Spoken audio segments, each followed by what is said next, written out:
All right, so to kind of get into the theory behind this work, these are kind of the two questions that really, and it's fun because I don't have to change my slides, right? It's the CPD, and it works for both, right?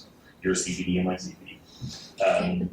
And for the deliberative democracy movement. So how do we best address public problems in a diverse democracy, and what kind of communication or engagement processes help us address those, right? Yeah. And these questions have changed a little bit, and one thing I'll talk about is, this used to say solve, right?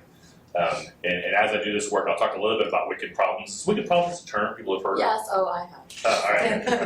I'm so excited. I get excited. I ran into the wicked problems literature a few years ago, and it really kind of fit the way I'm thinking, right? And it forced me to change address to solve, because the kind of problems we're really interested in, we're not going to solve, we're not going to end, right? But we can certainly treat better. We can certainly kind of deal with them in much better ways. So then, how do we do that, right? And as a communication professor, I'm particularly interested in, okay, how do we talk to each other? And how does the quality of the conversations we have affect our decisions? And I very much kind of believe that more and more as we're dealing with these kind of problems, the quality of our conversation has a direct relation with the quality of our communities and our quality of life, right? So how do we kind of improve that? So here's wicked problems. These are Ritter Weber's article in 1973, but then it's kind of exploded the last few years as people realize the usefulness of kind of these concepts. Right? These were actually engineers, trained in the university as engineers, and then they started working for municipalities as kind of planners. And they realized pretty quickly once they started working that the kind of problems they were taught to solve in school and the kind of problems they were dealing with in their jobs were very different. Right? They were taught to kind of solve tame problems, and I'm not sure if I like the phrase tame, because it makes it sound like they're easy, right? They can be very complex problems, right? But tame problems have a solution. Right? So they're more kind of technical problems, best solved by experts in science. They can be divided up. One of the basic things they talk about is with a tame problem, the more really smart people study a tame problem, the more they naturally kind of converge, right? So if there's one kind of clear answer, the best way to judge different paths to that answer is efficiency, right? How can you kind of implement that answer with the fewest kind of resources and time and money and people and those type of things, right? But what they recognized, and by the way, the page numbers on the bottom are the page numbers from my workbook, the full workbook. I sent that to you. You'd expect you to print it out. It's 110 pages. But you have most of my slides, not every single one of my slides, most of my slides you have in front of you, so it has a page number. So if any of these slides seem particularly interesting, then you can print out that corresponding page in the course book later on if you want to. So you have about 18 pages of the course book that we'll dig into a little bit as we go. I'll try to remember which ones you have in front of you. You also have the full table of contents of my workbook, so you have a sense of it. And a lot of these concepts I've written on other articles and things like that, so feel free to email me. I'm happy to send you anything else, or email me about a slide and say, hey, and I've got about 300 PDFs organized on my computer. I'll send you a whole bunch of stuff if there's any particular term, or if you want this article, I'll send it to you. As they did the work, they realized that they were dealing with what they called wicked problems. And going back and forth, some people don't like to frame wicked or not. It's funny, I've given this talk that I have wicked problems in the title, and about 3 different times when I've given the talk, someone's pulled the exact same graphic from the play Wicked, right? with the witch on it as it. So it has lots of meanings in a sense. What I like about the use of the word or the phrase wicked problem is a lot of the work that I do is to shift our basic thinking from the problem being wicked people to the problem being what's wicked, right? And that automatically kind of transitions kind of from an adversarial kind of us versus them frame to, okay, we might think very differently, we might kind of rank our values very differently, but we're taking on the same problem in a way, right? So you're putting the wickedness on the problem versus the people, right? But the key aspect, and this is probably the biggest thing I talk, we'll have 5 bullet points here, but we'll spend a lot more time on this first one, is just the basic nature that wicked problems inherently involve competing on values, paradoxes, and trade-offs that can't be resolved by science.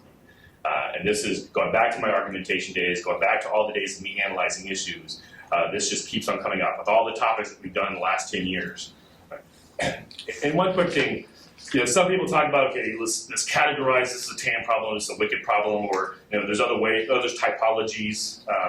In conflict resolution, there's type 1, type 2, type 3 problems, kind of the hyphens typology people use. I'm not as concerned with kind of like, these are tame problems and these are wicked problems. The way I kind of see it is more is I take a wicked problems frame or a lens to issues, right? So when I'm looking at issues kind of from this impartial perspective, right? I'm particularly looking for these things.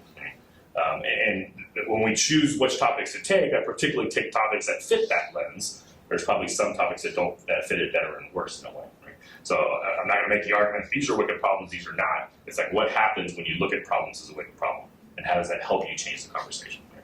And the biggest thing you're looking at when you're looking at problems from a wicked problem perspective is that notion of what are the underlying values, paradoxes, and trade-offs that are involved in this. Right? So here's one example.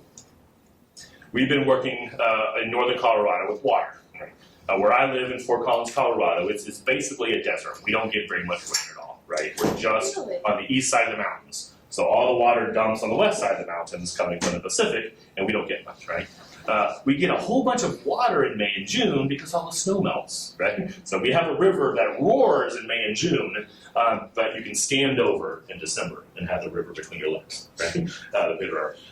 But for the last 100 years, we have built reservoirs and irrigation ditches and actually pumped water over from the western slope and all these kind of things. So we have a whole, we have an agriculture. I mean, there's lots of farms all in northern Colorado. In some ways, they shouldn't be there. There's not enough rain to have a farm, right? But because of this irrigation, because of all these reservoirs and things like that, the problem is northern Colorado is a wonderful place to live. And people are moving like crazy there, right? And they need water, right? Northern Colorado is also a wonderful place to make beer, right? Because you've got great water, right? So more and more breweries are going. We're finding out northern Colorado is a place that there's natural gas, right? So it's a good place for fracking, right? But they need a lot of water, right? And then we're also realizing in the last 30 years or so that the river itself we need to keep more water in it for it to be healthy. We're learning more about healthy rivers, right? And it's very much a working river. We're taking so much water in that river to do all these different things. So it's creating conflict, right? Everyone wants water, and there's not enough water. So we started working with the Northern Colorado Community Foundation and the CSU Water Institute with a basic kind of assumption that this is going to become more and more of an issue. We need to learn how to talk about water. And most of the conversation was very polarized and very adversarial. Nasty letters to the editor and things like that, right? So as I started studying it, looking at how do people talk about water, looking at the articles in the paper and then letters to the editor and then the comments under those and those kind of things, these are 9 kind of things, the kind of underlying values, right? These are 9 things people care about. And theoretically, the important point about this is if you take each of these one at a time, they're all good things, right? The problem with the water conflict wasn't that some people have bad values and some people have good values. It's like, these are all good things that people want, right? The problem isn't, the list. The problem is the tensions between them, right? Some of them go well together, right? So when we have water for local farms, we tend to have open space because the farms are kind of open space, right? And we tend to have a good local food economy. So those 3 kind of go together, right? But all the other ones, not so much, right? If we need water for homes and lawns, it's got to come from somewhere, which is coming from the river, which is making the river less healthy, right? But if we start charging a lot more for water, right, well then the cost of living kind of goes up and that has economic impact. So there's all these tensions. So the conversation we need to be having in northern Colorado is how do we deal with these tensions, right? But that's not the conversation we naturally have. The conversation is natural within the boxes. There's interest groups from a lot of these boxes, right? There's experts for a lot of those boxes within the box, right? And the way it's framed, and a lot of the work that we do in deliberation, I teach a studies and persuasion class, do a lot of psychology, right? A lot of what I learned as I kind of did this is the reason our conversations are so bad because most of our conversations are kind of taking advantage of the flaws of human nature, right? Our brains are wired. We want things to be simple. We want things to be good versus evil, right? We want to surround ourselves with people that tell us we're right and kind of ignore people that kind of challenge us. We don't want to deal with cognitive dissonance. We don't want to deal with tension, right? So most of our messages kind of fit into that and kind of feed that in a way, right? So the people that are fighting for the healthy river, they frame things as if the people that disagree with them are for unhealthy rivers, right? And when we started these projects, the first thing we said is, you know what? No one in this room is anti-river. There's no one here that just hates rivers, right? They might think some of the other things are more important than a river, right? But it's not so much that they're willing to accept an unhealthy river, it's just that they don't see that. They have their blinders on, right? And they're wanting to focus on the values that they think are important and ignore the others, right? And that's how the conversation goes when the conversation is kind of fractured. So a lot of the work that we do is, okay, how do we kind of put people in the same space that they understand this, that they understand that people on the other side are coming from a good place, right? And the important thing here is the balance is not saying, well, everyone has a value, so everyone's opinion is fine, right? So then we should just, No, we still have to make judgments. We still have to make decisions, right? So it's the starting point, recognizing people are coming from a good place, but the ending point is recognizing if we as a community struggle, we probably have to make some decisions of which ones are more important to us, right? So it's not, and we'll get into this a little bit later on, there's an interesting tension between open-mindedness and closed-mindedness, right? We want open-mindedness of where people are coming from. At some point, we need to be closed-minded because we have to make tough decisions. And it's kind of two sides of a coin in a way. Right?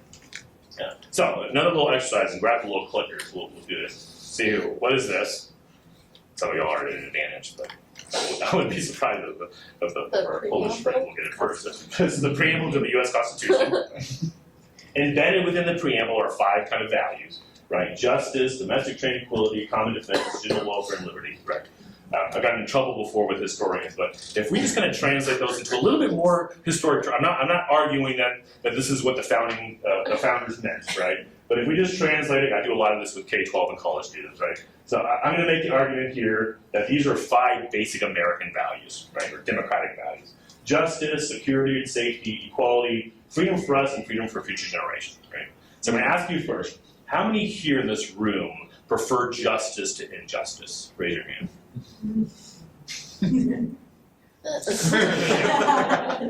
You're ruining my example. Sorry. Yeah, so the point here is we all, right? I'm overthinking. Justice is okay. So same thing. How many of y'all prefer kind of security versus kind of always being scared for your life?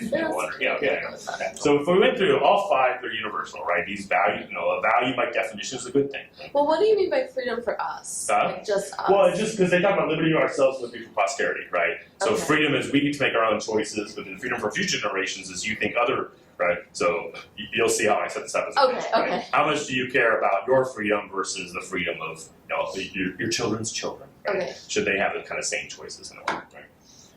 So the issue here isn't that some of us have these values and some don't. We all have values. We all respect the values, right? What happens when you have to rank the values, though? If you had to pick one as your trump, that this one is more important than the others, right? Which one would it be? Just press the button on your keypad, just turn green for a second. I've done this with so many different groups. This is a small group, so hopefully my illustration will work here, right? Do you have a clicker? I do. Okay. And I clicked. 1, 2, 3, 4, 5, 6, 7, 8, 9. So a couple more. You see the responses on the top. I don't know if y'all use these. We use these a lot in our meetings to kind of be able to jump from small group to kind of large group processes. Right? There's it. Okay. Yeah, it's a little harder with a smaller group, right? So 6 of y'all picked freedom, right? 2 of y'all picked equality. Normally when I do this with a group that's around 15 early, I normally have at least 1 vote for all 5, right? But with a smaller group, you sometimes kind of don't have that, right? So what's least important to you? Wow. This can be a little bit more difficult, right? Which one are you most willing to give up? You find a response. This one always takes a little longer, right? The first one's easy. And I do recognize that if I passed out a note card and told you to define these, we would get 8 different definitions, right? So it's just, what does this word mean to you, right? I can't do it. Okay, we're still. That's the point, right? It's hard to get one out, right? Your brain is automatically going to frame things in your choices based on a positive value, right? But you don't want to engage kind of the trade-off in a sense, right? So we have ones refusing to vote. That's me. We'll move on. Alright, so same thing. We got 4, which is interesting. So we can totally get into Maslow's here, right? So the 3 of y'all throughout the future generations. What's sad is y'all are all educators, right? We are. It's really sad when I do this. Like I do school board members, right? And still, freedom for future generations is where it's like, come on. And the interesting. I need to write a paper on this one. Because I do get security and safety is the most often one that people are going to throw away, right? I think there's a couple different reasons for that, and see if y'all disagree with me. One is the Maslow's hierarchy of needs, right? Security is actually a more basic need, right? But what Maslow taught us is once a need is met, it's forgotten, right? So most of us probably don't fear for our lives. Security isn't an issue that much for us, right? So it's easy for us to say, oh, I'm willing to give that up, right? Even though it's probably one of those basic needs, right? So that's kind of one psychological thing. It's like once that's met, that's why if I'm selling you a security system, I have to scare you first, right? I have to tell you that people in your neighborhood are getting kind of, robbed now. So once now I establish that basic fear, then I can sell you that product, right? The second one is security, big one. That's why I added safety to this. When I just had security, people always kind of made it negative. And the reason is, we generally, people that kind of do this kind of work tend to be more on the progressive side. They want to kind of improve their societies. And security is a word that people that they disagree with use as a hammer and hit them over the head, right? So even though security is a positive value, it's been used as a rhetorical term so much to kind of strike fear, right, that they have a negative kind of response to that. Right? But basically, normally what happens when I have a bigger group, right, every single one of them picks as the most important, and every single one of them gets picked by someone as the least important. Right? And if I ask, it's not that the people that pick security, again, don't want to be secure or don't want to be safe. It's that I force you to make a choice. Right? The question is, are we actually forced to make a choice? Are there any tensions between these? That if we kind of focus on one of these values, we tend, and I'm not saying a bipolar kind of dichotomy that automatically leads to zero sum, right? But just a general tension that if we focus on one of these values, we probably tend to kind of give up a little bit on the other value, right? I'm seeing some yeses. What are you seeing? Oh, me? Yeah. For example, after 9/11, right? Yeah. I think the country as a whole focused more on security and safety, and so that now we have all these different steps that we have to do, especially when you board a plane, right? That's my example. Yeah. And So then what are we giving up to serve security? freedom for us. Yeah, we're giving up freedom, right? I mean, I just flew here yesterday, right? I wanted to bring my big tube of toothpaste, but they won't let me, right? And they took away my freedom for my toothpaste because of the necessary security, that tension in a way, right? Any other tensions you see in there? Yeah. Just kind of inversely, that if you get justice, true justice, then security won't be an issue. That's Yeah, so some of them will kind of combine. Justice is an interesting term. I'll go back to Aristotle in a way. Aristotle's kind of notion of virtues is virtue is the ideal mean between extremes, and justice was one of the examples, right? So justice itself is a balance, right? Justice is getting exactly what you deserve, no more, no less, right? Whether that deserve is merit or deserve is punishment, right? So you can get, justice is you can get too much justice or too little. You're kind of getting it in the middle, right? So justice is an interesting tension with itself. Freedom. Oh, sorry. Go ahead. I think that there's some tension between justice and equality as well.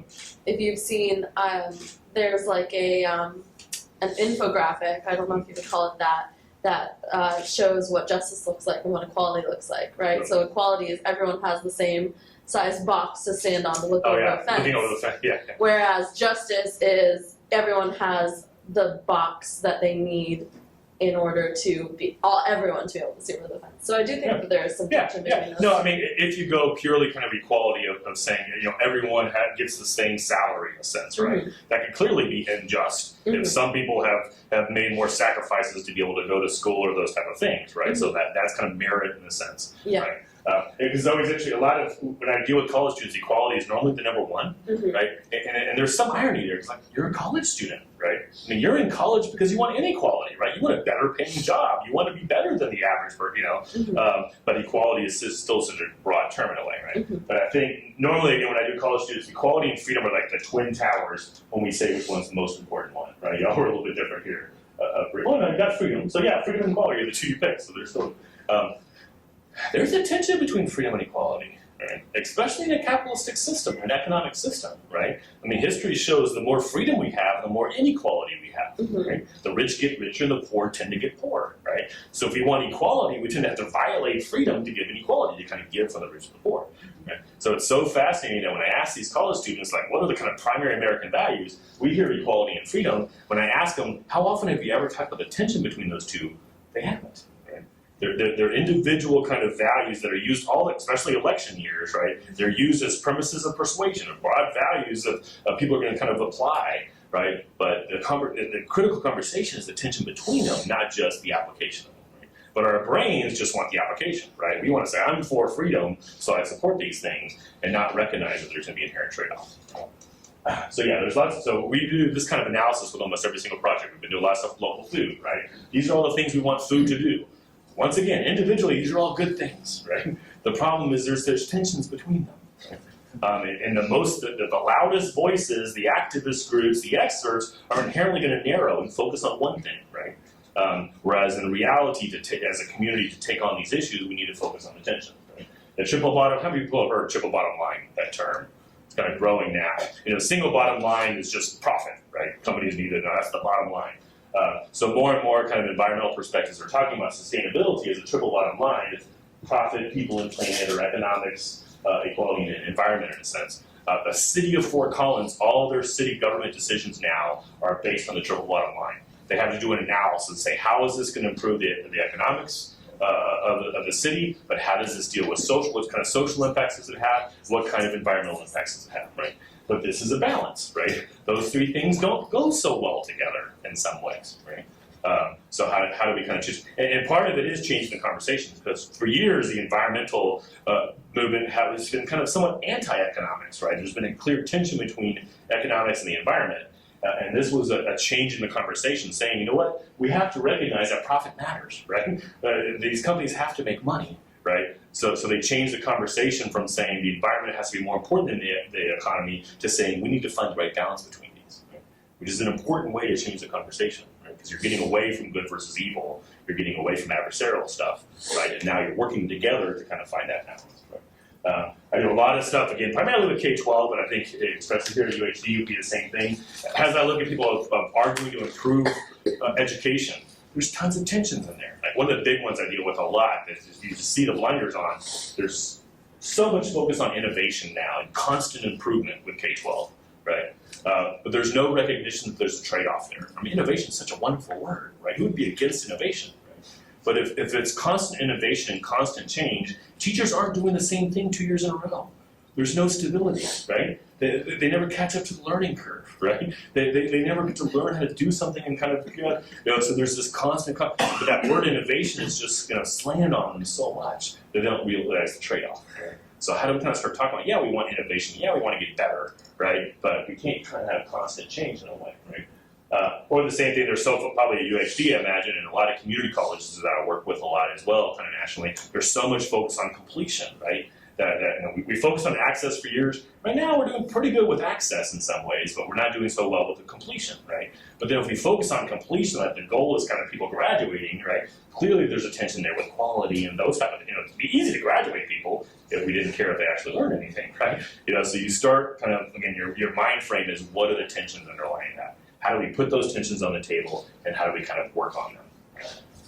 And the biggest point, I guess, is that doesn't happen naturally, right? Again, the loudest voices are always going to want to frame things in very strategic ways that only certain values are important, right? So that the role of what I do as a delivered practitioner is to kind of see, actually to complicate things, like these are the tensions, and then to try to give people, equip people to be able to actually deal with those tensions. So this is kind of the theory behind this. This is from an argumentation professor, Kijn Kroman, from Belgium, actually. But he basically makes this argument that we all actually have the same values. What makes us different is how we rank them, right? And those rankings are important because those rankings have direct kind of connection with decisions that we're making, right? So the value hierarchy is what I made you just do, right? Okay, here's 5 values, they're all important. If we take them one at a time, we all agree they're good things, right? But then when we ask you to rank them, we got some differences, right? And those differences are important. A value dilemma is a little bit different. It's like when 2 specific values are in tension with each other, which one wins, right? And value hierarchy is abstract. It's very easy for us to say, yeah, that's what's important to us, but then how we live out everyday life, that might be different, right? Food that tastes good is often an intention that food is what's good for you, right? If I asked you to rank kind of, what's more important, your health or pleasure, most of us would say our health, but then what you decide to eat every day, which one wins, which one wins for me. So, that's that conversation. How do we rank these things? For some reason I had 2 sets of those. I thought that was there. Yeah, so here are some of the tensions that we just talked about, just in terms of the tension between those 5 key American values. Right? I guess what I didn't mention, you asked about freedom for future generation. There's a tension between freedom for us and freedom for future generation. Right? The environmental movement's like, hey, if we don't kind of curtail some of our choices now, our children's children might not have choices to, enjoy things like trees. Okay? So we kind of start negotiating that tension in a way. And I mentioned justice versus justice as the tension in itself between getting more than you deserve versus getting less than you deserve. And here are some other kind of just basic tensions we deal with a lot, right? Flexibility, innovation versus consistency, tradition, I kind of mentioned a little bit. cooperation versus competition. I do a lot of collaborative work in the community. And again, collaboration is such a kind of powerful term now, right? And competition in so many ways is seen as this bad thing, right? But there's some good things from competition, right?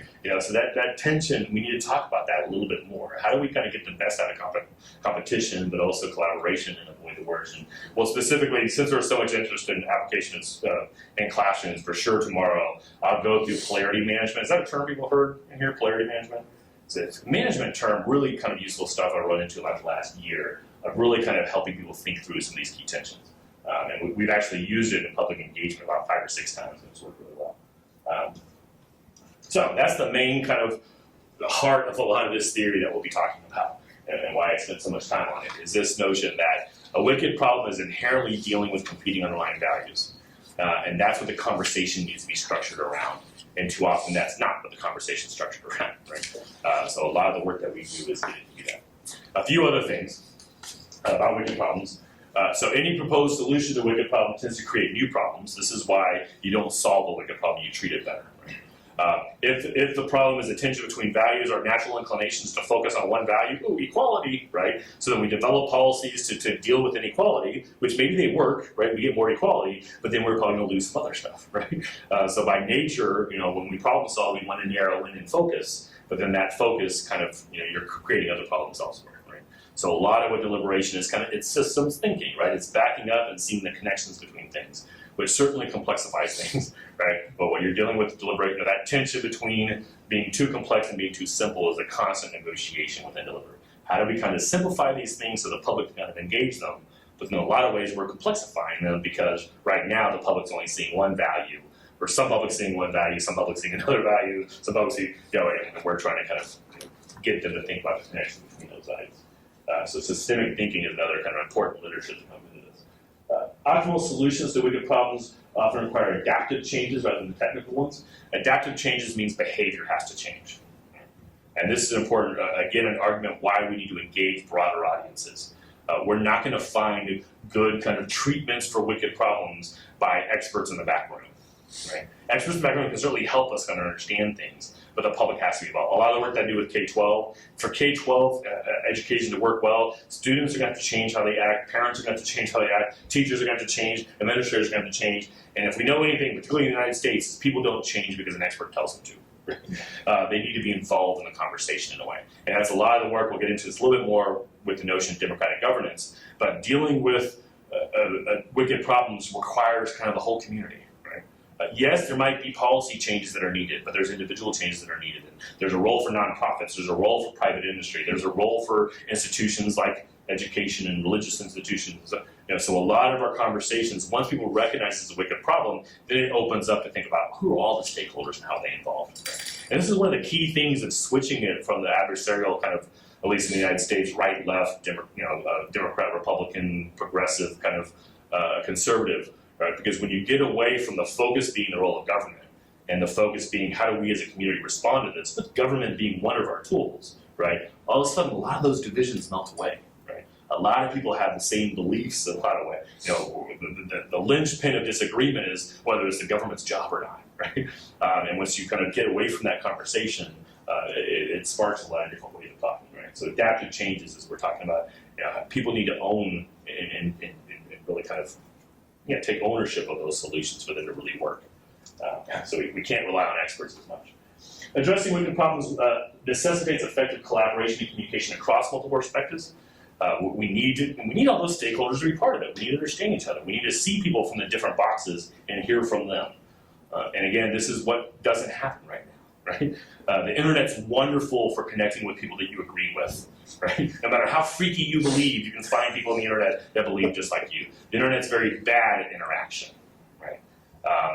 And we naturally, again, gather around people that think like us, right? So we need more. So a lot of the work that we do is getting people that think differently in the same room. We don't know how to talk to those people, so then we tend to need help, right?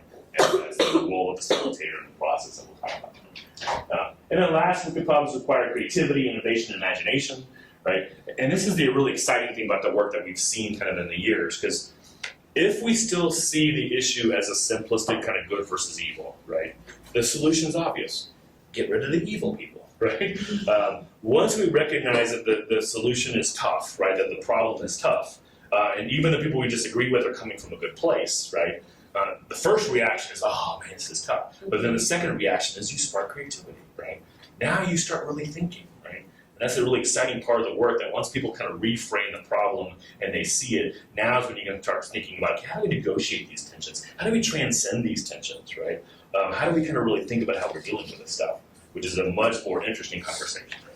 I think there's a lot of creativity, innovation, and imagination in our politics. Most of it's spent on making the other side look bad, right? So how do we repurpose that, all that creativity, to how do we actually deal with these problems together?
So the way I think about this is I use this typology of kind of three primary forms of problem solving, right? Adversarial models, expert models, and deliberative models. And like all typologies, this just helps you think, right? And things probably don't fit into these kind of clearly. There's a lot of gray area.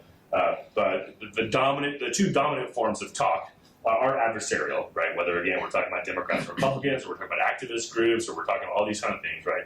Most talk that we hear about tough issues is people that have a solution in their head, and their job is to mobilize other people, right? To try to convince other people to their side.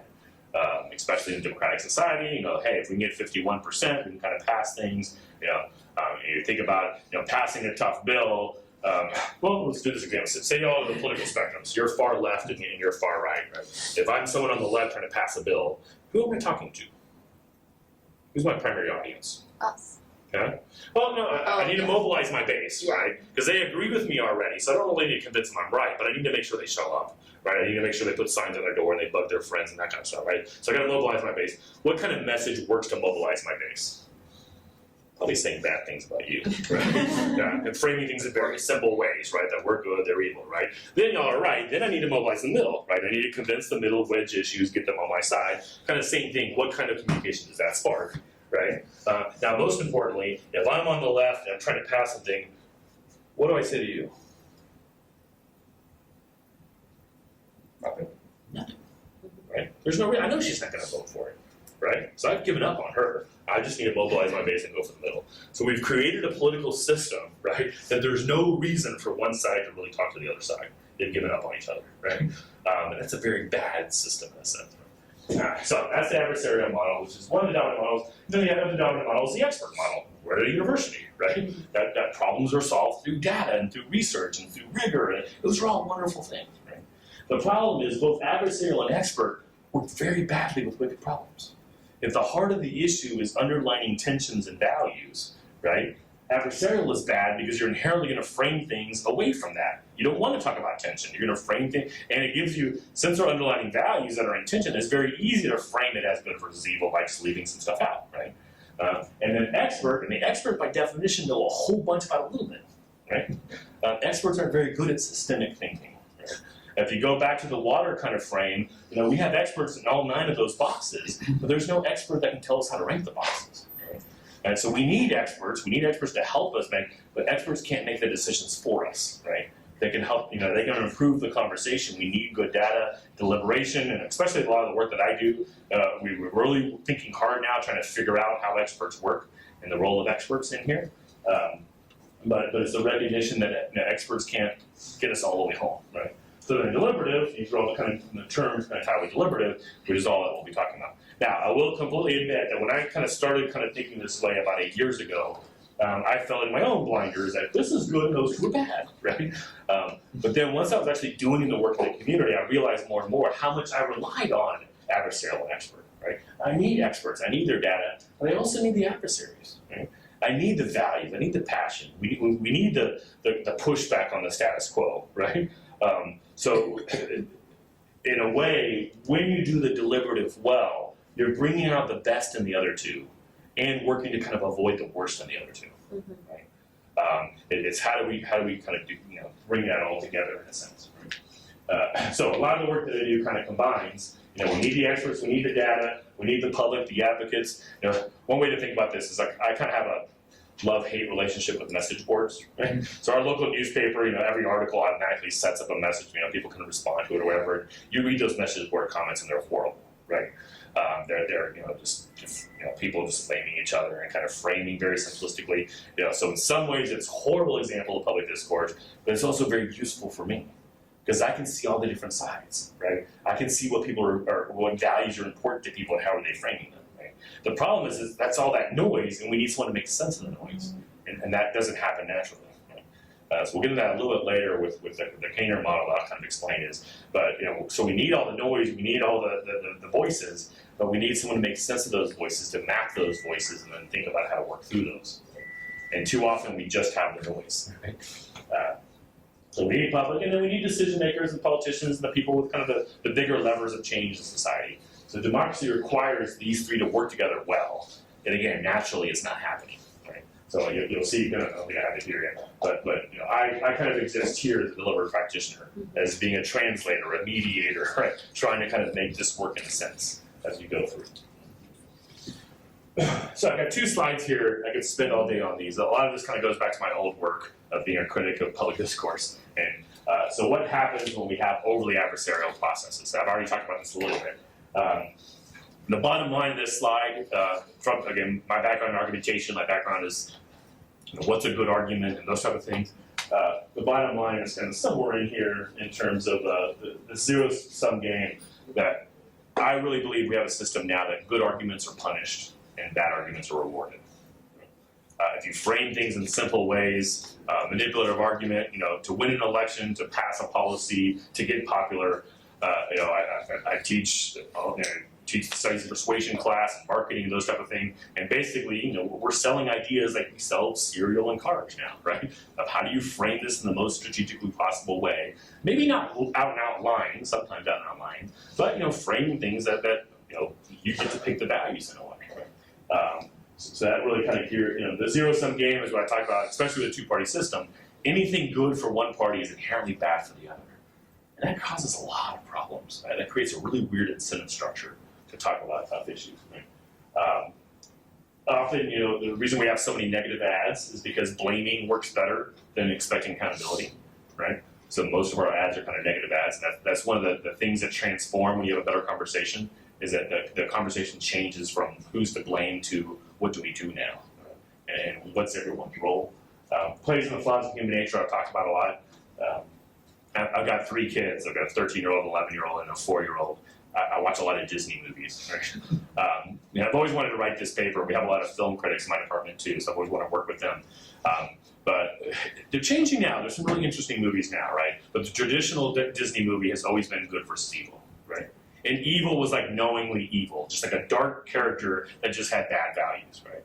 Yeah, and I think we were teaching all our kids that all tough issues are good versus evil, and you never feel the tension, right? And that again plays into human nature. But the more we start shifting that, and we realize, no, all tough issues, the issues look wicked, right? The heart of democracy, the heart of kind of community, is negotiating tensions and dealing with these things versus finding out who's good and who's evil. Right? I'm not saying there's not any evil, right? I'm saying most of the issues we deal with, that's not really the heart of it. So we need to kind of change the conversation. Privileges, organized, entrenched voices. This is huge for the work for local politics work, right, or local community work. Who is going to show up to that microphone at City Council? Who's going to write a letter to the editor, right? Who's going to start a Facebook page, right? The people, the entrenched voices, and I don't want to say extremists, right, but the people that are seeing things from one perspective. That's the problem, is we do so much public 95% of our public process, you know, public hearings or city council meetings or school board meetings, are horrible design from a communication perspective. Right? It's the one at a time in the microphone completely encourages bad quality communication. Right? What democracy requires, as we'll get into, is interaction, talking through these tough issues. And we don't do that. We don't have mechanisms to do that. So we're privileging the organized, entrenched voices. Those are the voices that are going to speak in a sense. Right? And we reward them for speaking out and framing things in simple ways. Right? And all of that causes polarization, cynicism, and apathy, and that creates a negative feedback loop. Right? And that's where we see a lot of our politics, is the other side kind of uses a manipulative strategy that justifies me using a manipulative strategy, that justifies them making an even more manipulative strategy, you know, and it just kind of goes down. And the exciting fact about deliberative work is it creates a virtuous cycle. That we're kind of changing that conversation. And as you do this process, it builds trust, and it builds skills, and it builds capacity. So a lot of the work that I'm doing in the CPD, it kind of builds on itself. And every meeting we do is a little bit easier because we have more and more people in our community that were part of the last project that understand, that are thinking that way, right? And we're starting to undo, you know, it plays in the flaws of human nature, but the other kind of positive aspect about human nature is we can build up better habits. We can learn, right? So this process becomes a learning process for communities of how to think about tough issues. Right? And you're seeing that, you know, in communities that have these strong centers, you're starting to see that impact in the way of change the way people think. It's so cool for me to see letters to the editor using terms that I'll be using today about working through and about wicked problems. You know, it's because people have come to one project and it completely changed their, oh, that's, you know, we see aha moments all the time in our projects, right? That people are at a table going, oh, that's why you think that way. They came in thinking this is an evil person. it's really hard to sit across the table from someone and think they're evil, right? And they're telling their story and what's important to them, and all of a sudden you realize, and then they apply that to another topic. Something else jumps up, and their first reaction is, oh, good versus evil, and they think, wait a second, maybe this, they start thinking, what's the other perspective? What's the underlying intention here? And you build that habit. Okay, can you stop now? Yeah. I gotta change the battery. Okay. I guess I'll take a breath. Am I going too fast? Or is okay?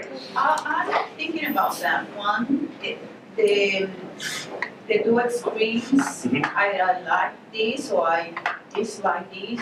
And the modeling for this is so powerful that you see it everywhere. Even here at the university, you have the evaluations, and usually you get evaluations of students who really like the class or really hate it. Yeah. So you just go these two extremes, and people, the one who don't have an opinion, they don't participate. Yeah. And you can see almost anywhere the environment is like that. Yeah. So with issues like Guantanamo Bay right now, so people who are debating that we close it, no, we leave it open, and the extremes also, everything. So Yeah. it's like a learning behavior that we have now, and we use it for everything. Yeah. I mean, and a way to think about this too, with the if you go back to the adversarial, the adversarial is kind of based on the metaphor of the marketplace of ideas. Right? John Stuart Mill on Liberty, kind of chapter 2 is one of my favorite chapters to kind of engage students and makes the argument for free speech. But it's this assumption that let everyone talk. The best ideas will inherently win. Right? The ideas closest to the truth, the ideas that have the most merit in a way. The problem is our marketplace isn't working, right? The loudest voices, the ones that speak, the ones that win aren't because they have a good argument, right? The ones that win because they have money, so they have the loudest voices or access to the larger audiences, or they're the most manipulative. They're very talented in how they frame issues.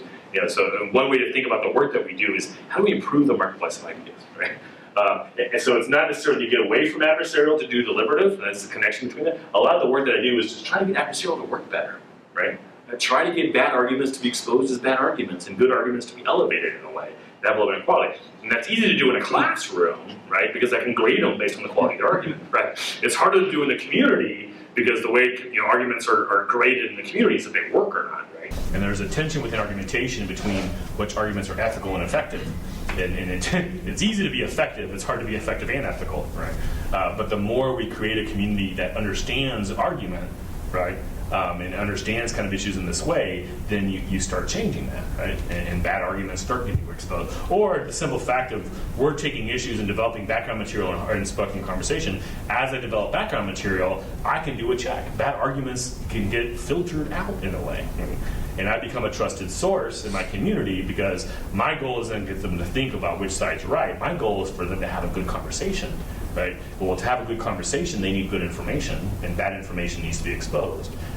So then I start kind of changing that, and we start getting away from this polarized kind of But then thinking. it also has to do with the way we operate now. We always operate now what is in there for me. Mhm. And then we are not operating in a way what is good for the community, Yep. what is there for me. If it doesn't affect me, well, don't care. No. But if that affects me, especially economically, Yep. then I will go against or I will support that. But it's usually like that. And I don't know how we became like this, but it's Yep. pretty much what we have.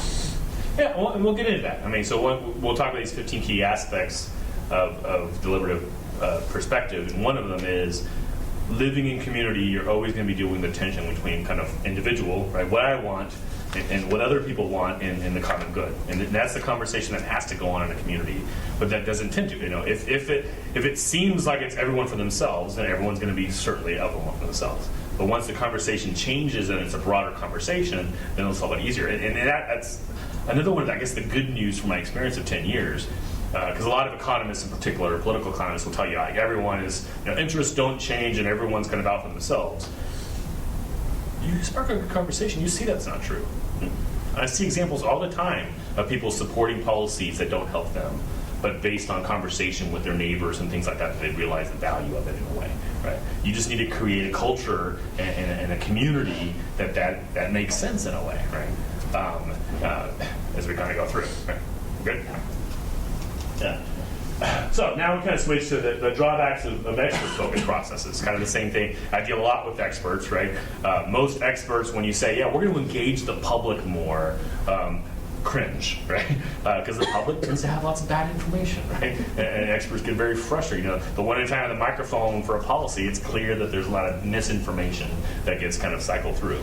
But I kind of talk to the experts like, we're not doing more public engagement, we're doing better public engagement. We need to change it, right? So we need to negotiate kind of the role of the expert, the role of data in democracy in a lot of different ways. But really where I tend to kind of get the experts to agree with me is when they recognize that expert information is undermined in a polarized environment. Things are so polarized, the quality of conversation is so bad, that right now data is just ammunition, right? And each side just kind of, in complex issues, there's data everywhere. So, find some data somewhere and kind of use that, and just people kind of talk past each other, right? So data is not being used to inform the conversation. Data is just being used to kind of lob hand grenades to the other side in a way. So experts recognize that we need to improve the quality of conversation so data matters again. It's kind of the same thing. When you have an impartial source that's kind of helping run things, then data can play its appropriate role. Right? A couple of other things is experts can overemphasize what can be measured. One of the problems with expertise and data, I work a lot with nonprofits. There's such a move now to metrics and measuring and those type of things. And I'm trying to help them kind of modulate that a little bit, right? Because that bias in a sense, that when you want rigor, when you want numbers, some things don't fit numbers very well, right? And some things are pretty hard to kind of define in some senses. So we want good data, but we also have to recognize that there's limitations of that. And inherently, any kind of policy issue, any kind of tough issue is going to be an interaction between facts and values. And we need to think about how do we talk about values. And values can't be measured, right? Values individually can't be measured in most cases. Value tensions kind of even complicate that a little bit more, right? So that's kind of a constant negotiation that we're dealing with, right? Could you explain me, because I didn't understand why you think that if expert is, let's say, more or less neutral, why it's as a drawback? Why do you see this as a drawback? Well, because expert, again, like I said earlier, experts going to be focused on one aspect, right? So they can provide us good data with it, but experts can't make the decisions for us, right? Because the decision inherently is going to be about negotiating between different values. So an expert can kind of tell us what is, an expert can kind of give us information if we do X, Y hopefully will happen, kind of cause and effect in a sense, but it's harder to kind of deal with the values in a sense. So experts can be neutral to the values, but policy decisions can't be neutral to the values. We have to engage values. So that's where, like one of the terms that's used sometimes is we need experts kind of on tap, not on top. We need experts there, we need good data, we need our decisions based on good data, but the data is not going to lead to the decision itself. Right?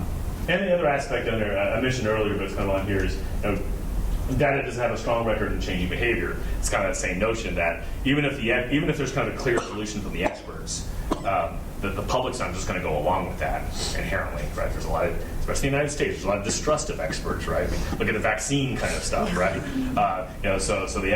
We can't just rely on experts. We can't advocate our responsibility to experts in some ways, right? But it's I'll talk a little bit more about that later. We'll kind of see how it comes through. Does that help? A little bit. No. So here's the bottom line kind of the theory, and then we'll switch to kind of, okay, so what are the tools to actually kind of take on this? We face serious problems, right? There's a lot of different issues. Many do not have technical solutions, right? It involves behavior, those type of things, so it's not just a technical, scientific solution, because they involve these paradoxes and competing values. Facing them calls for collaboration and innovation, and our two dominant forms of talk, whether it's adversarial or kind of expert talk, are inadequate to kind of deal with these kind of problems. And often counterproductive, especially the adversarial are counterproductive because they create mistrust and frustration and polarization, which makes it harder for us to have the conversation.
So this is where kind of the deliberative democracy kind of movement kind of comes in, right? It's been going around for 30 years in a sense, some organization, but really the last 10, 15 years kind of exploded, both academically, like if you search for the term deliberation in journals, it's kind of shooting up, but also in terms of organizations that are involved in this, right? And there's lots of different terms of the word that's used with this, coming from a lot of different directions, a lot of different disciplines. But this is kind of how I define the work and some kind of key components. And then the rest of the next 2 days are really kind of applying some of these.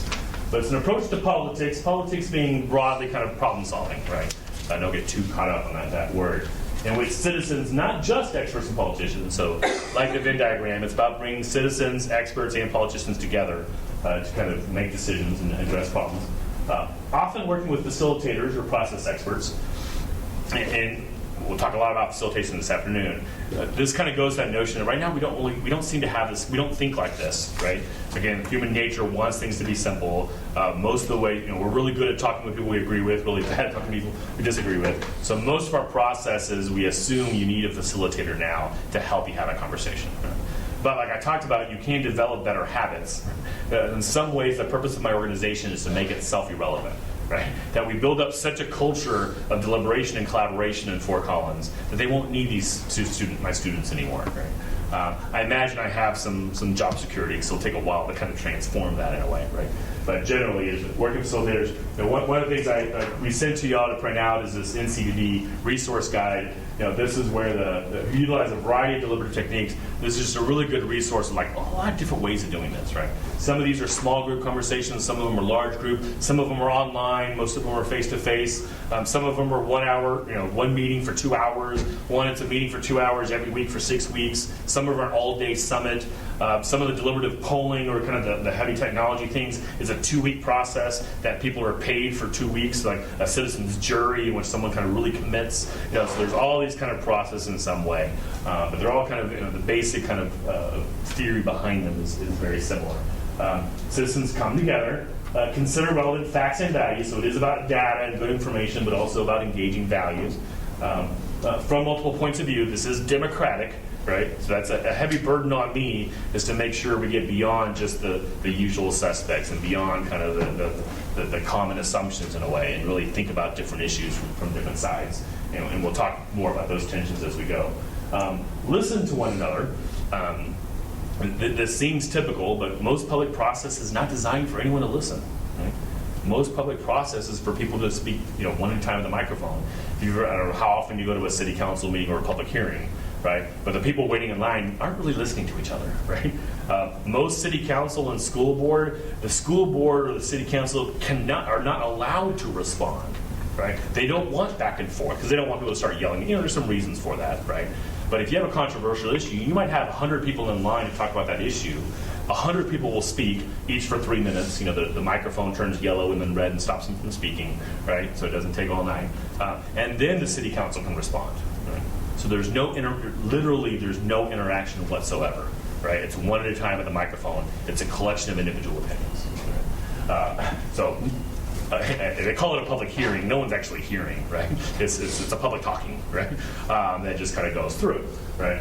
So our processes are designed for people to actually listen to each other. Listening is kind of a key democratic skill that's rarely talked about, right? Consider the underlying tensions, tough choices, and consequences, what I've been talking about all morning. Are willing to refine and adapt their opinions and interests, and this is a key theoretical point, right? Most of our processes are designed for people to express their opinion, right? Our process, democracy kind of requires people to refine their opinion, to improve their opinion. But we're also impartial. We're not designing the process to get them to think differently in a certain way, right? But we recognize that they typically come in with blinders on, seeing just one side of the issue, right? So if they actually have good background material, if it's a diverse group, and there's actual interactions and true, genuine conversation, they're going to change their mind, right? And that's kind of the point. And go back to the Founding Fathers and the Federalist Papers and things like that. Democracy kind of requires that. It requires us in conversation to improve our dealing with wicked problems and dealing with all these tensions requires interaction and conversation, right? And that's not what we're getting. Right? So our process is that we assume people are going to change their mind from when they walk in to when they leave. Right? And we assume that changing their minds because they're considering other perspectives, they're negotiating that tension between what I want and what my community needs and what other people need, right, in that kind of constant process. And they're being exposed to hopefully better information. That information that's framed to help them think broadly about the issue versus information that's framed to support their opinion. Right? And then ultimately seek to come to a conclusion for action based on reasoned public judgment. This is, deliberation. The term deliberation means to weigh. It's based on decision making, right? There's a partner processes that's dialogue. Dialogue or processes just to create trust and understanding, but there's not a decision making component to it, right? But when I talk about public deliberation, which is the title of our centers, it's about deciding, right? What should we do? Sometimes the groups actually have some decision-making authority.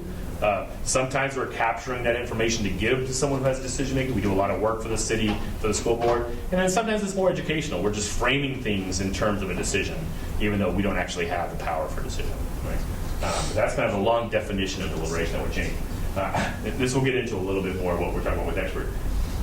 Got a paper that just kind of playing with these ideas, but to really think about deliberation. One of the things I've pushed back lately, and maybe we'll open it up for a little feedback here.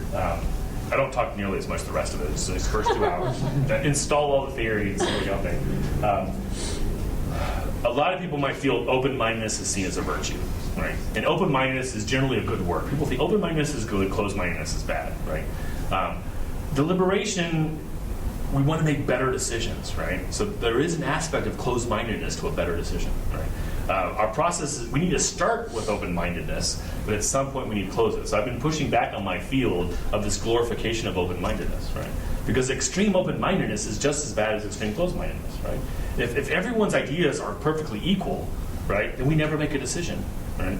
And communities require us to make decisions. We need to discriminate between better decisions and worse decisions, right? So we're kind of pushing back on open-mindedness in some ways as an inherent virtue.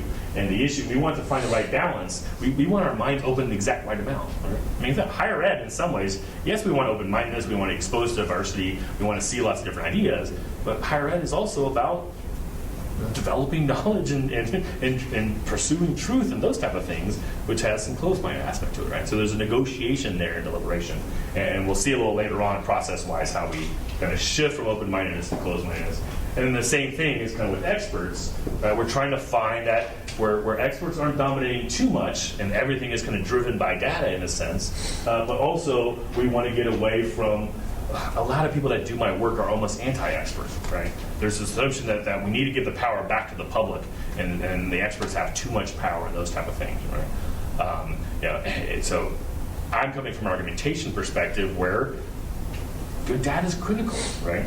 But I also see sometimes where data dominates too much because we want to focus again on what can be measured and what's kind of more empirical and those type of things, right? So within deliberation, we're kind of negotiating those two tensions between open-mindedness and closed-mindedness, and between kind of focusing too much on experts and too little on experts, right? And I imagine we might be different where we are on this, right? But again, we're in that same conversation, right? With different issues, what is the role of the expert on that, right? So this is the map. I'll go through this a lot more tomorrow morning, but this is the theory, the cycle of deliberative inquiry, which is the work that we're doing, right? So when I pick an issue, when an issue kind of gets on my radar, the first thing I do is I do deliberative issue analysis, which is, again, looking at the underlying intentions, right? Looking at how all the different individuals, the one at a time at the microphone, the letters to the editor, how they talk about the issue, right? I'm both looking at the experts. What do the experts say? What do we actually know about what works and what doesn't work with this issue? But then what also the people are saying? What are the activists saying? Right? What are the values people are using? What are the stories people are using? Those type of things, right? To start getting a sense of the issue, basically to create a map of an issue. I have all these voices, right? First thing I typically do when an issue jumps up to me is I'll try to find a good article like on CNN.com or some kind of popular website that has like 200 comments, right? Because then really quickly I can kind of get a sense of, okay, how are people talking about this, right? Again, individually those comments are horrible, but as a whole it gives me a sense of, okay, these are the things kind of people are talking about, right? So the deliberative issue analysis, I'm researching it and I get into a little bit more on some other pages in the workbook, but I make a distinction between scientific analysis. Scientific analysis is kind of looking at what is, right? What do we actually know kind of concretely, right? Strategic analysis is more, I've already got my position, let me go find evidence of it, right? And a lot of our work, actually, I think a lot of the assignments we give our students are this, right? When, I teach public speaking, I teach argumentation, I teach persuasion. Most of the time we're telling students, it's like, make a decision and then go find evidence of it, right? It's very easy to do that with any issue, especially with the internet, right? No matter how bad your argument is, you can find some statistics that support it. You can find some good quotes that support it. What deliberative issue analysis is, instead of picking a position and seeking information from it, or just looking for kind of hard scientific information, we're asking the question, what should we do, right? And we're looking at options, so we're starting with a question versus a conclusion, right? So that's the issue analysis. Then convening is, how do we get the right people in the room? Probably the hardest part of our work, right? Because again, the loudest voices are going to show up inherently, right? With most issues, you'll have a bell curve, right? That people feel really strongly on one side, feel really strong on the other side. Most people are going to be in the middle. Those people in the middle don't show up, right? So how do we get that? How do we get beyond the usual suspects? For me, I always kind of make the joke that in Fort Collins, in my community, if I don't do a good job of convening, of getting people out, I get white, older, progressive women. That's who shows up at my events, right? So if I want younger people, if I want men, if I want conservatives, and if I want white, older, progressive women, and and if I want any kind of diversity in terms of ethnicity, I have to do my work, right? So that convening is, how do you get the right people in the room to hatch this conversation in a sense? And then facilitating interactive communication is the actual events themselves, right? And I use the term interactive communication. That is somewhat redundant. Communication should inherently be interactive, but again, most of the time it's not with tough issues. Most of the time it's one way, right? Again, letters to the editor, or time with that microphone, or bumper stickers, or t-shirts, or whatever it is, right? So the actual interaction, real people talking to each other is we have to kind of create that, right? And then from that is the reporting. Basically what we're doing with our meetings is we're creating new data that doesn't exist, right? It's very easy for me to find opinion on issues, but we take all those opinions, we make sense of the opinions, we create maps, we create discussion guides or backgrounders or something for people to react to, and we put people in circles to kind of talk about it. We give them a facilitator and a specific process, and you'll see my facilitator is very active in the kind of questions they ask. So we're getting people to talk about those tensions. We're getting people to talk about kind of tough issues that they don't normally talk about. And at each meeting, we've got a note taker taking notes. We often use worksheets, so people are kind of answering questions written. We use the keypad, so we'll ask some questions in the front of the room to have quantitative data. So at the end of our meetings, we have all this data, which didn't exist before because people don't talk like this, right? And that helps us. So that kind of cycles back to the deliberate issue analysis, right? Okay, now, what happens before everyone was, it's called paradox splitting, right? They're talking about freedom or they're talking about equality. So in the conversations, we pit them against each other. Let me give you a real life example. Helping the school district hire a new superintendent, right? So first they do a survey, and one of the questions on the survey, 2,000 parents answered the survey, what kind of characteristics do you want in the new superintendent, right? They give me all that data, right? This is a deliberative issue analysis, right? Literally almost half of the people said, we need a strong leader that makes the tough decisions. And half the people said, we need a collaborator that listens to all voices. Some form of those two, right? Both are good things, right? Would you rather have a strong leader or a weak leader? Strong leader, right? Would you rather have a collaborator or a terror, or someone who dominates? Well, you want a collaborator. But strong leader and collaborator doesn't fit together very well, right? A strong leader makes tough decisions, right? Collaborator talks and listens to everybody, right? So then we had a public meeting where we basically laid that tension out. We told people, half of y'all said this, half of y'all said that. That doesn't fit together, right? How do we negotiate that tension? What do y'all want, right?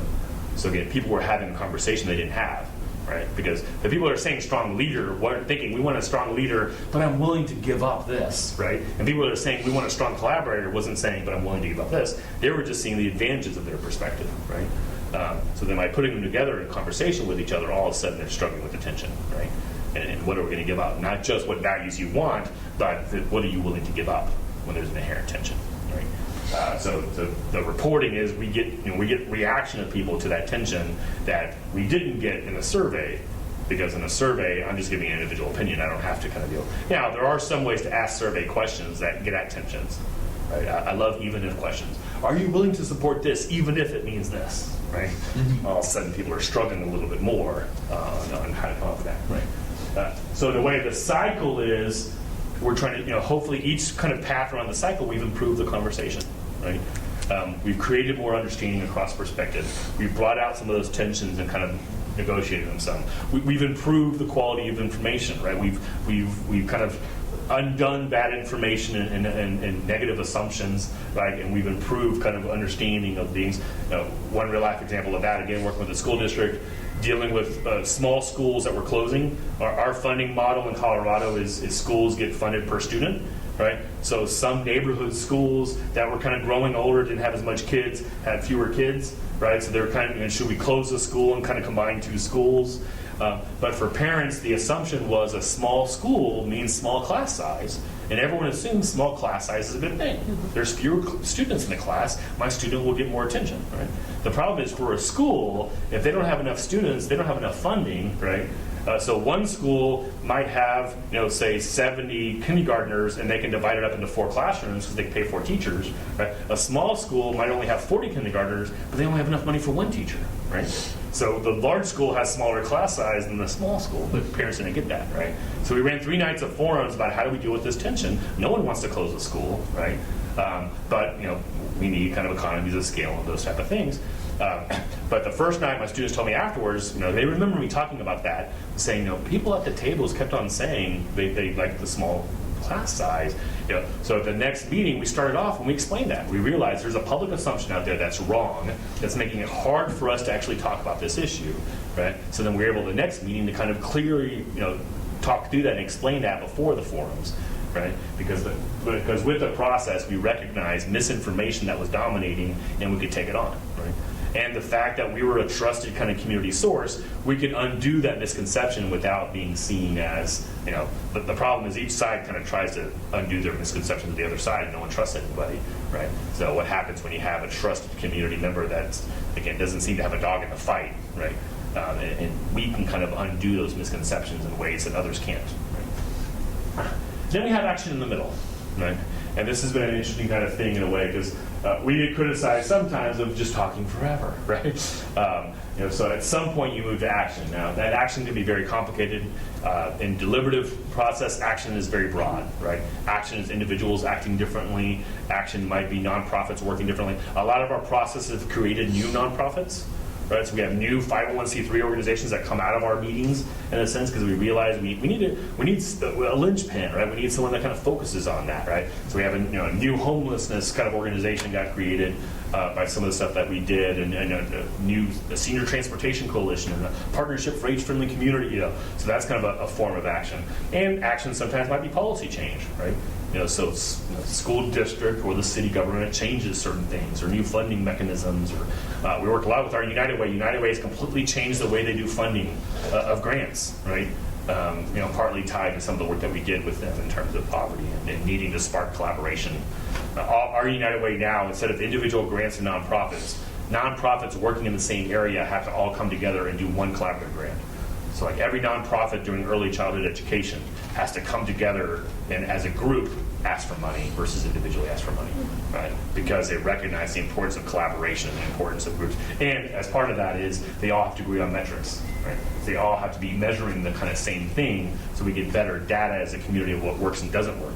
Before, every single nonprofit measured their work in a completely different way, right? So action kind of works in a lot of different ways. But the reason I have this in a cycle versus a linear process is we're not going to come up with an action that solves the problem, right? We're going to come up with actions that hopefully help negotiate the tensions in the problem and kind of hopefully improve the quality of life and improve the way we're dealing with those values. But the action just kind of changes the conversation in a way, right? And so that's kind of the model we're going through. So what we're going to do tomorrow, I'll get a little bit more into this. We have some exercises for each of these. But this workshop focuses primarily on here. In between issue analysis and the meeting, we have issue framing. How do you kind of frame the issue to kind of make a productive conversation? There's a lot of process design. What kind of questions you ask? What kind of activities can you have people do, again, other in the classroom and the community? So I have a lot of those materials here, but depending on kind of which of these 5 kind of steps, which are most interesting to you, right? We can kind of spend some time with each of them, or we can kind of dig deeper on a few of them. We'll dig deep on facilitating this afternoon for sure, but then we're open kind of what we want to do tomorrow, right? Does that make sense? The cycle? Yeah. Right. I'm trying to get through everything and get it right. All right, so a little bit about the broader deliberative democracy movement.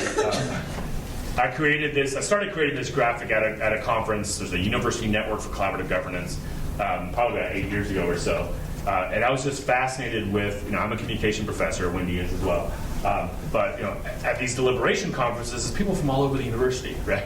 So I started kind of like looking around the room. Okay, they're from this discipline, they're from this discipline, and then just like most academics, every discipline has their own terms that they use with their own kind of literature. But it's interesting how deliberative democracy kind of is a nice home for all this of just ways of people connecting, right? I won't get into it now, but I've always been kind of a historian of higher ed. And it's interesting how, 150 years ago, higher ed was primarily kind of creating leaders and solving problems. But then kind of turn of the 20th century, we kind of followed the German model of higher ed's about producing new knowledge, right? And by producing new knowledge, it kind of compartmentalized, right?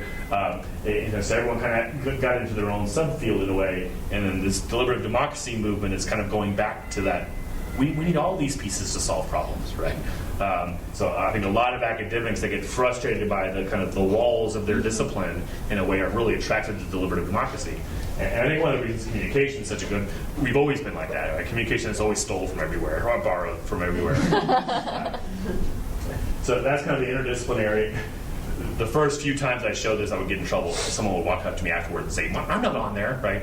So I think it had like 8 slices. You see the slices get smaller and smaller. The font gets smaller. But hopefully I have most people on there now. But it's also extradisciplinary, which I'm pretty sure is a word I made up. But these are all organizations. These are community organizations that are out there, right? Both Winnie and I are very involved with the Kettering Foundation, which is one of these national organizations. Actually, they bring international people in all the time. It's a foundation that's basically, it's based on the question, what does it take for democracy to work as it should? And they're a convener. They bring people together to talk about it. It's interesting from an expert perspective. Kettering invented the automobile starter. So he's an inventor, invented a lot of different stuff, right? But he left all his money from all his inventions and his patents to start this foundation. Initially, it was a foundation to end world hunger. Right? But after the first 5-10 years, I think, they recognized that hunger wasn't an expert issue, right? They knew how to end hunger. It was a political issue, right? They had to figure out how to talk to each other, how to work. It wasn't a technical kind of thing, right? So it shifted its focus from how do we end world hunger to how do we improve democracy, right? Recognizing that's kind of the issue that you need to focus on, right? So here are just kind of this is the National Issues Forum Network, which is tied to Kettering. NIF is kind of one of the base models of this work that we'll be kind of playing with in particular. I like to pull this up again just to kind of show you the interdisciplinary nature. This is pretty old, but so some of them are in cooperative extension, which is kind of almost agriculture in some ways. Here's a community college. This one is in this one's in an honors program. Here's another community college. This one's actually a communication program. This one's in community and leadership development. This one's in the Office of Equity and Diversity. So these different centers, both Wendy and I center is kind of based somewhat in communication studies, but it's all over the university of working on this. I'm going to flip through these again. I do this to kind of show it's not just a couple of crazy professors and stuff. There's actually out there people doing this work, right? So NCDD is just a wonderful website. You have the NCDD engagement. It's the National Coalition for Dialogue and Deliberation. Public Agenda, there's the Kettering Foundation. Everyday Democracy, America Speaks. The UNDP, the United Nations Development Project, has this huge democratic dialogue program, particularly in South America, but also kind of in Africa and other places. But it's kind of the same notion. Instead of sending experts in to solve a problem, you send facilitators in to kind of help people really talk through and do these type of things, right? And create a different type of capacity in the community. It's a really cool website. They have a 300-page handbook that you can just download offline of just tools of helping people have tough conversations. Public Conversations Project, we're Uniting America, the American Democracy Project, the Democracy Commitment, the Democracy Imperative, University Network Collaborative Governance, right? All these kind of organizations, most of these have been created in the last 10 years, right? I think they're going to want, can we get these? Yeah, I can give you the full, you don't have that on there. Yeah, okay. But I can give you the full, and that's one of the reasons the resource guide probably has all these listed in here, right? In particular, the one organizations. with the handbook that you can download? Yeah. It's if you Google UNDP Democratic Dialogue, you'll get to it. But yeah, I'll send you my full PowerPoint if you want that. Has all the different slides. Great, thank you. I'll show you the paperwork. Yeah, of course. Right. All right, got 15 minutes. So I did have extras of some. This is a really short article I wrote. I think we've got enough of those, so we'll go around. That covers this. basically, I have a paragraph on each of these things, right? Now I know I've been talking for a long time, and now I just put up a slide that has 15 points, right? I know that's scary. We've already talked about almost all of these, right? I developed these key aspects. It used to be 10, then it got to 12, and now I'm at 15. It's kind of like my elevator speech about deliberation, if it was a really tall building and a slow elevator. But it's kind of, again, some of the key concepts that we'll kind of go back to, right? So we've already been talking about tough choices, and, dealing with tensions a lot.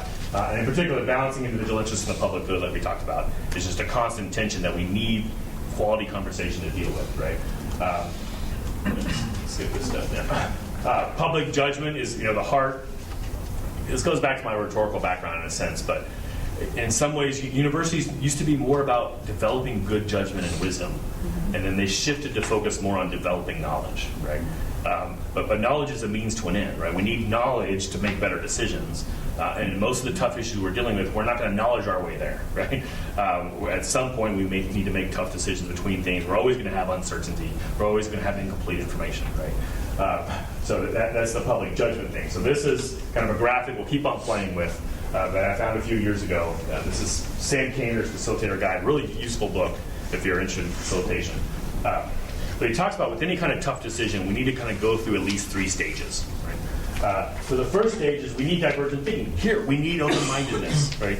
At the beginning of a process, we tend to be too closed-minded, right? We tend to have it already figured out, right? So most decisions, what happens is we don't have enough divergent opinion. We jump to a decision point, so we have false consensus. We think we all agree because we didn't let anyone disagree in the room. Or we didn't let them speak if they're in the room. Or if they spoke, we kind of shut them down pretty quickly, right? You've all been in a committee meeting, right? Where everyone seems to agree, but then someone kind of says, well, yeah, but, and everyone's, oh, all right, because now the meeting's longer, right? So there's a lot of kind of inherent kind of pushback against dissent, against, complicating things, right? So one thing, better process, we need better processes to allow for divergent opinion, right? To help people think outside of the box. To work harder at convening to get people that disagree in the room, right? So to avoid false consensus, we need kind of, how do we get more voices in the room, how to do that? We can do that in lots of ways. We can do that with surveys. We can do that individual opinion. We can do that if we search for it, right? If I'm an activist that wants people to follow my perspective, I want a very narrow range of opinions, right? I just want the people that agree with me talking, right? If I'm a deliberative practitioner that wants to consider all opinions and I care about democracy, I'm going to broaden the conversation. The problem is success kind of leads to problems here. If we do a really good job of divergent thinking, now we have lots of voices in the room, and it's messy, right? And so I think the problem we run into a lot more is we allow lots of different voices, and then we jump to a decision, right? So city council is dealing with a tough issue. They have public comment. We have 100 people at the microphone. They all speak their truth, right? And then city council makes the decision, right? And we allowed everyone to speak. No one was listening. No one worked through the issue. No one understood each other, right? So if I went to city council to tell them how horrible this idea is, and I got to speak my truth, and then 20 minutes later they vote for the idea, I'm thinking, what the heck? Didn't they hear me about how bad it is? Right? The city council is trying to balance kind of all these things in a way, right? So I think we have such a free speech tradition, especially in the United States, that there's lots. We have some work to do, right? Certainly the dominant voices, and but the problem isn't so much getting chances to speak. The problem is making sense of all that noise, right? And too often we have all the voices and then we jump to the decision, and that creates this polarization and frustration, right? So the middle part of working through the groan zone, and I love when I'm training facilitators, but having that term, the groan zone, right? Because I can tell them that if your table is struggling, it means it's working, right? Because they should struggle. These are tough issues, right? And when people take the blinders off and they get away from the simplistic framing and they're now dealing with underlying tensions, it's going to be hard for them, right? But in the groan zone in particular, while there's lots of ways of doing divergent thinking, there's lots of ways of collecting opinion, right? The groan zone, for me, takes small groups, right? We need to have a real conversation. We need to be in a circle and talk about it, right? That takes interaction. That takes real kind of human, genuine communication. The problem is communities don't have that capacity, right? We have so much capacity, so many ways to give people a chance to speak their truth, right? We have very few ways for people to actually have a real conversation with other people and work through that, right? So that's the work that the CPD is doing, the work that we can be doing in our classrooms, is start giving students the skills to do that in a way, right? But then the back end, the next problem that happens, so if we get past false consensus, we get past false polarization, right? Then we get stuck with paralysis by analysis. Right?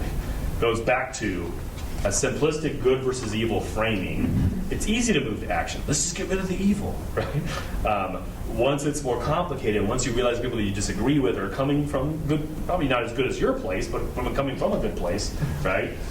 It's harder to make a decision, right? You've complicated things, and you get stuck there, right? A lot of our deliberative processes, we really change the conversation. People realize, yes, this is, got to see this from multiple angles, but then how do you move that decision? Or the same thing, so many people in our field glorify open-mindedness so much, which is great for divergent thinking, which is great for creating understanding and kind of talking about this, but then if we actually need to make a decision, right, then it gets harder, right? And there's so much focus now from the dialogue people of saying, one thing I specifically pushed back on, we did this activity at the NCDD conference, and one of the cards that we had about dialogue and deliberation was that, deliberation is all about the recognition that everyone's opinion is equally valid. I can't go there, right? I can go that everyone's opinion has validity, everyone's opinion has value. We should listen to everybody, right? But clearly some people's opinions are better than others. It's based on more experience and more data or a better mix of evidence. The simple thing is, we do some work on immigration issues, those type of things. I'm not going to seek out white supremacists to make sure they're in the room, right? I feel pretty comfortable that the white supremacist opinion is less valid than others, right? I'm going to draw that line somewhere in a way, right? So for convergent thinking, to make a decision, we need to start prioritizing. Some values are going to be more important than others for the community, right? So it's not that closed-mindedness is bad, right? It's arbitrary closed-mindedness is bad, right? We need to figure out better ways of making decisions and struggle with that. But there's not a set, expert way to make this decision of what's more important between these values. It's always going to be a constant struggle, right? So this becomes process-wise what our communities, what our organizations need. We need better processes for divergent thinking. How do we make sure we get lots of voices in the room, right? We need devil's advocates and those type of things, right? And then we need better processes for working through the grown zone, right? As a term, kind of, and how do we work through these issues and really kind of develop understanding and mutual respect but then at the end, we also need better decision-making process. What I don't like about this graphic is that the convergent thinking comes to a single point, right? A lot of people that do this work focus on consensus. Consensus is a very scary word for me, right? I rarely go for consensus in my process, because if you're dealing for a wicked problem, you're not looking for consensus, right? So the decision point can look in very different ways, right? Because some actors might do this, and some actors might do this, or at some points you might have to vote, right? Maybe it is majority wins in some senses, right? But if you've done a good process, there's a legitimacy to it, right? There's a good example to think about. Right now, most of our democratic processes, push it through, 51% you win, right? But you've won, maybe you passed that law, say Obamacare, right? But if 49% of the people are dedicated to not making that work, right? If they believe the process was not legitimate, right, and their voices weren't heard, and the people who won because of manipulation or whatever, right, then they're going to do everything they can to overturn that as soon as possible. In Colorado, we've passed marijuana, then undone marijuana, then passed all this kind of stuff, because after every election, whoever loses dedicates themselves to changing the law as soon as possible, right? That's because the processes are not seen as legitimate. Right? We did a process with the school district about grade configuration. I won't get into the details, right? But it was a split vote, right? Very, very, both sides were kind of very strong. One of the school board members was completely against the change, right? They voted, I think it was 4-3 or 5-2 for the change. He was the first one to speak, and he said, I don't think this was a good idea, but now that we've passed it, my job is to work as hard as I can to make sure it works. And it was so refreshing, it was so fascinating. Then I thought about it, it should be that way, right? We've gone through a process, we've seen the different sides, and then we've made a decision, then everyone should say, okay, let's make this work, right? But it was amazing to me how rare that was, right? That the losing side said, okay, I don't think that's right, but okay, let's do it. Let's figure it out, right? I mean, what would have happened if after we passed Obamacare, all the Republicans said, ooh, I think that's a bad idea, but okay, let's figure it out. Let's just make this work. We had the perfect office. And that happens on both sides of the aisle, right? When you have an adversarial thing, right? So a lot of this is how do we, if you do a good job of this and do a good job of this, then hopefully there's more legitimacy to this. that even the losing side says, ooh, I don't think that was right, but I see that I was heard, they respect my opinion, I heard them, so I know why they're doing that, and I can see that I think they made the wrong decision, but let's kind of try to make it work, right? And that's what we've lost in so much of our public policy, right? Because we're such an adversarial process, such a kind of fight for that 51%. And the more you look at policy, there's so much of a focus, especially in the United States, on the election and the vote, right? The implementation is where everything is, right? And if the process to the vote was corrupt in some ways, the implementation is always not going to work. And that's that adaptive change, right? If the people that actually have to change didn't believe in the process, right? And in Colorado, we're struggling because the state legislators passing all these education bills, but the school districts really weren't involved in them, right? So they're passing the bill, they're telling the school district what to do, but the school district has no ownership of that, right? So there's this struggle now between the teachers and administration and the state legislature, right? And the teachers and administration don't believe the process were legitimate, so they're not really paying that much attention, right? And it's just not a way to affect change in a sense. Almost there. So democratic governance I talked about is that notion that change kind of happens at multiple levels. Almost all of our processes, the back end of the process is, okay, now that we've had this conversation, what can individuals do? Or what can kind of networks do? And what can kind of key organizations and nonprofits and businesses do? And, what's the relationships between these organizations? And then, yes, maybe kind of laws, right? But it's all of the above. Whereas most public conversations just talking about the law or just talking about the individual, right? If we're dealing with poverty, well, people need to change how they're acting, or we need to change laws to help them, right? Well, we don't talk about this broad range, but the deliberative frame kind of really helps you have a much broader range in that. Yeah, I'm going to cover this, and we'll do a break and last couple of things before we do the example. One of the aspects as we started doing this work, there is a lot of theoretical kind of pushback on deliberation, right? Particularly kind of from the political left in a sense, of saying making decisions based on talk are going to kind of are going to too much support the status quo and kind of dominant voices and those type of things, right? And if you're saying we need this reasonable conversation and talking to each other, then you're kind of closing out certain types of talk, right? Of anger and really need to change things and those type of things. So there's been a lot of negotiation from the initial kind of theories that were developed with it. So I developed this phrase, passion and partiality, probably about 10 years ago, right? And it's purposely an oxymoron, right? But it's kind of struggling with that notion of impartiality. Some people use neutral. Neutral always seemed to be such a devoid term, right? So I kind of picked impartiality. But I also recognize, and hopefully you recognize this today, that I'm pretty passionate about my work. I'm passionate about my community. I'm passionate about making change. I'm passionate about improving things. I'm passionate about democracy. But since I'm passionate about democracy, I'm passionate about inclusivity and equality, right?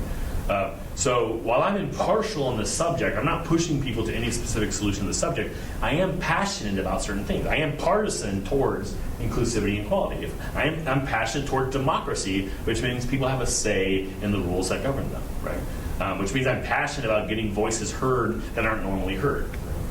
So passion and partiality is this notion that, yeah, we're going to be impartial about the content, but we're going to be very passionate about the process. Right? And this is what justifies what we'll do this afternoon in terms of, I train my students to be pretty active facilitators. Right? Being an active facilitator and being an impartial facilitator are two different things. It's easy to be impartial, don't say much, right? But every time my students intervene in the conversation, they're intervening. They're being less impartial in a way, right? So we recognize that we're going to be constantly kind of negotiating that. So this notion, there's a tension between being impartial and honoring equality inclusion. Desmond Tutu has a quote like, "Impartiality in the face of oppression serves the oppressor." Right? And that's been sent to me over the years by people who are brought up in things, and I agree with that, right? So if I'm running a forum and one person's dominating and not letting other people speaking, and if I'm impartial to that, I'm helping that person dominate, right? So I'm going to train my facilitators. No, I want you to make room for the weaker voices or the people that aren't feel comfortable speaking and those type of things, right? But we recognize when they do that, we're violating impartiality in some ways, right? Well, but the same thing, and this is kind of where we ran this process on the river stuff, and we recognize that lots of people, some of the people came in with talking points from one of the local organizations. That was bad information. It was framed very manipulatively, right?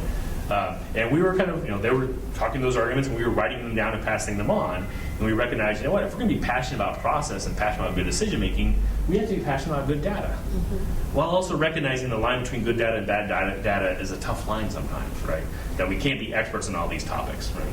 But it's the same thing that if one person has really good information and someone else is making stuff up, and I'm impartial to that, right, then I'm kind of helping the person making stuff up, right? So this becomes a constant tension in our work, both before meetings, during meetings, and after meetings, is negotiating this, right? That we know we need to be impartial. For us to change the conversation, we need to be a trusted source. There's a lot of work to do to get away from the adversarial kind of stuff, right? But then also recognizing that we need to honor these two things, right? And then there's a tension sometimes between this, right? In some ways. Reactions to that, I don't know if thoughts are still developing some of the stuff. We have a couple articles if you're interested in it. But that, trying to negotiate that notion of we're going to be neutral, right? But we also want to make an impact, right? Or even goes back to we expect people to change their opinion from the beginning to the end of the process because they're being exposed to different ideas and they're being exposed to good information, right? But we're impartial, but we're assuming people are going to change their mind is an interesting kind of oxymoron anyway, right? The exciting thing is there's more and more kind of recognition of this passion and partiality. United Way nationwide or internationally is kind of changing the way they realize now that they have to kind of be this resource for better conversations in a way. I'm not sure. You've done some stuff with United Way here, right? But there's lots of organizations that are kind of coming up that are recognizing the need to change the conversation and kind of negotiate this, but we can't be purely neutral in a way, and we're going to be engaged. But how much can you really rely on that process versus content? It's an interesting negotiation. Yeah, I think I finished it because I've already talked about these, so just kind of review. So within the deliberative perspective, the role of the citizens, government, experts, and the media kind of change, right? The citizens become problem solvers versus just voters or advocates in a way, right? And that's the skill set. And this is where the fit for classroom is you're teaching kids how to be collaborative problem solvers, how to see things from the different side. I push, particularly in our major, I really try to push the communication majors that don't be in this major just to become a better communicator, right? I don't want my students just to be good communicators in a bad communication environment, right? I want to teach my kids how to change the environment. Right. I want a communication major in particular to take responsibility for the quality of the communication around them. Right? And obviously I train students as facilitators. Some of them will become professional facilitators. Most of them won't. But what I hear back from my students all the time is how often they use their facilitation skills in everyday, how often they're in a group, and maybe that group's biased towards their opinion, right? But they recognize that they're not seeing the other side, right? That they're having a bad conversation, and all of a sudden they play devil's advocate against themselves, right? Or they take over a meeting that they're not running because they realize the quality of the conversation is so bad, right? So this is huge kind of implications for skill sets for students to really think kind of in these ways, right? The role of government changes from being a primary problem solver to kind of being a key convener, right? And this recognition that government is a key tool, but not the only tool. And that's part of that shift in that conversation that really makes it easy to get away from that adversarial when you rethink the role of government. The role of experts change. Again, experts, instead of kind of being the decision makers, become kind of the helpers in a way, like the partners. Providing. And a lot of what happens with that cycle is key fact questions will come up in the discussion. So after we have an event, we check in with experts, and experts can kind of tell us, yeah, this is where they're getting it wrong, this is impractical, this is, so then that part of that cycle becomes improving the conversation and kind of finding where experts can kind of come in and change the conversation. And the role of media, this is the hardest one because media loves conflict, right? Media comes to our events and then they'll find the one example of people, being mean to each other. Whereas most of the event was all about collaboration, and they'll, or they don't come because there's no firework in a sense. But media can play a really important role of helping us think this way, right? Yeah. We've talked a lot about these last two. I'll talk about them. We'll take a break. So faith in human nature and wisdom of crowds are both key aspects underlying the deliberative perspective, but they're both about potential versus reality. Right? I've talked a lot about flaws in human nature, right? But the flip side is it's clear that we can learn and build up a habit of this, right? If you're going to be democratic, you inherently have to have faith in human nature. Right? When I started the CPD 12 years ago, I had a faith in human nature. I kind of assumed most people are reasonable. Right? If you give them a good situation and good information, most people can have this conversation, right? I had enough faith in that to start my organization, right? I can happily tell you after 11 years of doing this, that faith has actually been fulfilled more than I thought.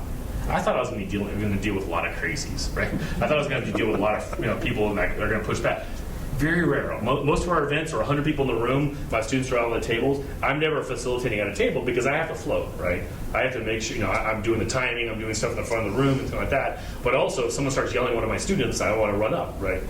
In 11 years of doing this work, I've had to walk up to help a student 3 different times, right? Where I felt someone was kind of frustrated to the point that my student couldn't handle it, right? When I started it, I didn't think I thought there'd be a limited range of topics we could deal with an 18-year-old student kind of running the conversation. As we've gone on, we've taken tougher and tougher topics because they can handle it. Right? I don't know if the crazies don't show up. I don't know if they show up and then they decide not to be that crazy there because it doesn't make sense. Now, I don't handle a microphone in front of 100 people, right? So they're just in front of 8.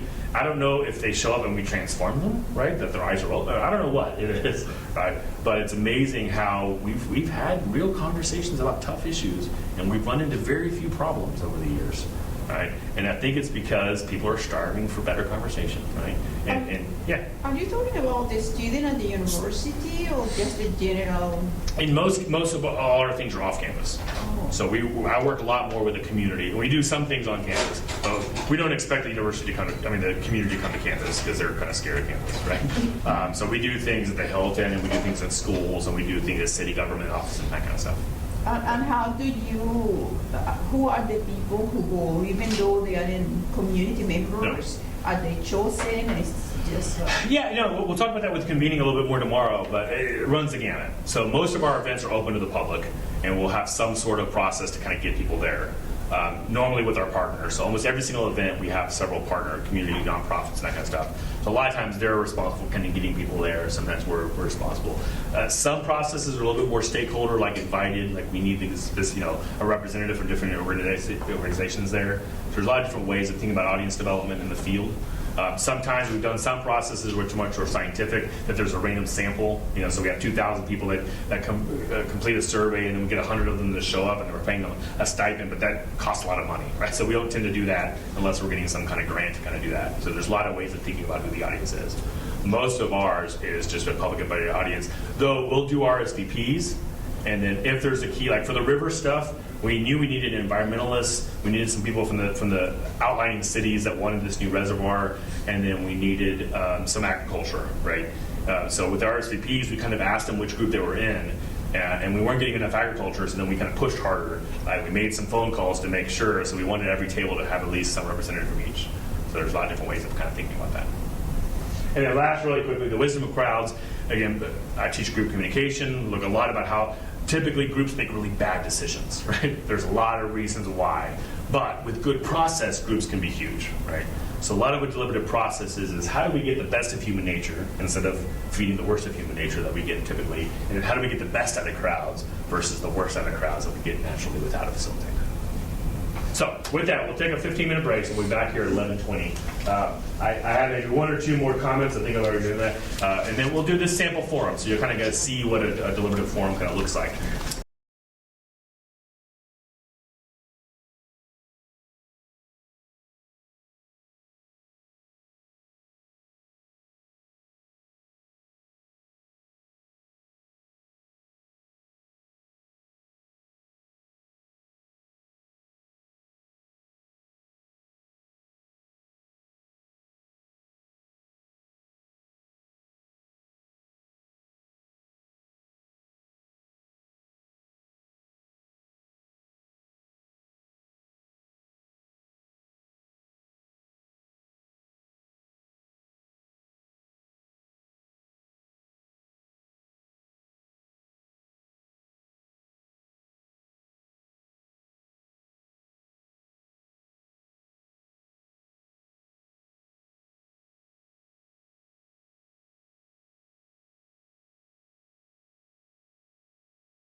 Foundation, I literally bring an empty bag and I fill it on to pass it out to my students. So and I'll be there in 2 weeks. So if anything, I can just send you. Okay, yeah, so we're here.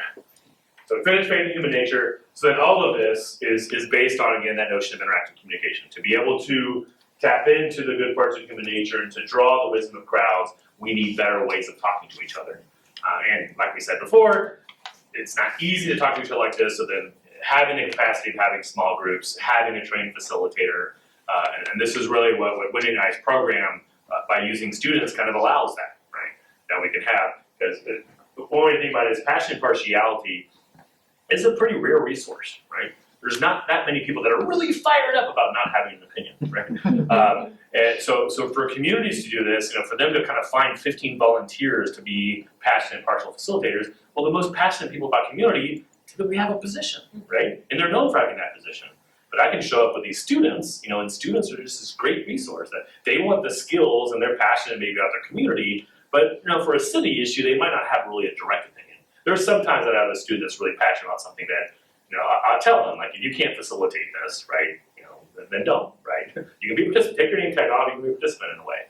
But for most of these issues, they cannot play this role, right? So this facilitating interactive communication is kind of the heart of the work. That's why I wanted you to, flipping through this, we can get into this a lot more next time, but if you turn to kind of page 8, if you printed it out, or I guess page 7 starts it, it has these dialogue and deliberation streams of practice. So there's all these kind of ways of doing this work, all kind of based on interactive communication. Some processes are for exploration, like how do we start really thinking about an issue, more kind of diversion, kind of the divergent thinking kind of side of things. Some are conflict transformation. How do we take a specific issue where there's people that really don't understand each other in conflict and transform that conflict? That field itself, it used to be conflict resolution, and then it changed its term from conflict resolution to conflict management or conflict transformation, right? And I think it's based on that wicked problems idea. Now, we're not going to resolve these conflicts. Conflict is going to be inherent, right? So it's about how do we deal with the conflict and how do we kind of transform the conflict to be productive conflict, right? And for some people, productive conflict seems like that doesn't make sense, right? But that's really what we're doing. We're going to have conflict. We're going to think differently. The issues inherently have values underlining, and then the people rank those values differently, right? So it's all about how do we kind of productively address that conflict. Some of it's decision making. So a lot of stuff we do for the city or the school board is they have to make a decision. We're trying to give them a better sense of the public voice and also refine that public voice. And then sometimes it's collaborative action. Sometimes it's it's like the stuff that we've been doing with poverty. It's as a community, how do we react to this, right? There's not one decision maker. So the next several pages of this just have lots of different kind of talks through those 4 streams, and then has lots of different examples of processes that kind of work with those streams. The really nice thing about this field, about NCDD, is people share like crazy. If you look at this, and I think we sent you the link, right? So you have the links if you want them. Almost every one of these different ways of doing things, there's a website. Most of those websites, all the information on how to do it. They'll have facilitator guides, 100-page facilitator guides, training workbooks that people just share, right? And I gave you my 110-page workbook, right? But there's just true believers in this field that want people to talk better, right? So there's not so much of the this is mine, you have to pay for it kind of thing. There's plenty of training programs you can pay for. There's one just last thing when you think about interactive communication, we talk about the 3 Ds. So debate, dialogue, and deliberation are just 3 interactive technologies essentially. When I started this work, I used to teach debate a lot and got very frustrated with it. So I kind of came up, focus and deliberation as an alternative. But then I was convinced, the more I looked at it, was too often we kind of threw debate out too early, right? So good debate can be very useful. The problem is about 95% of the debate we see is bad debate, right? So instead of just kind of getting rid of debate, a lot of the work, so we sponsored some debates, but typically with a pretty strong moderator, right? So it's not just a spectacle. It's not just, oh, look, who gets the nice zinger, right? Who makes the other side look bad? But it's really a debate, kind of how do we design this so expert can really have a tough conversation that really helps us understand issues, right? So that's what we'll talk about more of this tomorrow if you want, but the main class I teach for everyone to take, not just my specialized students, is called public argumentation, and it's about a third debate and a third deliberation, and then a third kind of argumentation and kind of fallacies and logic and that kind of stuff. But we really try to teach debate as a useful model. Right? Actually, I think the story of that class is maybe will be helpful to kind of cap off the morning in a sense. So I used to teach debate. It's a typical class required lots of communication majors. I had 24 students. They formed 6 teams of 4 students each. The very beginning of the semester, they pick a topic. Right? They pick a topic they really care about, and then they have to frame it as a debate, do tons of research, evidence cards, and do a brief. So it's really research, kind of expert-based, right? Data, and then they have to frame it as a yes/no question, right? The United States should build a wall or whatever, right? And then they have a 2-on-2 debate, affirmative versus negative, and then they switch sides and have the debate again, right? So by the end of the semester, they've spent all semester long researching this issue and have 2 debates, and they were forced to make the argument for yes and the argument for no. Right? And at the end of the second debate, I always kind of made the second debate a little shorter, so I'd have about 10 minutes in class after the second debate to say, okay, you're no longer affirmative or negative. You're a real person that's researched this issue all year long, right? What's your position? What do you think? What should we do, right? About 85% of the students, I started keeping statistics the last 3 or 4 times I taught it. What do you think they said? I don't know. Yeah, completely. Most of them picked the topic because they were passionate for a yes or a no, right? We have to build a wall, or we have to do that, whatever, right? But forced to research both sides, and forced to really research. We had high quality, high expectations. They had to have government documents. It wasn't just like Google, Wikipedia. They had to do some real research, right? But forced to do both sides. The whole debate model is kind of based on the data will tell you yes or no, right? But forced to do both, they had really good arguments on both sides in some ways, and then they kind of got stuck. So I realized this whole class is designed, and what I was really worried about is they spent all semester long studying that issue. At the end, they didn't know. I think they were demotivated, right? Yes. I think they're like, why do I bother, right? I'm gonna just go watch TV, right? So I changed. So I started actually, I studied presidential rhetoric. I studied Clinton a lot. Clinton, at the beginning of his second term, did a president's race initiative, right? Some of y'all might have remembered that. That was, 92, I guess, right? Or 96. Well, with the race initiative, the White House sent out all this material on how to have tough conversations about race. It had all this material about dialogue and deliberation. So I'm this debate teacher teaching this class. All of a sudden, I'm reading this material on dialogue and deliberation. I'm like, this is what we need to be doing, right? Not debate, right? So then I started transitioning the class. So we still do the debate. Right? So we still do a lot of the research because, again, good debate can be useful. Good debate. So part with the debate, part with the research, good information is elevated, bad information is kind of taken out, right? So they realize from the debate, it's really hard in the debate when the other side's there to make a really bad argument because the other side will kind of attack that, right? So the debate kind of works as this crucible to kind of burn off the bad arguments and keep the good arguments. But again, the debate doesn't get us to a yes or a no. The debate helps clarify what's the good information. Then the last third of the class, they do, and I'll talk a lot more about this, how they do this tomorrow if you're interested, is they create a discussion guide, kind of like this discussion guide you're doing here. It's this NIF framework, right? What the NIF framework is here's a broad problem we all agree with. What should we do about this, right? And we all frame it in a way that most people agree it's a problem. And then you offer at least 3 different approaches to that problem, not solutions. You'll solve these problems. 3 different approaches, right? Each of those approaches is framed within wicked problems. Each of the approaches is not a magic bullet that fixes it, right? Each of the approaches has certain values that it elevates over others, right?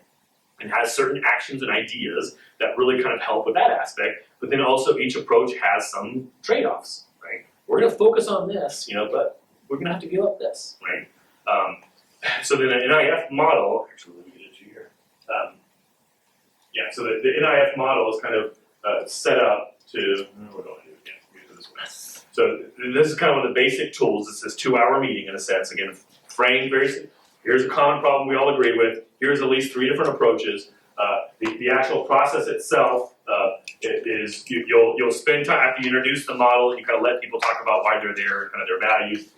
Then you walk through each of the approaches systematically, right? So this is what we'll do here in a second. We're running out of time a little bit, so we'll do it a little shorter, but you'll get a sense of it. But normally you spend about 20 minutes on each approach, really thinking through that. With a facilitator, the facilitator is trying to make sure you think about both sides. What do you like about this approach? What do you not like about it? What do you kind of struggle with this approach? So once you've walked through the 3, then you have another 30 minutes or an hour at the end. Now that we've had this conversation, where do we move forward? And the design of the approaches aren't, at the end you don't vote. You don't say, how many of y'all for approach 1? Raise your hand, because you're not trying to pick which one to do. The design of the approach is to ensure a full conversation, to make sure you see lots of different sides of it, right? Typically going in, you might really like the approach, but the design of the process will help you realize that, there's some flaws here, right? And you might really not like another approach, but the way it's framed, an outside impartial body is framing the approaches. They're framing kind of as fairly as possible. They're framing for deliberation, framing for people to have a tough conversation. Most of our framing in society is framing for persuasion, right? I'm framing it to get people to think like I want them to think, right? We're framing things because we want them to have a tough conversation, right? So in the back end, the kind of reflections time at the end, after, the deliberation is walking through the approaches. Typically it's 3, it's at least 3, sometimes it's 4 or 5, right? Part of the reason for 3 is you're getting away from the pro-con, right? The way it's framed, it should be that you don't have one approach that's the opposite of another approach, right? Each approach, you're kind of looking at doing the approach and not doing the approach within that approach, right? So each approach should be somewhat distinct. And so you'll see a couple different examples. I think we copied in your guide, the pages from my workbook, I think you have some examples. Yeah, here's my little cheat sheet. If you look on page 48, 48 to 49, you have some additional examples. A lot of times these workbooks, NIF creates these workbooks, Public Agenda also did, so there's a lot of workbooks out there. So in terms of class, you can find pre-made material on tons of different issues that you can just use in your class for conversation. What I do in that deliberation class is they have to create one of these, right? So they're assignment for the semester. And the reason why I think the class works so much better now when we pull it off, it's a hard class to pull off. At the end of the semester, instead of them saying, oh, I don't know, right, because of the 2 debates, right? At the end of the semester, they feel they know something, right? Because we didn't ask them to solve the issue, right? We didn't ask them to come up with the best solution to this tough problem, right? We asked them to make sense of the issue and to lay out the options, right? So, and I think this is really the role of the expert society. Expert can't tell us, you need to do X. The expert can tell us, hey, you can do X, Y, and Z, and here's what happens if you have X, Y, and Z, and here's the trade-offs of it, right? But the decision is the public's decision, right? Because again, there's not a right answer, right? There's better and worse answers depending on what's important to you, right? So now at the end of the semester, the students feel like experts, right? I know about this issue. They might prefer a certain option, right? But again, the role of the expert is not to make the decision. The role of the expert is that these are the choices you have to make, right? And these choices and this information is based on good information and research that helps us really understand, right? So that's what these discussion guides. When you look at deliberation broadly, there are several aspects to deliberative practice that helps us have a better conversation. So part of it is good background material, right? That's created by an impartial source that provides a base of information. There's a lot of statistics and things in here, right? And then you have the small groups, so you can actually have interaction. You have a facilitator that can kind of help you have that conversation. We'll get a lot into that this afternoon. You have, at the beginning of the meeting, you talk about the ground rules and goals, right? So at the beginning of my meetings, I talk a little bit about deliberation. I often show the grown zone graphic to the public, kind of talk about what we're doing and talk about the need to work through. I talk a little bit about tensions and, give a little mini lecture, not a 2-hour one like this morning, but a little, 8-minute lecture on kind of wicked problems and how we have to change the way we talk. So we're kind of setting an environment. And then the ground rules, I'll show you ground rules later, but talk about how to listen to understand and to kind of respect other perspectives, and but also to be honest, right? So we're negotiating that. We're negotiating civility. Right? I tend not to use the word civility. It's a very popular word now. Some people don't like civility because civility is used to quiet voices a lot of times, right? Sometimes we need to be angry, right? So there's that negotiation. We want people to be respectful of other opinions, but we also want people to be truthful, right? And we don't want people to hold back in a sense because they think that what they're saying might not be inappropriate, right? So we try to set these ground rules to kind of do that. We have one ground rule that we really like. It's okay to disagree, but disagree with curiosity, not hostility, right? We want people we invite them to disagree. We don't want, if someone else is saying something they disagree with, we want them to say, I think differently than that, right? We want to open up that space, but we also don't want them to attack that person, right? And that's one of the interesting design aspects. By having good background material, which is typically built through public process, right? Like the superintendent example, we had 2,000 surveys. From those 2,000 surveys, we developed background materials that we were reacting to, right? So now, instead of me having to disagree with Ashley to her face, I can disagree with this, right? It allows me, because we don't know how to disagree, right? Some people love disagreeing, right? Some people love conflict, and most people avoid conflict. Very few people are in the middle, which kind of try to make conflict productive, right? So by having background material to react to, it makes it easier for people to have the tough conversation. without having to disagree with people at the table, they can disagree with this, right? And it gives you a mechanism to do that. And then obviously the facilitator is making it easier for people to disagree in a productive way by how they ask questions and those type of things. And you'll see, we'll talk about those kind of questions in a little bit, right? Yeah, so that's the kind of basic NIF model. You know, I would probably say a third, maybe a half of our processes kind of use this model in some sense of having different approaches, right? Lots of other models, and again, the NCD resource guide shows, you know, wisdom cafes and citizens juries and, you know, all these different kind of ways of kind of doing this work. But we'll focus today on the NIF model. It's a nice base model, and it's a really good model for classrooms. Right? Political science classrooms, communication classrooms. We go into economics classes and do forums like this. We go into sociology classes. You know, there's books on race issues. There's books on immigration issues. You know, there's so many different topics in there that we serve. You know, one of the other kind of roles that we serve, I don't know how much Wendy does this, is we're kind of the deliberation center on campus, right? Just like there's a speaking center, right? That we can kind of help you train students how to give a good speech, or a writing center, help you kind of train your students how to write. You know, that maybe your discipline isn't writing, but you need some help. So the deliberation centers on campus can be, hey, if you want to have an interactive conversation in your class, but you don't know how to do that, right? Sometimes I bring my students in other classes and we split them up and have these conversations. Often using these preset books that already exist online. You've got a cool, again, Public Agenda and NIF have tons of them. Most of them are free online, or maybe $1 or $2 to get the PDF. Or you can kind of produce your own. So we're going to be doing, in a second here, we're going to jump in and kind of use the Shaping Our Future as an example to kind of, you know, you'll be the participants, I'll be the facilitator, to kind of show you a little bit how one works. And then this afternoon, we'll do another one with just a one-page framing, right? And we normally do the one-page framing. Most of these NIF books, these are short, these are the new ones, this one's 12 pages. They used to be about 30 pages, again, the 3 approaches, but the last 2 pages would be a summary, just like this one. The last 2 pages are a summary. We knew people showing up, like for class, we can give them the 30-page one and assign it, they're supposed to read it and come to class. But for the public, we can't, right? Even if we have a 30-page one, who reads it? Yeah. You know, so most of the time we would just use these 2 pages at the end. We would call it a placemat. We would photocopy it, one big piece of paper, like 11 by 17, and they would have it in front of them like a placemat, right? So that's kind of what we'll be doing here is mainly, hopefully you got to read the whole thing, but even if you didn't, just have those last 2 pages in front of you. We'll walk through that, and that becomes just something to react to for the facilitator to kind of use, right? So some of our events, all we've done is develop a 1-page summary.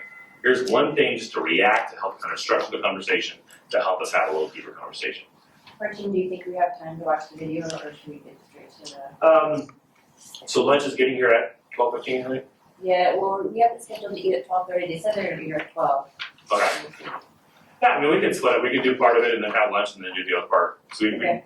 I got time afterwards. We had to read the forum. We got quite a bit of time after lunch, so we don't have to finish the forum before lunch. So we can show the video. Because the other thing NIF does is they normally develop little 10-minute videos to introduce the topics. So again, in your classes, you know, and the videos are nice because to introduce a topic, you have to be careful. You want to frame it, you know, fairly to the different sides and things like that. So kind of doing that yourself can be tough.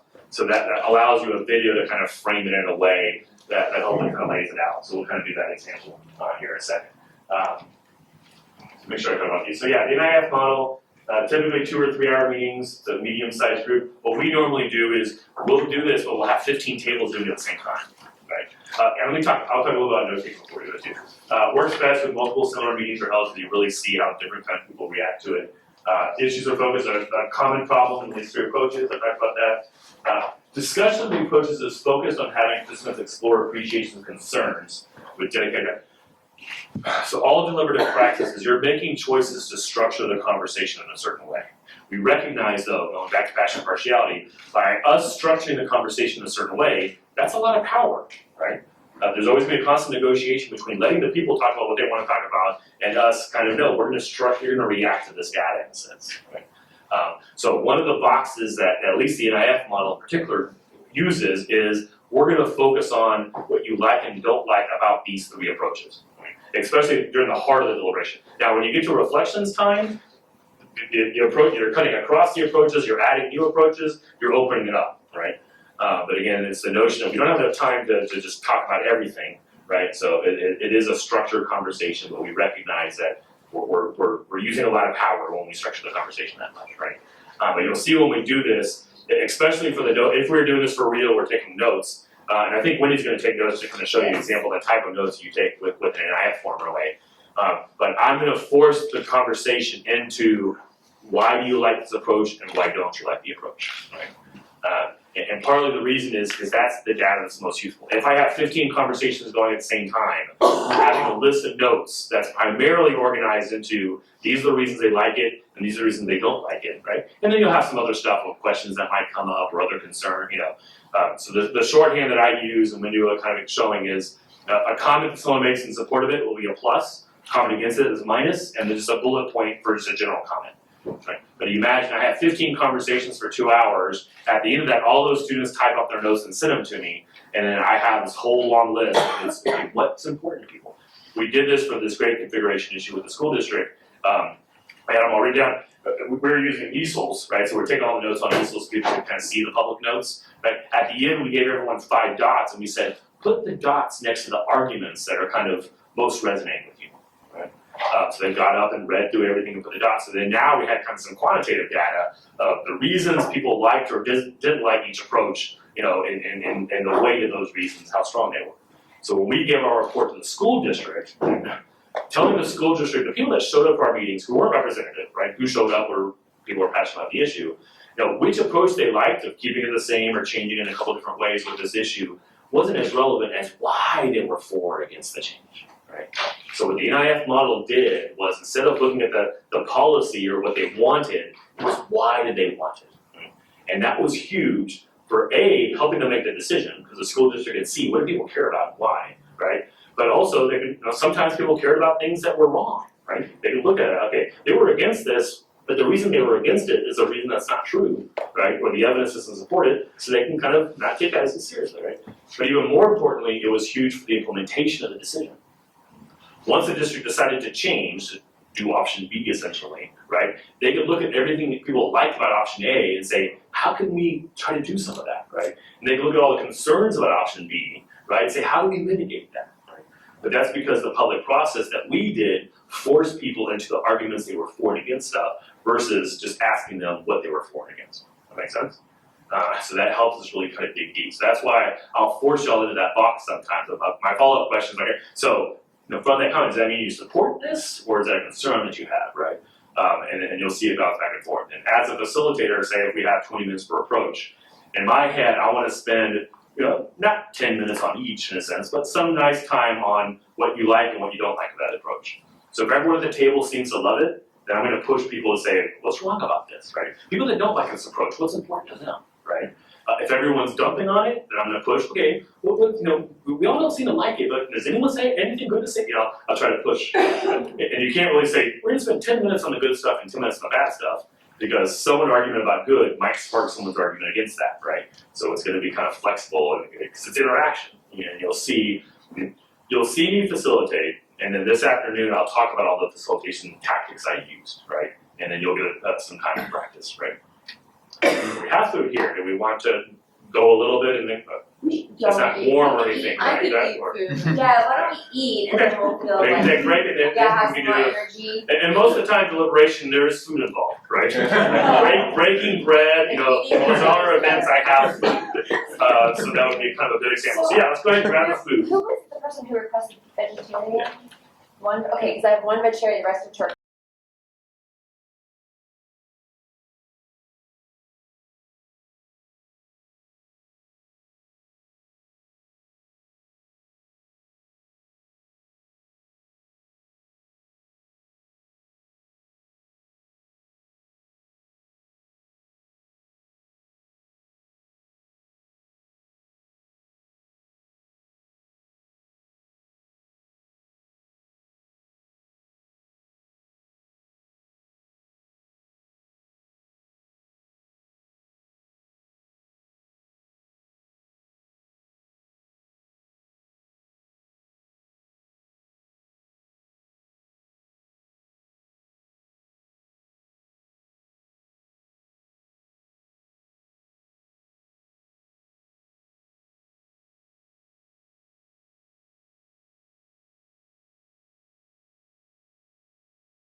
to ask each other good questions. I mean, these are critical skills in a way. That's a really cool part of facilitation is my students notice all the time about that they're modeling good deliberative skills and democratic skills. By the end of it, even a 2-hour process, they see the public doing that to each other, asking each other good questions, right? So you're showing those skills and then improve relationships. So you're kind of, for a community, you're creating new relationships. People are having conversations with people they haven't had before, right? So first order goals don't tend to impact the issue. You're not acting, you're not doing something, but just by the fact of having these conversations, there's a lot of kind of, again, empirical evidence of all of this, of these values. The second order goals are focused on the issue, right? So to what degree are you transforming some of these conflicts? Some of these kind of things where people can't talk to each other, you're kind of changing that relationship. To what degree are you sparking individual and collective action? You're getting new, like I said, we've created new nonprofit organizations and that kind of thing. And then to what degree have you improved institutional decision making, right?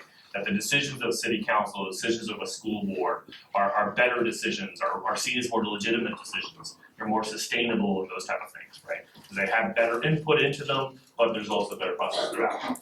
So second order goals are focused on the individual issue. And then third order goals are the broader goals. The purpose of my organization is to improve my community, to improve the quality of conversations and communication in my community.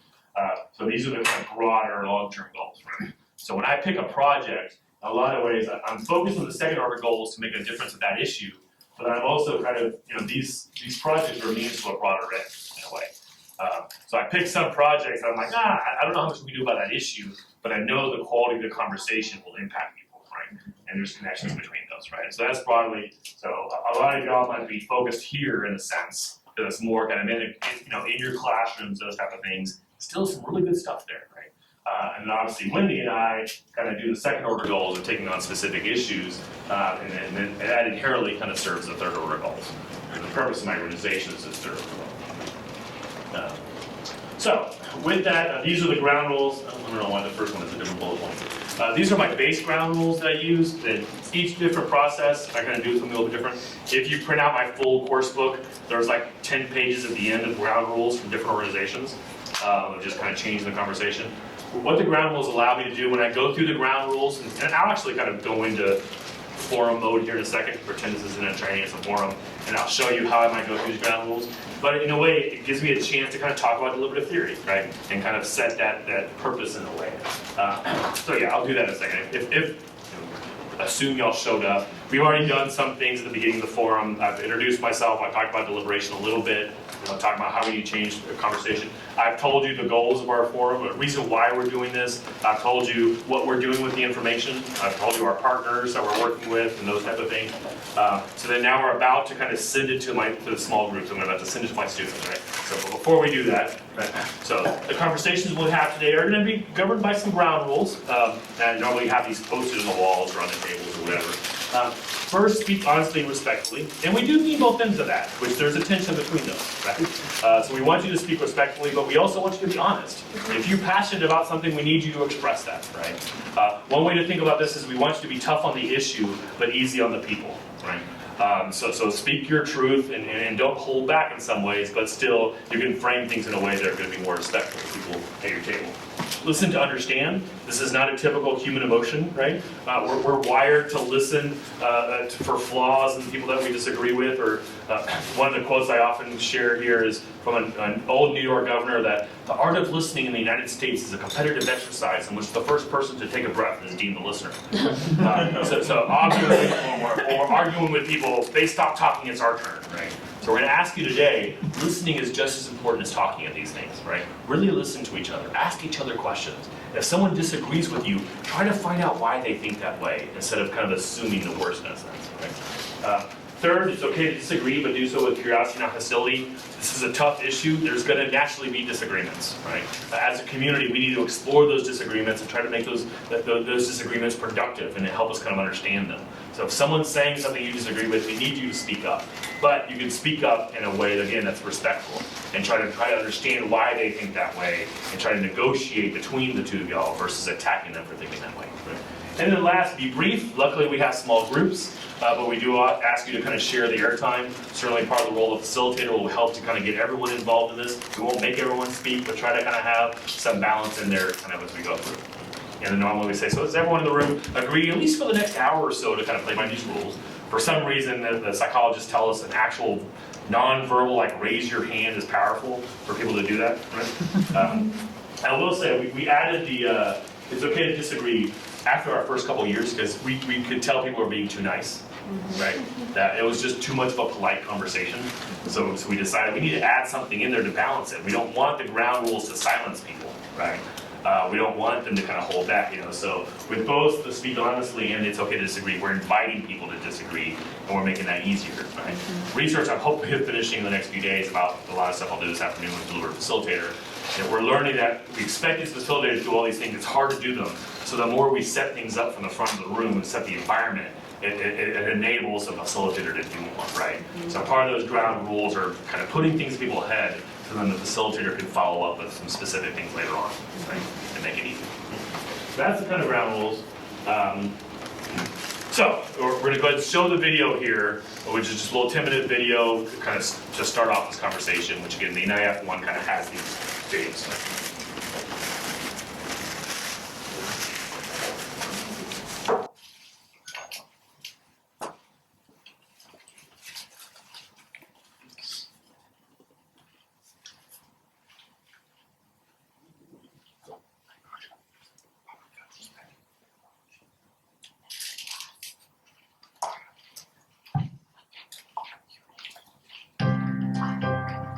Sound level okay?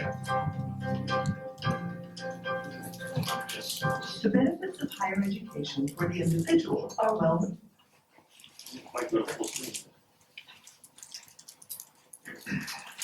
So, people with 2-year and 4-year college degrees earn more and are less likely to lose their jobs during an economic downturn.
Especially with the community work, is what kind of notes do you take, right?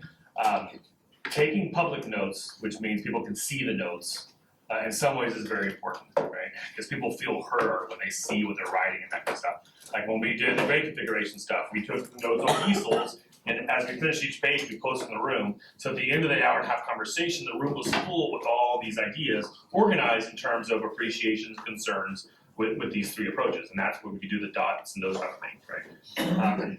The problem is, when I'm running it, we normally, like you saw the picture earlier, we have 100 people in one room, all at separate tables of 8, right? And we can't have an easel at every single table, right? If anything, those are just a lot of things for people to trip on, but for the conversation to be loud enough that someone at an easel 3 or 4 feet away, then that makes, it doesn't work noise-wise, right? So my students normally take notes on a legal pad or on a computer, because a lot of them are just faster on computers, right? But then people can't see the notes.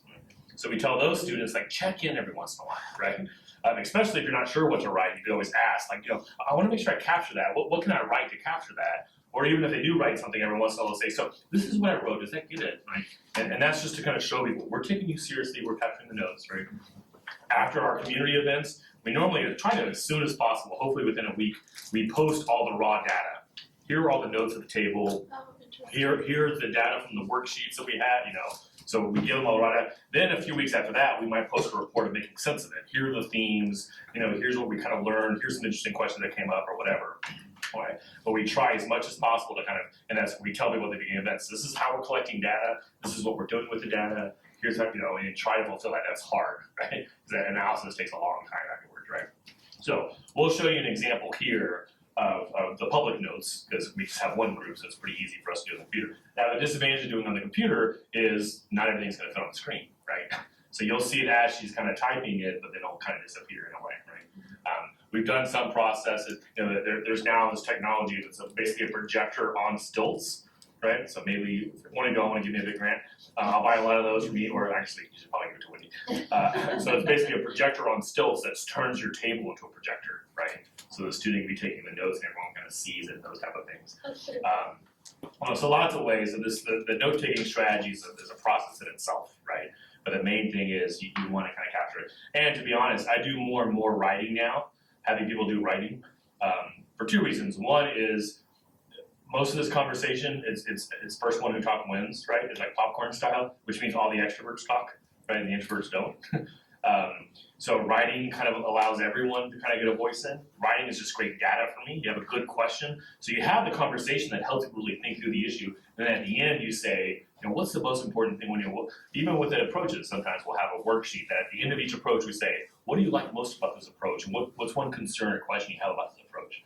So then now I'm just getting all that data from people, which is improving. Part of it honestly too is, I don't know how to teach students how to take good notes. So some of them are just good note takers and some of them are not.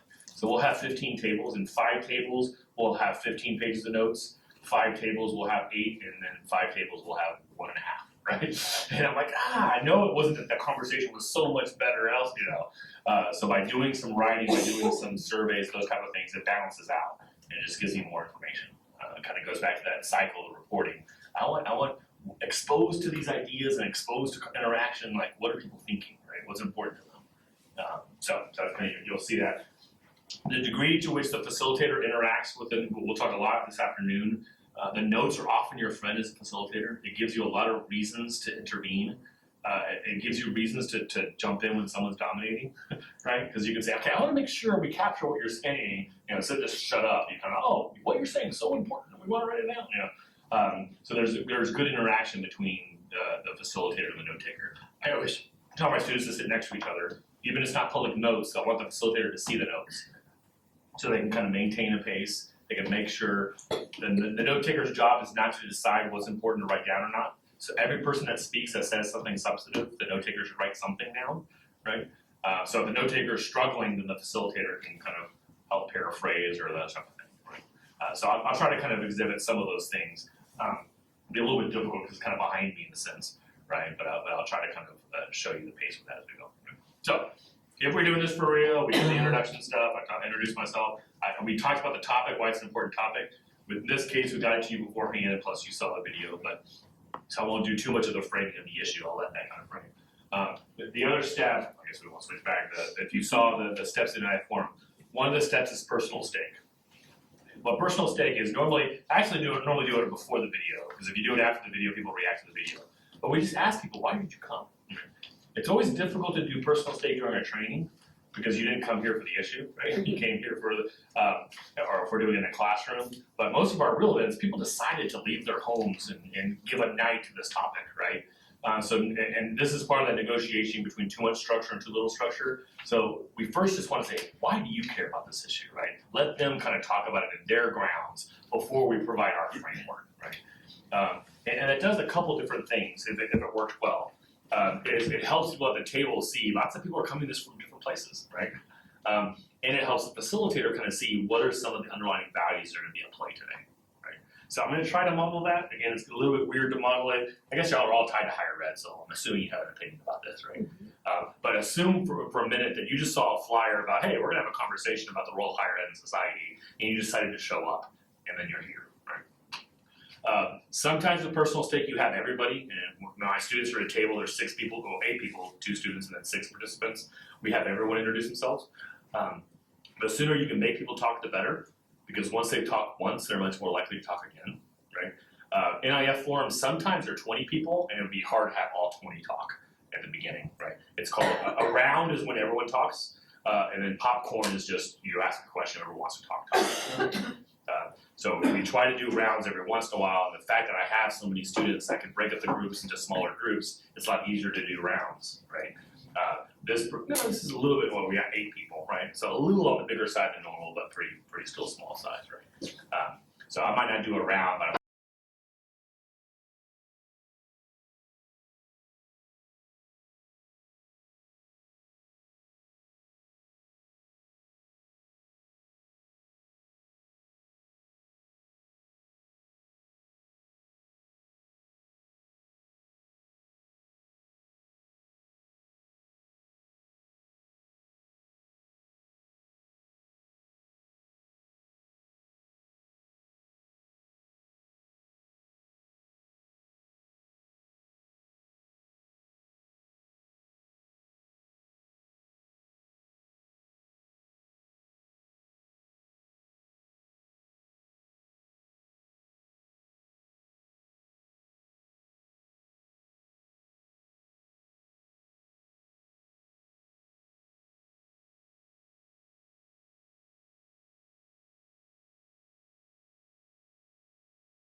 back and all this kind of stuff. But yeah, so there's a lot of pseudo kind of facilitated things in a way. And to be honest, we get asked to do a lot of things by the city and the county and school districts, and we do other school districts, and often they're just wanting to say they engage the public, right? The degree to which they really want public input, where they're really engaging the public at a point in the process where the public can make a difference. In most cases, it's, they've identified a problem, they've researched the cause, they've come up with different options to address it, they've researched those, the engineers have told them the right one's been recommended to the council has to make a decision, and then they engage the public. and the public can't do anything but complain. I think that's one of the reasons so much of our public process is bad, is they only ask the public at the very end. And at the very end, once there's a specific solution that's been picked, there's winners and losers. And the losers are going to show up to complain, right? Actually, there's a good story I was told. When I went to training by the International Association of Public Participation, IAP2, another great website, has a lot of good information on it. They talk a lot about the move from PR to P2, saying too often kind of communities or universities or cities use public relations. They make a decision and they're trying to engage the public in terms of selling them a message, right? Versus engaging the public for them to actually participate in the process, right? So they're saying we need to shift to that. And so that example of waiting until the end is an example from them. But they had a community that the landfill was filling up, right?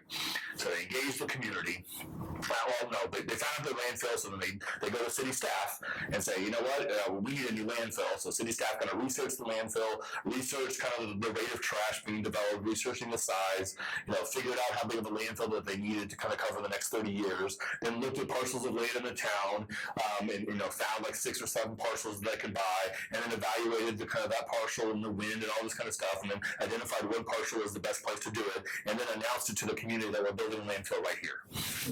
What do you think happened? Who showed up to that meeting saying, we don't like this idea, right? To everyone who lived next to that landfill. All hell breaks loose, right?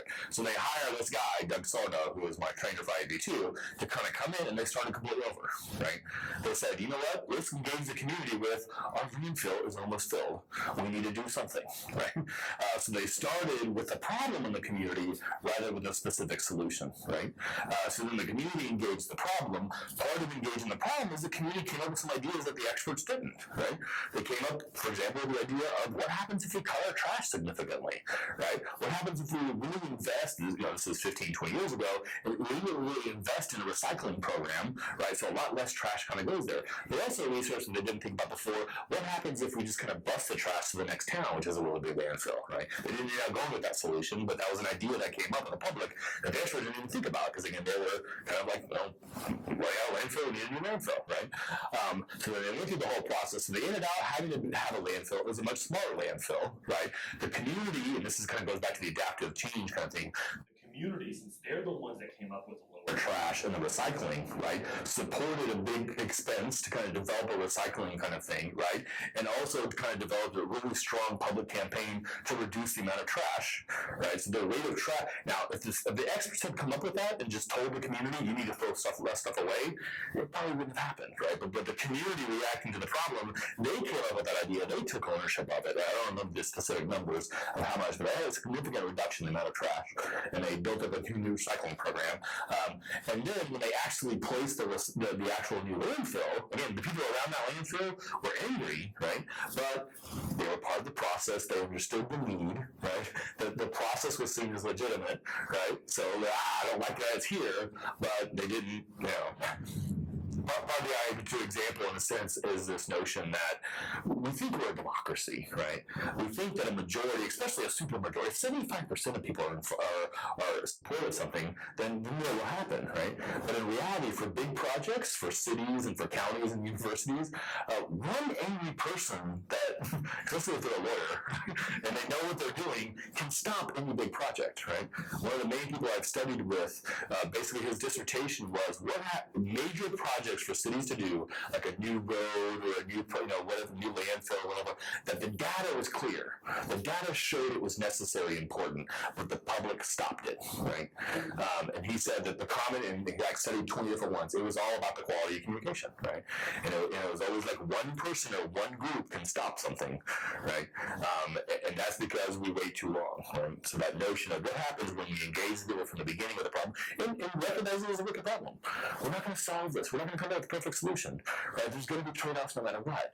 But how do we figure this out, right? And you create that legitimacy, and then now you have a decision that's sustainable and those type of things, and it sparked new things that people haven't thought of before. All right, so to show you real quick, this is a little packet of, not your PowerPoint, but the other packet is just some of the pages from my workbook. Again, we sent you the link to the whole workbook if you want more of it. But the first few pages, so like 46 and 47, 48, 49, those are just examples of the framings. Page 46 has the link to NIF and Public Agenda, which are both have lots of different framings in this kind of model, right? Of this, here's the common problem with three approaches to it. Really, 46. Yeah. Yeah, I think the first couple pages, these are extras from the whole thing, so it's obviously not the 46th page, it's like a third, right? But those are easy, ready-made things that you can use in class pretty easily, right? And then we'll talk more tomorrow about how I develop the assignment for students to actually develop these on their own, right? And kind of write these from scratch in a way. So the next couple pages show you some examples of that. And then I think it jumps, when it gets to 53, so get to page 53. This is where we'll talk through this a little bit. This is kind of my facilitation training, right? And to contextualize this a little bit, when I was trained to facilitate 12 years ago, right, I was trained to be a minimalist facilitator, to do kind of, we kind of call it the referee model, right? I keep time, and if someone breaks a rule, I blow a whistle, but other than that, it's not about me, right? You just kind of, and I think the thought behind that was, if you have good ground rules and a good environment and good material, and people in a circle, then it will just kind of run itself, right? And that's kind of how we started the first couple of years. But then I recognized that the conversations we were having were not deep, right? Yes, we were in a circle, but people didn't really explore tensions. People didn't react to each other, right? People showed up because they were fired up about the topic, but it was still an individual collection of opinion, right? We didn't really have. So then slowly and surely, after over the last 9 years, I've been training facilitators to be more and more active because they're like, we're not doing the kind of things that we need to do. We're not working through the growth zone, right? We're having this easy conversation, right? Or maybe people will say, yeah, we need a balance between those two things, but then it was almost an easy balance, right? So recognizing, okay, we're not at the extremes, we're in the middle, but it's just like this comfortable big middle, right? Instead of saying, okay, we're on that balance. Like that one question I asked, hey, we're saying there's a balance. Are we too far? We are trying to kind of negotiate what that line is versus just saying it's a balance, right? So we weren't doing the hard work, so I became more and more kind of focused on training that. The other thing, this list of 10 things, so you got the first 5 on this page, the next 10, I think about 7 of them were on the original workbook that someone else gave me, right? Of like, this is what a facilitator does. And we used to train this, we start with this facilitation training. But then the more and more we taught, we realized that these are 10 responsibilities for a facilitator, particularly a deliberative facilitator. I make a distinction between a facilitator trying to spark these kind of public conversations and a facilitator you hire for an organization. By definition, an organizational facilitator is hired by that organization to help them make a decision. They're in the service of that group, right? Whereas me, like if I'm running this in the public, yes, in some ways I'm serving this group. I want you to have a better conversation, things like that. But more, I'm serving my community, right? I'm kind of using you to have a deep conversation about a broader issue. So I've kind of got split loyalties, right?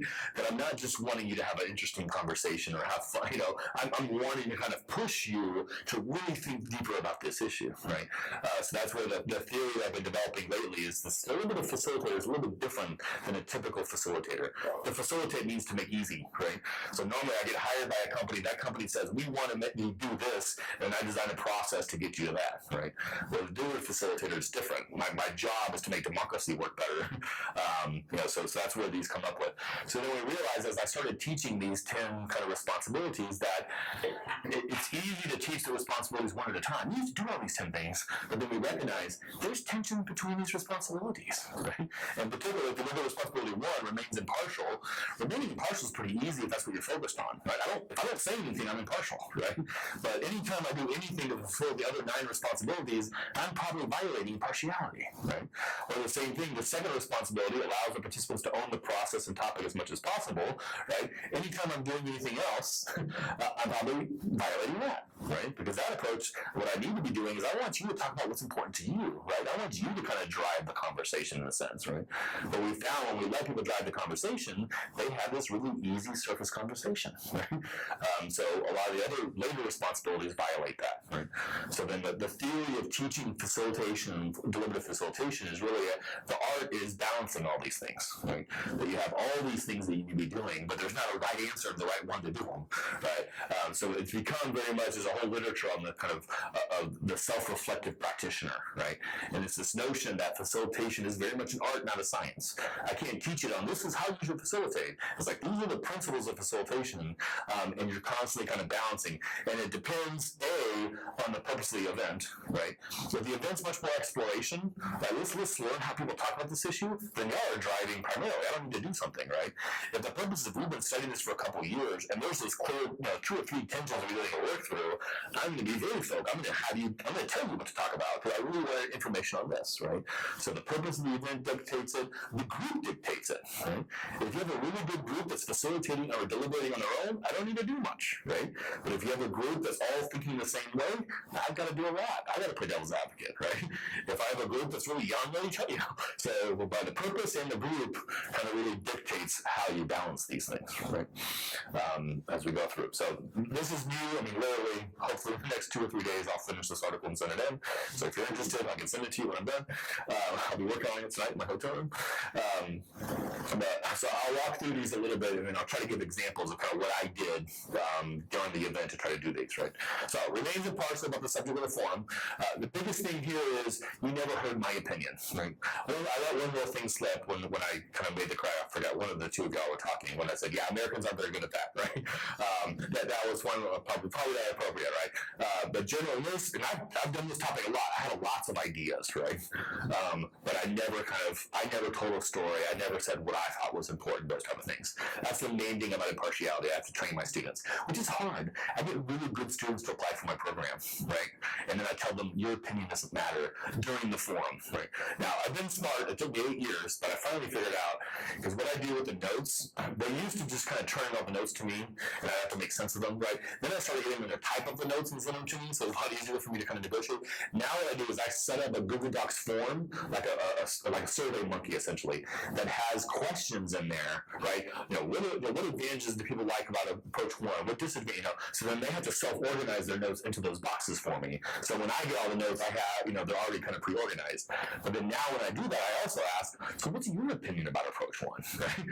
They can't express it during the forum, right? But now that they've led this conversation, they're smart, and they know about tensions and so forth. So I'm able to kind of let them give their opinion, right? Which helps me as I'm understanding the issue and kind of thinking of move forward. But during the event itself, their opinion is relevant. Right? Now, they can fudge that somewhat, because they can always play devil's advocate. They can ask a question that directs, if they think personally people are not talking about equality, they can ask a question about equality to bring it up, but they should do that for the sake of the conversation, not do that to get people to think like they want them to think, right? So impartiality is we already talked a lot about passion and partiality, that we're balancing that. The second one again is, in some senses, I want people to control the conversation. One way I did that was, my first question was always, what do I think about this? Right? Obviously, the framework, I was already structuring some things, so I'm asking you to respond to this, right? But I didn't, the first question wasn't. So one of the ideas here is to require internships. What do y'all think about internships? Right? I didn't start with a specific question. I want to start with a very broad question. Later on, I might have some specific questions that come in, right? But I'm trying to direct it. Most of my interventions were getting people to respond to each other and that kind of stuff. There are very few interventions, which I'll call in the second transition questions, where I defined the topic, that I wanted you to respond to something that I thought, right? And part of that was because you're a really good group that knew about this, So with this group, I didn't have to transition much. Often you have to transition a little bit more because the groups don't speak differently. Third, keeps track of the deliberation in terms of time and subject matter. So this is a basic facilitation. They're the timekeeper. So you heard a few interventions. We got a couple minutes left here and that kind of stuff. That kind of told you where we were.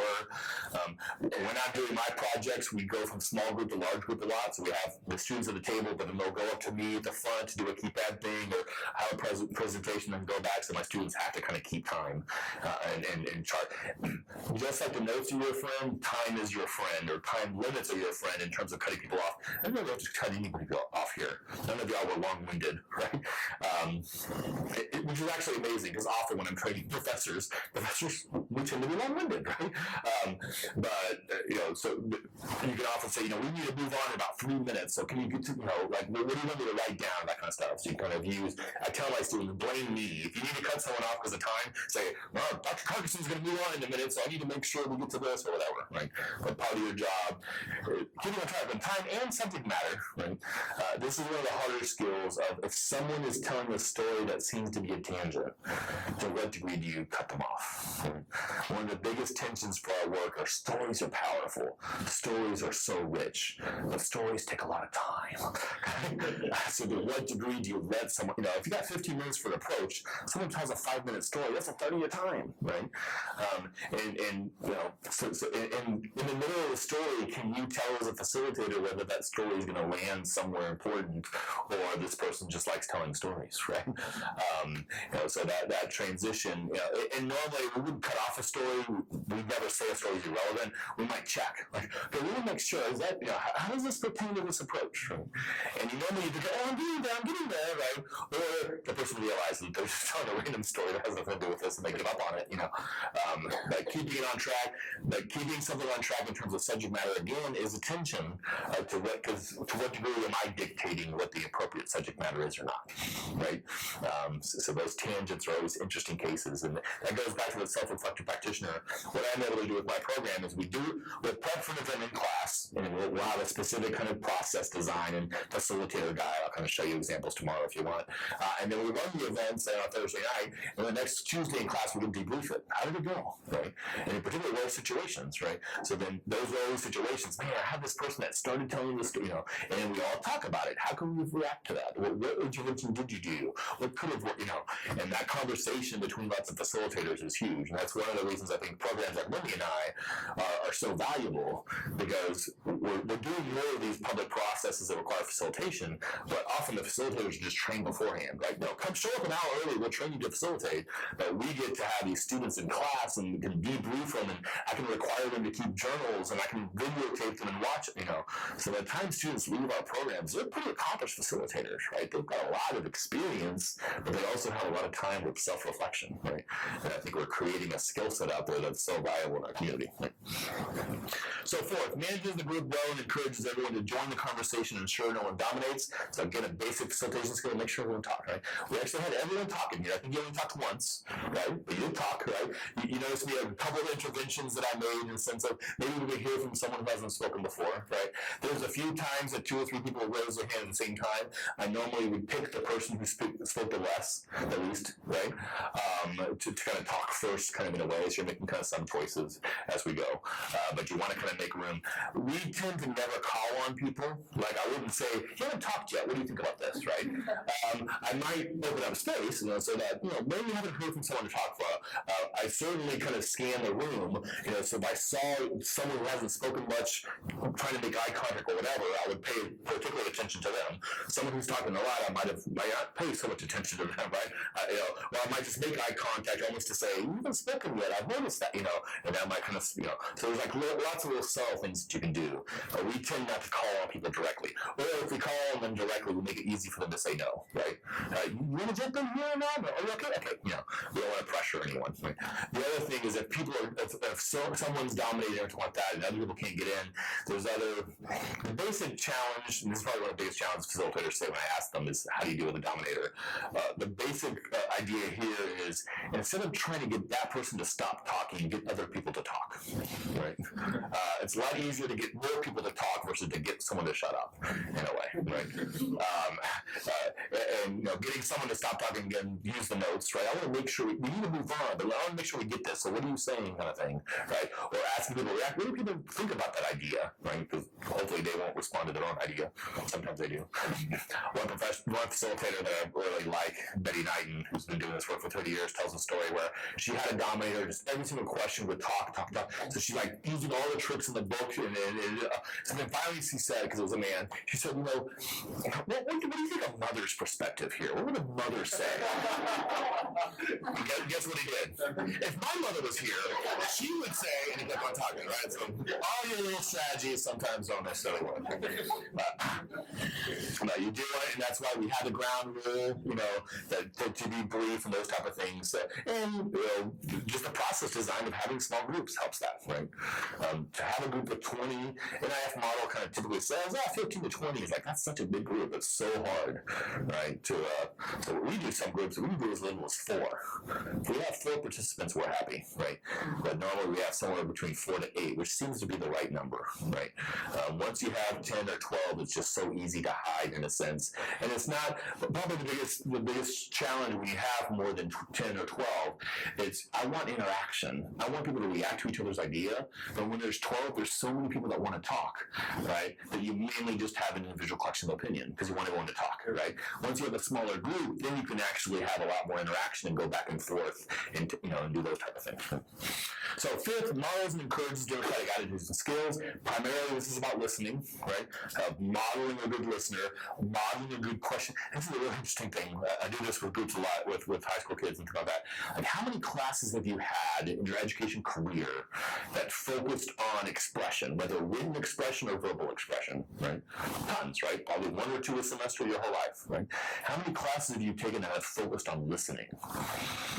Now, communication majors sometimes raise their hand. I took interpersonal communication. There's a chapter on listening, that kind of stuff, right? Or if you take conflict classes, there's empathic listening. So, but very few, right? How many classes have you taken on how to ask good questions? Asking good questions is a huge skill, and we never teach it, right? I mean, maybe one little component of the class somewhere, right? But the notion of how to ask good questions is just critical to inquiry and critical to community and critical to democracy, and it's just not a subject we teach, right? So that's a lot of what the facilitator is doing, and I mentioned this earlier, where you really see it in event after an event, that if we do a 3 approaches NIF thing, the first approach, the facilitator is asking all these questions and doing all these things. Now the third approach, people are doing to each other. Like, they're asking each other questions, right? They're doing perspective taking on their own, right? They're asking each other these reaction questions and probing questions we'll talk about in a little bit, right? That's because you're modeling it. The tension there, this is one particular tension that comes up, is the main tenet of a good listener is eye contact, right? And nonverbal cues. That sometimes can violate impartiality, right? You don't want to say, yeah, I agree with that. That's great. That's really good. Because now you're saying, ooh, you like the ideas, right? You have to be very careful. As a facilitator, you want to say, ooh, that's a good idea, right? You want to say thank you for your contribution, or thanks for, you can thank the behavior, but you don't want to evaluate the ideas. Because if you say, it's a really good idea, and the next person speaks, okay, and you don't say good idea, then you're, so impartiality. But the other thing is, if you're speaking and I'm really eye contact listening to you, I'm missing the rest of the room, right? So as a facilitator, I need to know how people react. I need to know while you're talking, if Jerome rolls his eyes, I need to know, okay, he disagrees here. Do I make space for him to talk? But how do you really kind of model really good listening skills without looking at somebody, right? So sometimes we talk about that beforehand. As a facilitator, I need to be kind of looking around the room. So, but the main thing is we want people talking to each other. We don't want it to be participant to the facilitator, participant to the facilitator, participant. So actually, I didn't do a very good job of this, right? That our modeling here when we did the forum was mainly kind of most of y'all talking to me, right? And I think part of that is because we're spread out a little bit. We're not a small table, right? So it was a little bit harder for me to kind of do that. And I was a very active facilitator because I was trying to show you examples. So I probably did a little bit more than I normally would do. But I would say if you speak and then someone's responding to you, actually starts responding to that, right? What I would do is I would look back at you. And it actually automatically, you want eye contact, right? I stop looking at you, so then you probably, and all of a sudden you're talking to each other, right? So just like a very little thing that, but if I'm maintaining eye contact, you're always looking at me, right? So you want to set it up, and we normally do that with the role of facilitator. Say, hey, now this is a conversation, so you don't really have to talk to me, or you don't have to raise your hand. Like, we want this a conversation between you as we go. So even that modeling to attitude is complicated. So those first 5 are like basic facilitating responsibilities for all kinds of facilitation. Like as teachers, you all know this, right? Those are a lot of the things that you're doing. The last 5 are getting much more into the deliberative aspects of facilitation, right? The 6th is not take an expert role in the subject matter. We always tell our students that you're an expert on the process, but not on the content, right? We need to, and often in class, if it's a complicated issue, we might spend 2 or 3 days in class. They need to understand the acronyms. They need to understand the terms. They need to understand enough of the issue to be able to direct the issue. But at the same time, we don't want to be the experts of the issue. This is something truly that we're still struggling with to figure out. Maybe Wendy knows how to do this, but the hardest question when I'm training a facilitator, say, if someone has misinformation, they're saying something I know is wrong, right? What do you do? Right? I don't have a good answer to that right now, right? Because if a facilitator says, actually, I think that statistic's wrong, right? I've now become an expert, not a facilitator, right? And I've also shut somebody down, right? But we also don't want bad information to ruin the conversation, right? So we're always kind of, if the misinformation, if it's in the information, if it's in the book, and we can just refer. Actually, if you look to page 3, that chart, that's safer. But if I'm just recalling, well, actually, I took an economics class and you're wrong.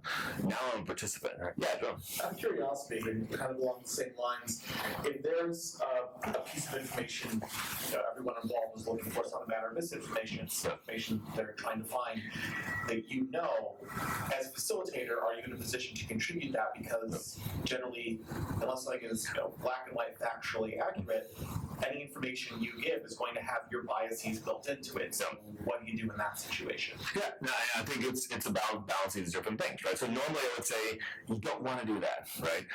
Some of our events, we have roving experts, right? So we'll have some experts in the room that so they can call over. So for example, if it's a policy issue, right? If someone's like, no, we passed a law last year, that thing's changed. No, I'm pretty sure it hasn't changed. You can call over an expert and say, what happened? Oh yeah, last year. So it kind of clarifies it, right? Or I know when we did the school budget forms, we had the school finance officer in the room, right? So we called him over, and he actually did a really good job. We coached him. I said, try to answer the factual question and get out of there as soon as possible, right? Because part of it, we want the expert to make the decision for us, right? If it's a tough decision, we'd rather the data be clear, right? In some issues, the data is clear, right? But most of the things that we deal with, the data is, that is helpful, but doesn't make the answer. But you notice as soon as there's an expert, everyone's like, just tell me what to do. So he did a good job of exiting. We've had other experts to help him process that didn't do a good job. That took over, right? I told people this is what you need to be talking about and those type of things. But yeah, dealing with misinformation, I still don't have a good answer to that. I mean, typically it's the downside of it is you change your role, right? So now you become the expert, so then your impartiality might be kind of questioned in there in some ways. So then it's harder to have the rest of the conversation. But if that one piece of misinformation really changes the conversation, sometimes it's worth it to say, to have a better conversation, we need to switch that in a way. There's other methods you can ask. If someone is saying misinformation, you can just ask the facility, does anyone have a different view? If there's a fact war, like one side has data, the other side has different data, you can sometimes play both sides. Let's assume now this side's right. But why would that matter, right? And then after a while, flip. Okay, what if the other side's right? Sometimes you can just bracket it. It's interesting now with everyone with smartphones, right? So now if there's a factual issue, someone will start researching it, right? And try to Google it and kind of find it in a way. And sometimes it actually can be useful, like the change of law, those kind of things. But yeah, we're still trying to figure out the right ways of really, again, dealing with that balance between data mattering too much and data not mattering enough, right? A lot of my NIF friends are like, it's all about values. Like, let's talk about values and facts are irrelevant. And my background in argumentation is like, no, facts are important, right? So we need to struggle with that. And we're trying to provide a base of facts here, but additional facts will kind of come in. And people will always inherently try to avoid the tough work of negotiating values by just trying to kind of make it about facts. Right? So we're working on better ways of negotiating that. House participants identify the values and underlying interests that motivate their perspectives. A lot of this goes back to conflict kind of management and moving from positions to interests and things like that, right? So people don't talk about values naturally. People base decisions based on values, but they're kind of implicit and kind of hidden. So part of the job of a deliberative facilitator is to think about those values and to help bring them out. And a lot of that is through paraphrasing. Right? So when people say that they're really passionate about X, that getting out, okay, why? Why is that important to you, right? To kind of get down to it. Because typically, once we talk about values, we all kind of agree with the values are important, right? We might disagree on the positions, on the specific ideas that we want to do, but the reasons why are generally pretty broad, right? So that's the level of thinking that facilitators, and we normally prep our facilitators, we'll do a process, okay, what are the underlying values here that we care about, right? So then you're kind of going in thinking about these are the things that people are going to think are important. Well, let's do that for a second. What are the values that we're kind of underlining that conversation about higher ed? What are some of the things that people care about? Going back to like the water slide, right? The 9 boxes. What are some of the boxes about higher ed?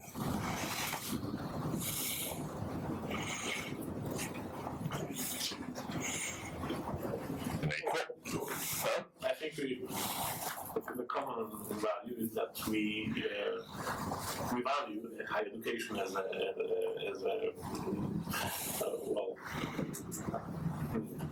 something in which we all participate and something that we share with the society. Okay, so just higher education is a value itself, kind of that broader thinking, kind of the whole person, the Renaissance kind of, that notion that's when we're talking about a broad education and a global citizen, so we value that notion of people caring about lots of things and thinking about broader issues and the unexamined life and that kind of stuff, right? So that's one of them. What else? Maybe that from the approaches. So approach 1. Utility? Utility, okay, yeah, so it's a competitive advantage, right? Approach 1, which is interesting doing approach 1 with a global audience, right? Because it is that notion of like, the list of the ones catching up, but there is that competitiveness, right, and a strong economy, right? So there's kind of value, those are particular values in approach 1, right? In approach 2, particular values of responsibility and kind of integrity and community, right? We're pretty important. Approach 3 is particularly kind of equality and compassion and fairness and justice, right? So each one, you kind of look, I think you actually have this page, if you flip back to page, I think it's page 51, I think. It kind of shows you the guts of an issue form, right? So this one was on healthcare, but notice kind of the second to last row of values, that's for each approach, those are some of the key values it really focused on, right? And it's not that the other approaches are against those values, right? It's just each approach kind of has those values kind of higher up in a sense. So I spent a lot of time with my facilitators beforehand kind of thinking through, these are the kind of reasons, because we want to assume people are coming from a good place, right? So the first step is really getting a sense of all those kind of relevant values, and the next step goes to number 8, health participants, well, actually number 9, let's jump 8 for a second. Health participants identify and work through the key tensions within and between their perspectives. So once you have all those values, then deliberation is, those values don't fit together very well, right? Like we like this well-rounded, student that kind of thinks about all these different perspectives and knows multiple languages and it takes philosophy, right? But we also want higher ed to not be so expensive and then not have to spend so much time and then have job skills, right? And in some ways those are attention, in some ways they might not be attention, right? I know with our field, this is the thing that my opinion that I wanted to share, but I couldn't during the forum, is for we have communication studies major and then we have a journalism and technical communication major, right? Our major is much more liberal arts, right? Broad and the Greeks and Aristotle and the philosophy of communication, how we talk to each other. Their major is much more pre-professional. We're going to train you to be a PR person or to be a journalist or to write, so people in their majors, I think, have a lot easier job finding a first job, right? Because they have this direct job skill that they can sell. Our students struggle with selling their major, right? I think 5-10 years afterward, our students are in much better shape, right? Because our students have been taught how to think and how to, have a much broader skill set, right? So I think 10 years in, our students are in much better shape, but, so in terms of that tension we talked about earlier, Jerome, with the notion of, maybe these people skills, these other skills are job skills. They're just not as marketable as job skills. They're not as clear job skills, right? So that's kind of one way to think about that tension in a way, right?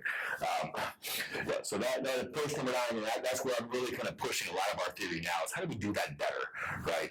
How do we really get people to kind of explore these tensions? And we'll do that some with the polarity management. And you notice a couple of questions I asked specifically highlighted attention, right?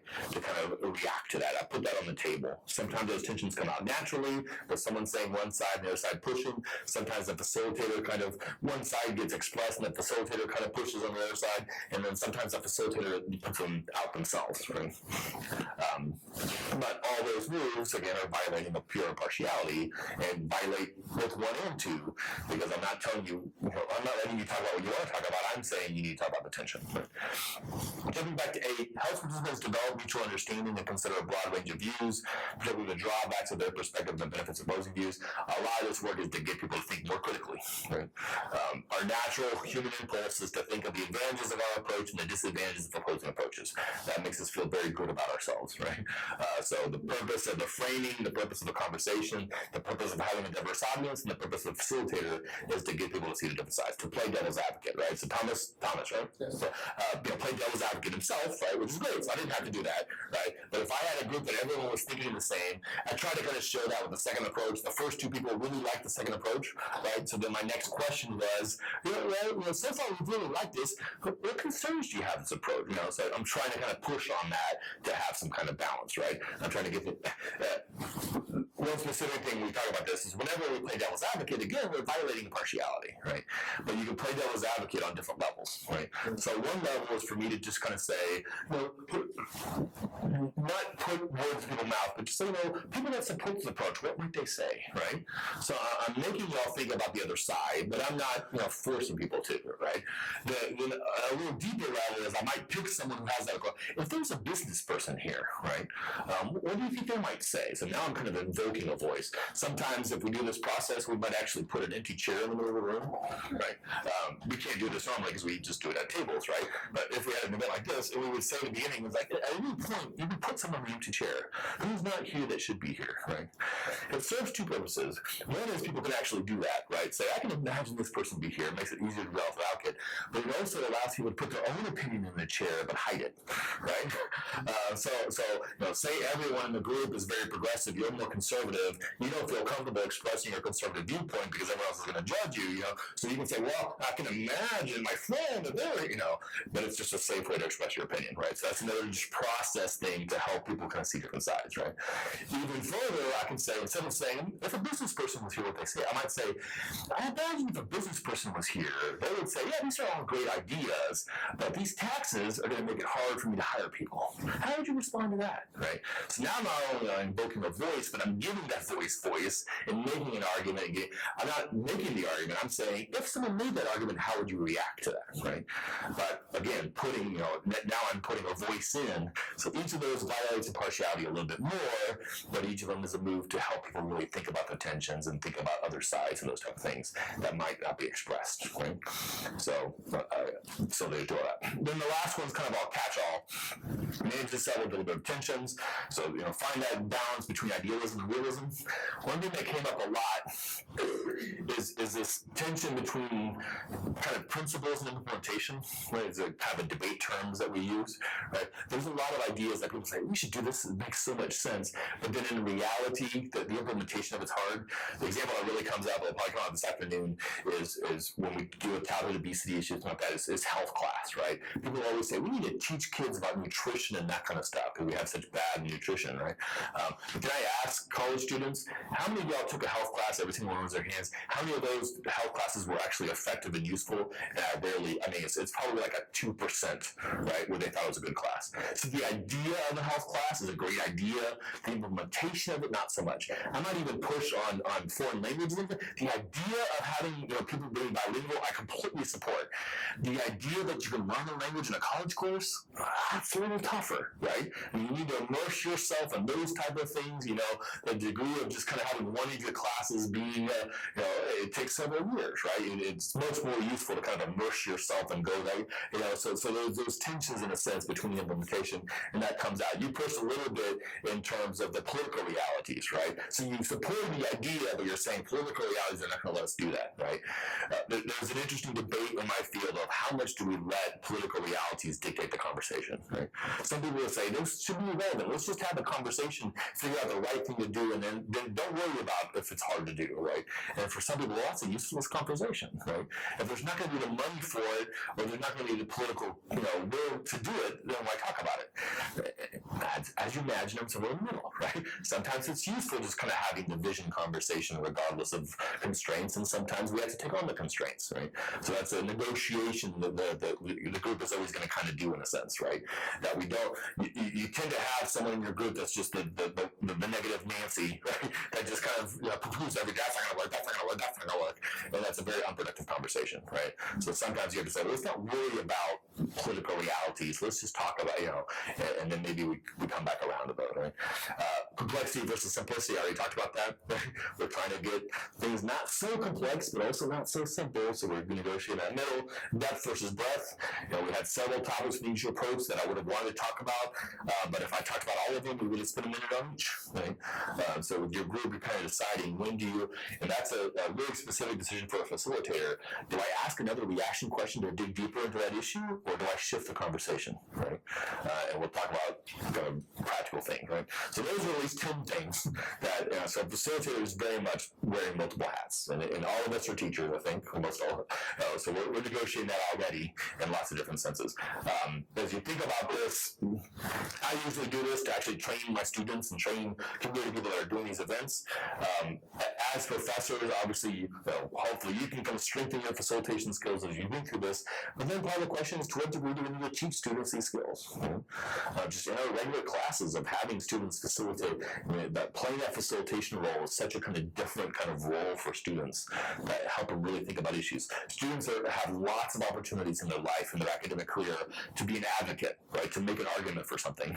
But to switch them into this impartial role and to switch them in a role that focuses on a process, I think is a very useful kind of thing in a way. People seem very warm. Do we have any control of the AC? Or? I can research that. I tend to always be warm. I grew up in Houston, so I'm used to being warm and sweaty, but I've been in Colorado for 10 years, so. But. All right, so let's flip now to kind of real practical things. Page 57. Like I mentioned earlier, a lot of these broad deliberative processes that come into communities, they often will solicit volunteers to be facilitators, and then those volunteers will show up an hour early, and they'll train volunteers in an hour to run the tables. Right? There's another tension I have with my field, because Kettering, they want to be able to do that, right? They want to kind of, they don't want to have such a high bar for a facilitator, because I know most people, there's few people that are willing to do that. I compare that to my experience the last 12 years of saying it's hard to be a good facilitator. It's easy to learn the basics, but it's hard to get really good at it, right? It's scary too. I think it's scary sometimes for the students. Yeah. Like when I was training, it's not the same, but training students in mediation, like just the skill building of it, they were like, it's intimidating. Yeah, and it takes a lot of practice. I mean, you can't just kind of, read a book and go do it in a sense. You have to do it and talk about it and, talk to other people about it and then do all these kind of debriefs and stuff. So I'm developing, even just talking about those 10 responsibilities and negotiating tensions between them complicates it pretty significantly, right? But I know there's some people in my field going, we can't make it that hard, right? Because when we professionalize this, then we're really closing it off, right? But really, the way I react to that is that's why every university needs a program like Romanize, right? I'm providing this capacity in my community. If every single college and university in the country, well, there's 7,000, I think, right, had this program, then the capacity of our community to have these conversations would elevate. And at the same time, students will be getting great skills. Right? Former deliberations didn't answer the phone in this implication. So, to minimize, and what we're going to try to do here, I'm not too far behind, right? We're out of here at 4. You said formally, but Well, okay, yeah, so we've got plenty of time. So we're gonna do this little practice forum. I'm gonna walk through these 5 choices, and I'm gonna get 3 of y'all to volunteer to facilitate, and we'll kind of go back into facilitation mode. This is just a 1-page framing on tolerated obesity, so you don't have to be one of the facilitators, but this is one of your issues, I think.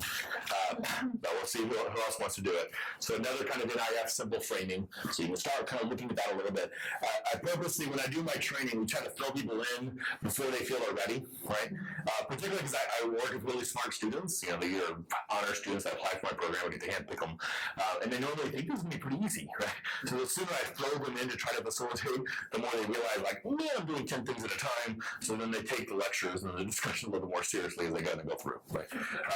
But this page 57 is kind of the easy, kind of quick, here are 5 basic moves that basically facilitate. This isn't all-encompassing, there's other moves facilitators make, right? But if you get these 5 moves down, you're in pretty good shape. So before the 5 basic moves, the first thing that we normally do is a starting question. My starting question for every approach was a very broad one. Like, it's the first initial reactions. What do you think about this approach? What do you like, or what do you not like? I add the what do you like or not like just to frame it that that's the conversation we want to have as appreciations and concerns, right? Again, to kind of frame the notes. But then there's 5 other moves that we make. The first move is move on. You notice that almost every single time someone wanted to talk, right?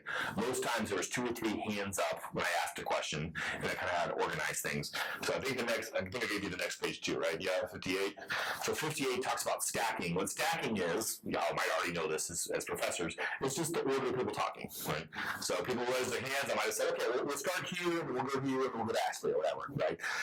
We do the stacking because if you don't, if it's first one to talk wins, right, then everyone is focused on raising their hand and getting my attention or whatever. So by me acknowledging, or the same thing, as someone was talking and someone else raised their hand, I try to look at them, make eye contact, and kind of point to them, okay, I see you, right? So they can stop focusing on getting my attention and hopefully actually listen to the person already talking, right?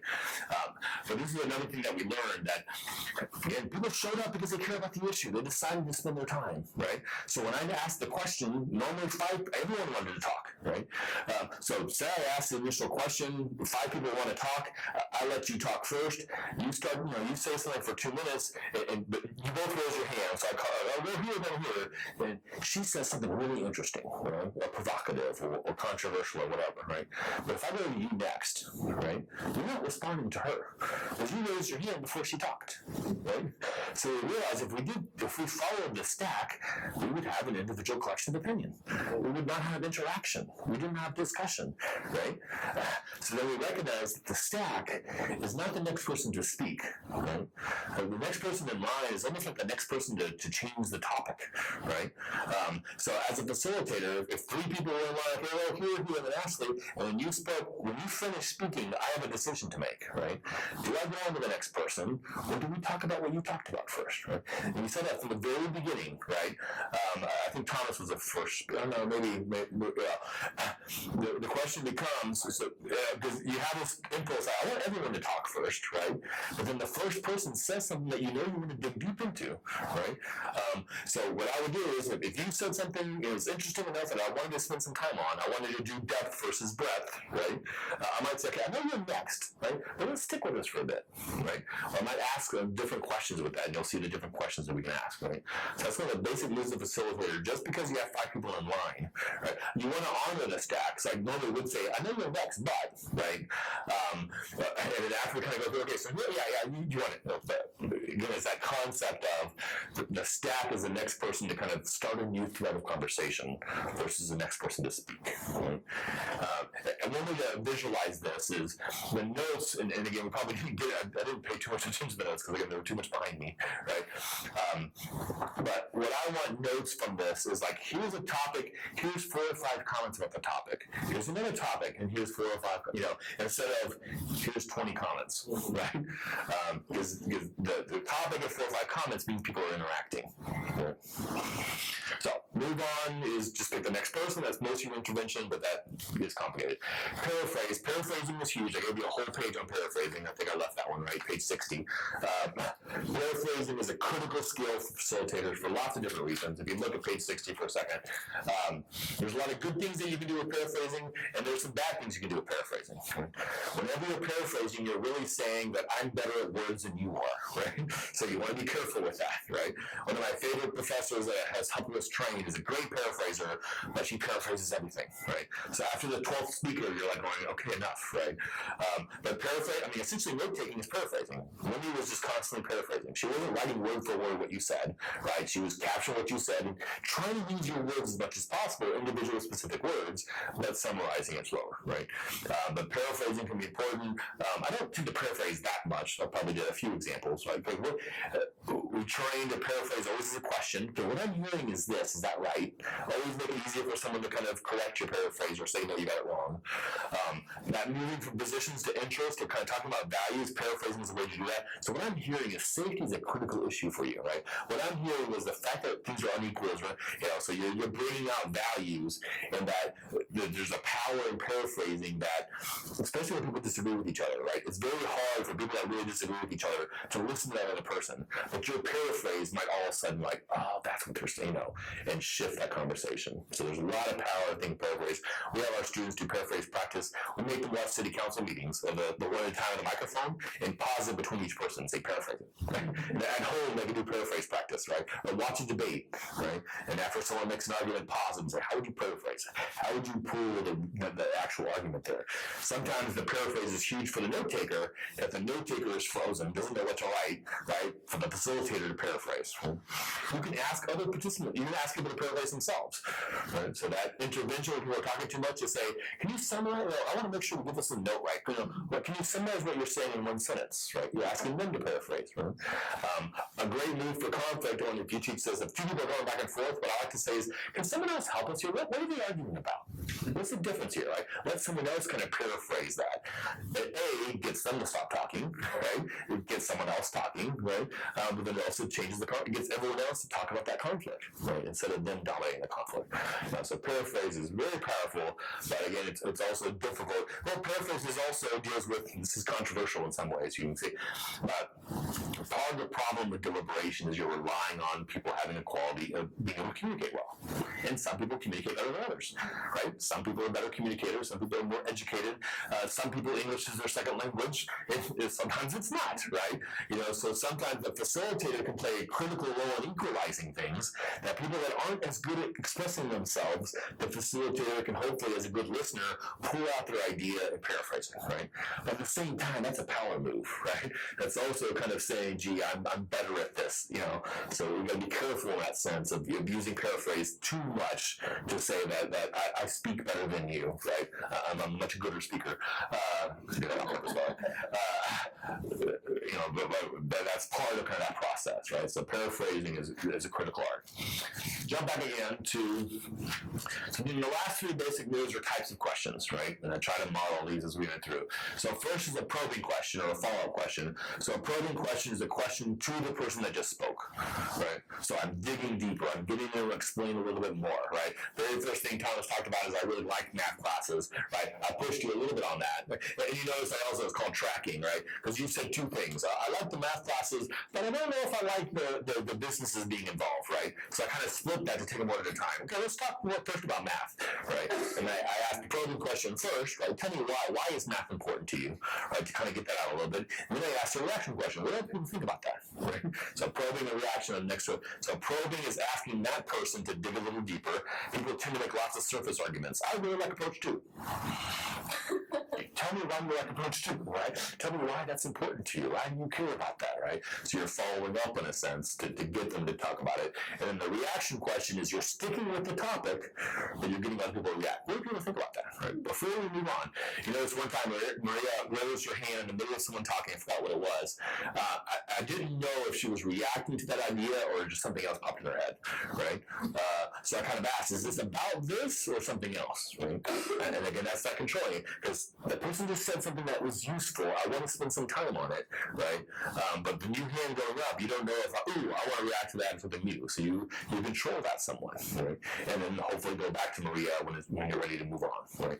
So the last question is a transition question. This is where you actually change the subject, right? This is where you as a facilitator, and one of our techniques, I told you earlier that these little 1-page or 2-page kind of handouts, we call them the placemat, right? So the technique, we call it punching to the placemat, right? This is another way of negotiating the first and second responsibility. You want to be impartial and you want to kind of then control the conversation, but as a facilitator, you know you're ready to switch, right? We beat this idea to death, right? We only got 20 minutes. We want to talk about a few different aspects of this approach, right? So the easiest way to do that without dictating is that look back at this approach. I didn't have to do this here because y'all were pretty varied and kind of jumped around, right? But looking back at here, looking back at the examples, what haven't we talked about that we need to talk about? Right? I think at least once I said trade-offs, right? Yeah, I put it in place not by there. Look at these. What do y'all think about these trade-offs? Y'all agree or disagree with any of those, right? So that's where I'm not saying look at trade-off number 2. What do y'all think about that? That's much more specific. I might do that, right? But the easiest way, given the different levels of evaluating partiality, is look back in here. What else do we need to talk about, right? Or I might pick one thing or whatever we need to talk about, right? Those sort of things. So transition questions. My students right now have picked topics for practice forums. They'll be doing practice forums on Tuesday. They've already been assigned their issue book and their approach, and they're developing questions, right? So there's some questions you can develop beforehand. And I tell them each issue, each approach probably has 4 or 5 pretty useful ideas to really explore. So kind of come up with a question for each of those. But then be ready not to use them, right? Because the conversation flows pretty well. You might not need to, but you have in your pocket at least 5 transition questions to say, what are the ideas here is about this? What do you think about that? Right? And I particularly like the transition questions that highlight tensions, right? There's a tension here. What do you think about that? Yeah. The move to the trade-off question was really good in the second approach too, because there was a high level of consensus. Right. So then it kind of moved to. Yeah, so it's that same thing. If everyone likes an approach, everyone doesn't like an approach, you tend to then say, well, one of my favorite ideas, one of my favorite questions is always, people that really would support this approach, what's important to them? And so that perspective-taking question. It's funny because I normally get the funny answer first, right? Someone will kind of say, wow, because they're greedy, they love money, they poor people or whatever. And then someone says, well, I guess they might care about, and then it opens up this conversation that they realize. Like when you're really pushing people that disagree with you, what's important to them, right? We don't tend to do that psychologically, right? We want the people that disagree with us to not have good values, right? We want them just to be evil, right? But then when we really think about, okay, what do they care about? How can I make a really good argument against what I believe, right? Is a powerful kind of transition question, or a powerful kind of perspective-taking question, right? That you can kind of set up, right? So yeah, those are basically the 5 best moves. We're either moving on, and that's often there's hands up, so it's pretty easy to always just say next speaker, right? You're paraphrasing for a purpose, right? To help the notes, to help dig deeper, to open up the conversation, to help people understand each other. The best paraphrases is when you paraphrase and the person says, yes, that's it. That's exactly what I mean, right? Like you feel like, okay, I've made a contribution. Right? You're asking a probing question, which again is a question of that person. You're asking a reaction question, which is getting everyone else to talk about that. Reaction questions are obviously critical for interaction. Right? We don't ask enough reaction questions. To get away from the one-at-time or microphone or the individual collection of opinion, we need more reaction questions. And then the transition question, obviously the transition question is the facilitator taking the most power, right? I'm going to decide what we're talking about now, right? So you got to be careful how you do that, and you tend to kind of leave it pretty flexible. Thoughts, questions, pushback? Right. Like, how do you end as a facilitator?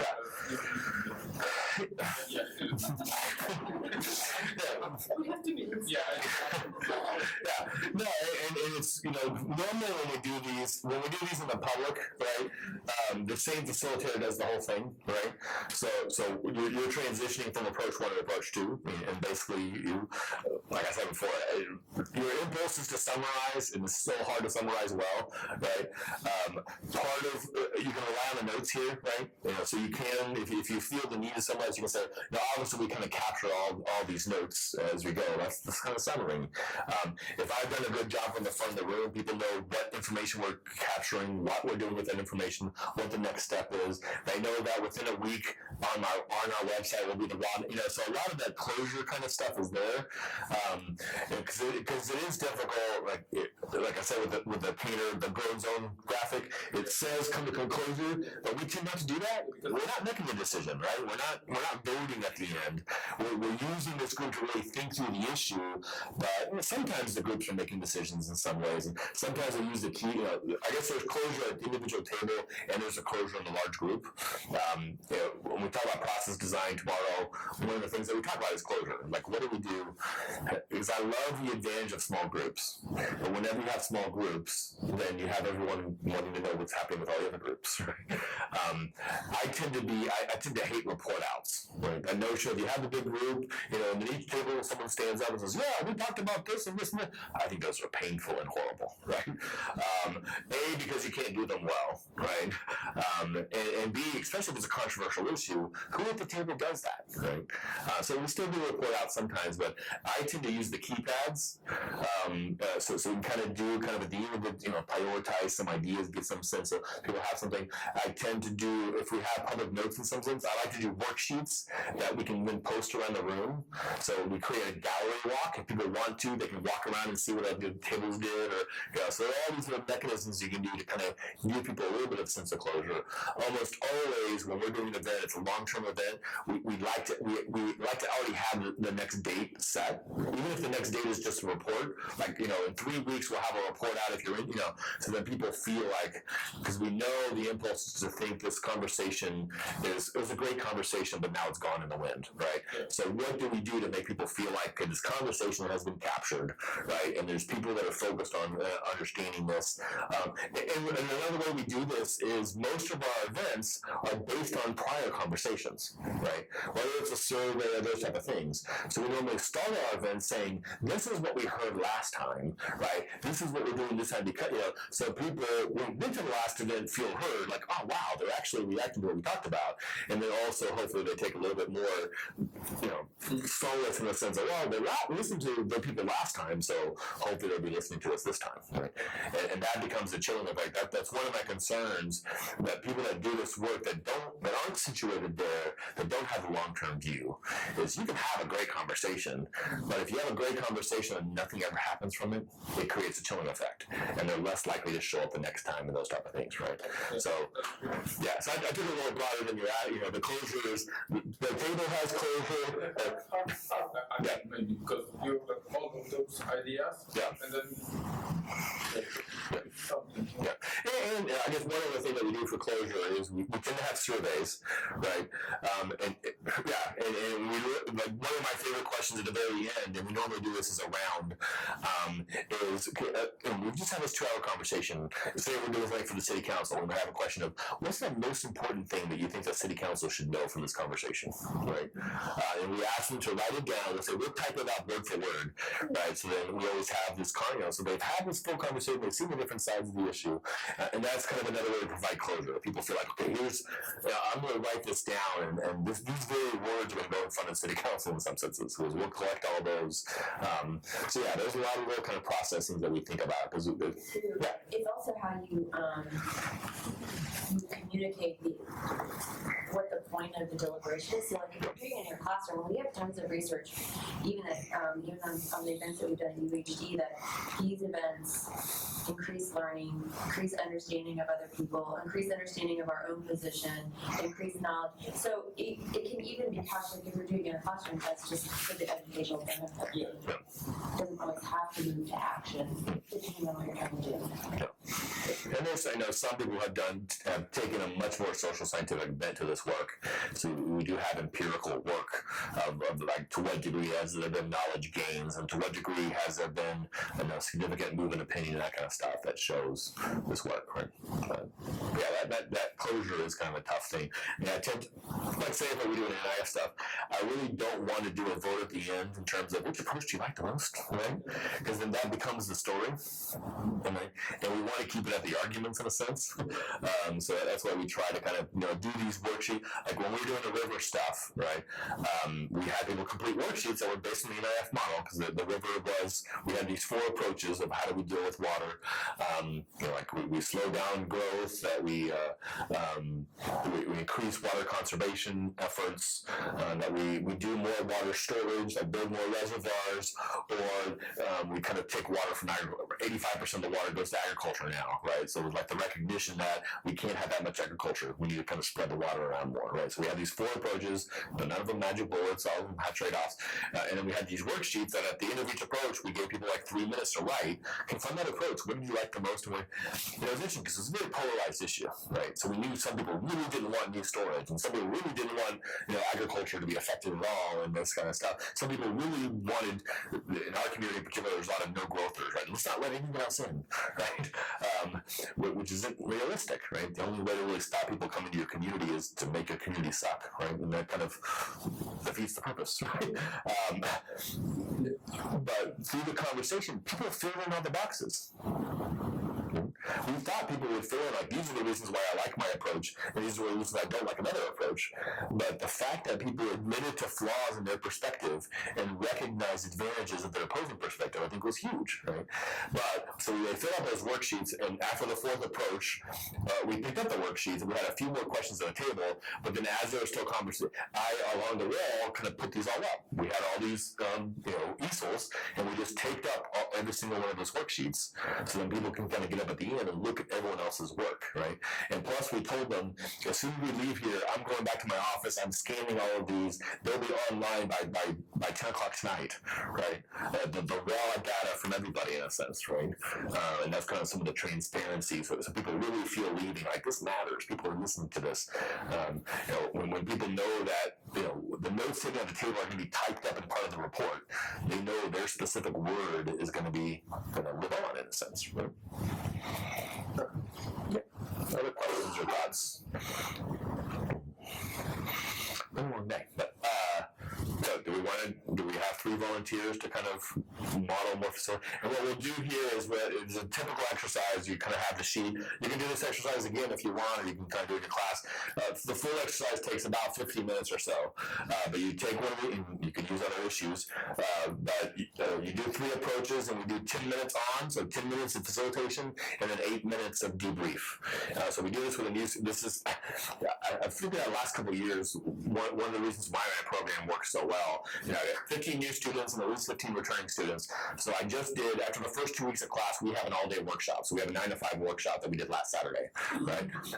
And so the new students are the ones trained, but all of the experienced students come back, right? So I do what I just did, talk about facilitator responsibilities, basic moves, and then we do this exercise. But this exercise, we have 3 new students in each, so 1 for each approach, and then typically at least 1 or 2, sometimes 3 experienced students. So it's a small group. So they do a 10 minutes facilitation, and then they do 8 minutes of debrief. Like, hey, what questions did you ask, and how did that work, and that kind of. But what that also does, I didn't realize that until the few years ago, that I'm putting the senior associates, the second semester students, in the places they're the experts, right? As I'm walking around here, they're repeating what I said in training and that kind of stuff, right? But I think they take so much ownership of the program because of that. That I'm putting my trust in them and them training these new students, right? And you see the pride in it. So that this model of having this 2-semester, I don't know if you're able to do the 2-semester thing or not, but the fact that I rely on my experienced students to train the new students, I think really builds up kind of pride in the work and the senior associates, right? In a way that really kind of self-perpetuates itself, right? As we go. So, do I have 3 volunteers? Let me couch it this way to make it a little bit easier. we need you as a facilitator to make lots of mistakes, because mistakes is what really we learn from, right? So if you're worried about making a mistake, that's exactly what I need, right? Because I can tell students, no, don't play the expert role, but it's a lot easier to bring that lesson down when someone plays the expert role, and then we can kind of explain how that didn't work so well. Right? So don't be worried about, doing badly, because we need you to do badly so we can all learn from it. Did that work? So, So you convinced me to that. We got two, right? So one more. None Americans are going for it. You're too engaged in the topic, is that what it is? Or? I'm not even engaged in the topic because I don't think that any of So you want to be a participant? No, I'll facilitate if you want me to. I'm already kind of trained, so I feel like it's maybe not the best for me to do it. Well, no, but modeling good facilitation is always good. Okay. It'll be interesting to see, because you're trained more in conflict resolution. Yeah, I'm trained in like mediation. Yeah, but it'll be interesting to see the difference. Yeah.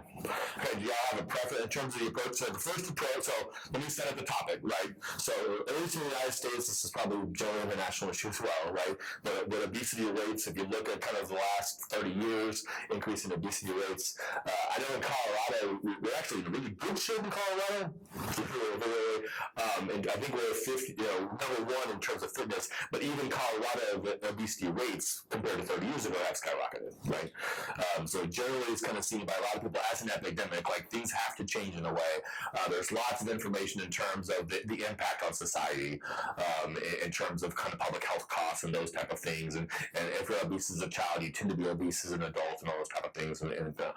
So generally we kind of start, I think, from this common ground, okay, something's got to change, right?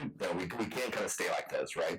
So then this is the three approaches. I like to do these kind of approaches in some ways where each approach focuses on a specific stakeholder, right? That they should really take a lot more responsibility for this, right? This in particular kind of reinforces the notion I talked about earlier that, it's not about talking through and then picking one approach. We're not assuming only one of these entities. Clearly all three have some responsibility here, right? But it structures the conversation. What happens when we really focus in on what is the role of schools here? What is the role of government, right? And spend some dedicated time to think about that, right? Because one of the other aspects of the NIF model that I think works really well, the general issues, what tends to happen, especially like with legislature and policy, is one solution is brought up. Let's do this, right? But if it's a wicked problem, that solution is going to have flaws, right? And as a society, we're really good at pointing out flaws, right? Especially in an adversarial system, right? So we have a problem, we all agree it's a problem. People say, let's do this to solve the problem. That gets torn apart. Okay, never mind, right? Let's do this to solve the problem. That gets torn apart. Okay, never mind. Let's see. And so we never do anything because we're almost like waiting for the magic bullet. We're waiting for the solution that has no flaws when it doesn't exist, right? So what an NIF approach does is, okay, here's a common problem. Here's three broad solutions to it. Again, each one has flaws, right? But there's also that notion that since we're looking at three, and hopefully those three kind of cover a lot of the ground, right? Doesn't leave a huge kind of potential solution out, that we recognize by the end of it, well, none of them are great, but we got to do something, right? So that it's able to kind of get past that hump of waiting for the magic bullet, in a sense. Does that make sense? So that's why this conversation, we're not making the argument that really only one of these entities should do, but let's spend some time talking through what happens if we really focus in on one of those entities, right? Now, if we're doing this for real, so we'd set up a problem, kind of establish, we don't have a video for this one or anything like that, establish, counter abuses, keep there, and then we're gonna spend about 10 minutes on each approach, facilitating, which is not long enough to really have a full conversation with it, but again, we're just getting practice facilitating. And then we'll spend some time kind of debriefing, talking about specific interventions, and I'll be trying to take some notes as we do that. So do we want to do approach 1, approach 2, approach 3? All right? Or does someone have an approach that they'd like to do? Alright, so what we do, and I know you just got this, right? Do we have extra? Oh, here we go. Do we have extras going? Oh, yeah. I guess I probably need one. And I don't know if you want to just do it from there, if you want to come. Yeah, why don't you come here? And We didn't move to have the eye contact. yeah. And some facilitators prefer to stand. There is advantages and disadvantages. So if one of you want to stand, you're welcome to. When you're standing, you have a little bit more control. Like one of the techniques if someone talks too much is to kind of walk over and ask the question, like almost block them out, like basketball, you know. Or if two people are kind of chatting, you can kind of walk over and they'll probably stop chatting, you know. So there's some things, but obviously if I'm standing, the attention is much more on me, right? So I've always tended to prefer to sit, but I'm losing that. I can't use that spatial thing when I'm sitting, right? So if you prefer to stand, if that's more natural to you, then that's fine. And I got my phone so I can time things here. So try to start off with a quick summary, but at the same time recognize that people have this in front of them, right? So you don't need to read this to them. You can kind of say, you can look on here, here's the general approach, and then think about the 5 basic moves. Don't try to do all 5 basic moves, right? But just think about the 5 basic moves and give us some examples. No, we don't need to split into the rooms. No, so we'll do approach 1 for 10 minutes, and then you'll do approach 2, and then you'll do approach 3. It's just examples of facilitation. Okay, so we've got the problem of childhood obesity, and well, it's not only the problem of the US, it's a worldwide problem, mostly with developed societies. Of course, it has also its influence on the health of people which are full grown or mature. It is of course also about the problem of public financial spending on health insurance, on healthcare, and well, we have to discuss 4 types of approaches. First one is approach says that obesity is primarily the result of personal choices. First, it is treatment should be personal as well. Do we have anyone who has some comments on this type of approach?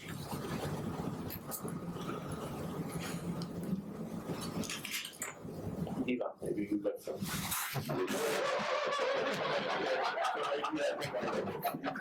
Sometimes you can get your friends to get things done.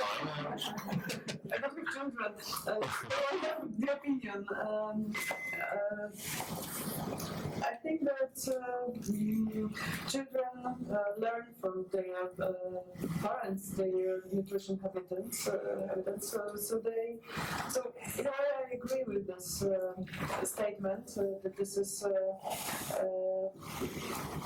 the result of personal choice. However, I think society should do something with this as the problem is increasing. Okay, for sure the society is at least bearing the cost of it, so that's your point. Okay, can we have another point of view? I agree that to some degree there's individual responsibility, but I don't think that the answer to the problem is putting it on individual and family responsibility. You have to think about things like the social determinants of health, inequality, those things that are impacting individuals, making it harder to make these healthy choices, lower education, all of these factors go into obesity. So I think that the first approach probably isn't going to be our best approach. Thank you for your statement. Even so, with the corridor here at the university, there are some courses, some workshops on this. So I can see that it is a problem which is also identified by the academic community. And Lindy is a member of the academic. I'm going to agree with Ashley. I was going to say something kind of similar, but I was just thinking about, yes, and I agree with you too. I mean, I see the role of personal choice, but I just think that if we're talking about solutions, we have to really recognize the limitations too. I mean, quality food is so expensive, not only in terms of money, but in terms of the time that it takes. I have 2 children, I understand that. And then I think about like children growing up in cities and access to public space, to be able to go outside and run, and how much of our communities are really investing in those types of parks and public space. It's limited. And so there's all these challenges that parents face, even though they really, I mean, of course, want the best for their children. So it's mostly about a problem according to you, and not necessarily our choice of the people which are stuck with this problem. Well, one thing that Lindy touched on is this idea of food deserts, especially growing up in, or not, I didn't grow up in an urban area, but individuals living in urban areas are what are called designated as food deserts, where you can't get fresh food, you can't go to a grocery store, but you have fast food options, and so you've got those structures already in place that are limiting the individual's access to health and healthy choices. Well, yes, it's do you think that the fact that we can say food infrastructure or healthy food infrastructure is low in some places? I experience it even by myself, because I live in a place where there's a fast food option near my hotel, can generate this problem. Were you asking me a question? I'm very weak.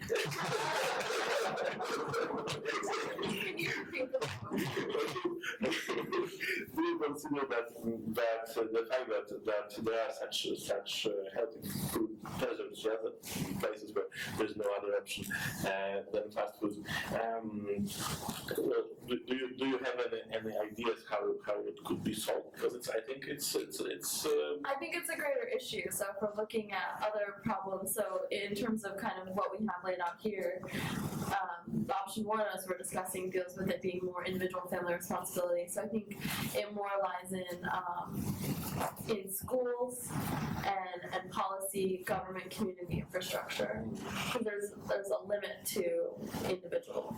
Just what basic aspect of kind of a food desert is you're taking the opportunities away from those individuals. Exactly. So something beyond the individual has to kind of solve that. Exactly. Yes. Thank you. Thank you very much. Okay, I think we have to, because the time. Yeah, we can stop over. Time is running, and we have to get to the other. You're just doing approach 1. Still do approach 2, and then Okay. But we can stop now if you want. I mean, we have enough to kind of work with. So we. Or you can go a little bit longer. So we are making the frozen pharma play the cure. Yeah. You can get, so you're saying go to the second point. Yeah. I mean, we have 6 minutes, so we're going to do 10. Okay. So do it a little bit more.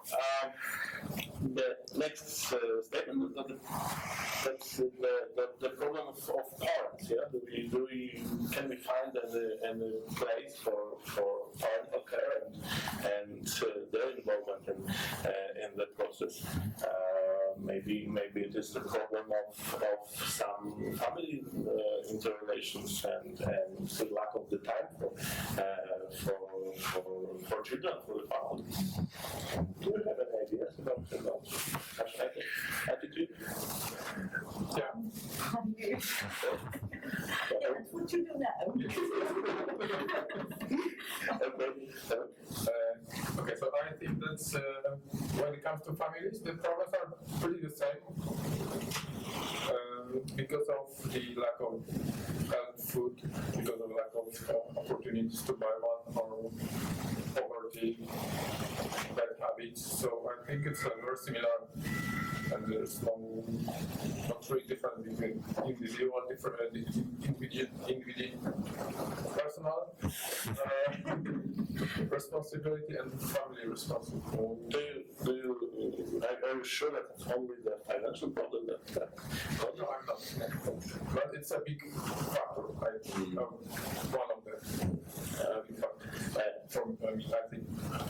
All right. Thank you for your involvement. And Raka, maybe you can add something to. Well, I mean, did you have I can make you to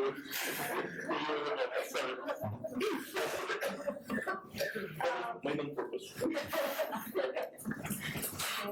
Yes, I mean, I agree that parents have a key role in addressing childhood obesity, but I also think you have to think of culture, and there are cultures that when you want to like hug someone, instead of hugging somebody, they give you something to eat. So, and so sometimes it's not only the cause, and it's not only that it's not that they want their children to be fat, it's just that that's how you respond. Or if people come over and you want to show them that you love having them over, then you do a big meal, right? And it's very complex. So it can be a cultural matter of sharing affection, yeah. I'm Argentinian, so I always tell people that, but you have to have dessert. I mean, it's a part, you cannot like finish a meal and not have something sweet, you know, so it goes against my culture to not have ice cream every night. Okay, I still want one precious opinion. No, I don't want to speak. No, I'm a parent, and yeah, I think that a parent's duty is actually to have a healthy child. So if you, and I know that it's very difficult because I also want to make my child happy. So I give him food, I give him sweets because he likes it. On the other hand, I have to balance really what amount is enough to be happy and how to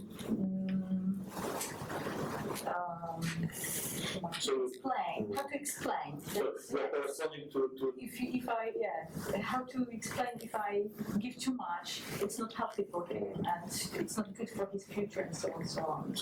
It's just, I think as a parent, it's a kind of finding balance, how to explain and how to make someone happy. So we're corresponding to what Oracle says to the way of showing the parent level sometimes. Grandparents, they like to. We've got another quite important point here. What about the stigmatism? Yeah? If we focus on obesity, if we say the child don't eat so much, you are fat or something, aren't we achieving a little bit different goal than we want to achieve? If we look at the definition of health of World Health Organization, it says that it's a state of well-being without giving any medical parameters. So, what about this stigmatism? Maybe we should say if someone is hungry or has pleasure from eating sweets, let him eat it.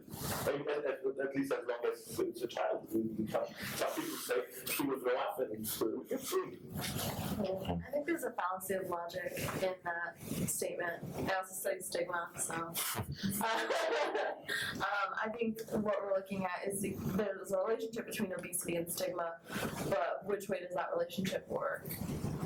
And so essentially what this is saying, if you focus on obesity, that will lead to stigma, which will lead to more bullying and more issues of mental health. But does it work the other way around? I think there's value in it, but I think that there's some fallacy in the way that it's constructed. So how would it work the other way around? Potentially that people are eating because of bullying or mental health problems. Yeah, or so I see it as so it's saying like if we focus too much on obesity, that will be the stigma, but I think the stigma is already there. I think it's already. Yeah, but maybe we are adding additional one. Maybe if we won't mention this, no one will observe this. Maybe. It's already in society though, right? Like, so that's. Yeah, obesity is a sticky issue. It's a wicked problem. Alright, let's go. We hit 13 minutes. Let's stop there, right? Get you off the hook a little bit. So let me ask you first. How did you feel? Did you? At first, quite uncomfortable. I think you all were able to see that. I think it was much easier when I didn't have to moderate it so strong. Yeah. So when there's somewhere in the middle, there was such my comfort point here of the discussion when you were asking questions to the others and answering yourself. I think it was a very correct place for me as a leader. Well, I have to practice. Others, what do y'all think about specific moves they made or questions or? My feeling, sometimes he was overtaking discussion. I had the personal time. I want to go to the next, and so I know that. Yeah, well, one of the last questions was about 1.5 minutes for the question, right? That you're kind of talking, and you got there, and you're asking a good question, right? And that's something, again, that assignment that the students have to watch themselves, and they have to pick out 8 interventions. Like one way to think about facilitation is the conversations are between the people. So anytime the facilitator talks, it's an intervention, right? They're intervening in the conversation. So they had to actually transcribe an intervention and then talk about, hey, why did you do that? And did it work? And now that you think about it, would you do it differently or whatever? And sometimes it's the same thing. The question was like, they asked 7 questions before they actually stopped talking in a way. And the final question was good, so they had to kind of get there in a way.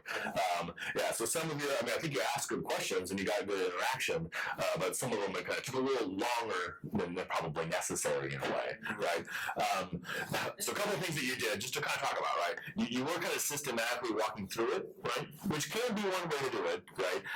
That is kind of that depth versus breadth thing, right? So more is like, here's some ideas, instead of, here's the first statement, react to it, here's the second statement, react to it, here's the third statement, react to it, right? That normally we would just kind of open it up like, which of those 4 statements jumps out at you? So then you're letting the group kind of decide, because you probably don't have time to talk about every single one of them systematically, right? So you called on people specifically, right? Which worked in some ways, right? Everyone responded to. Raise my hand. Okay. Just sort of They called, you just called you out, and they also called you out, right? Even was not she wasn't speaking to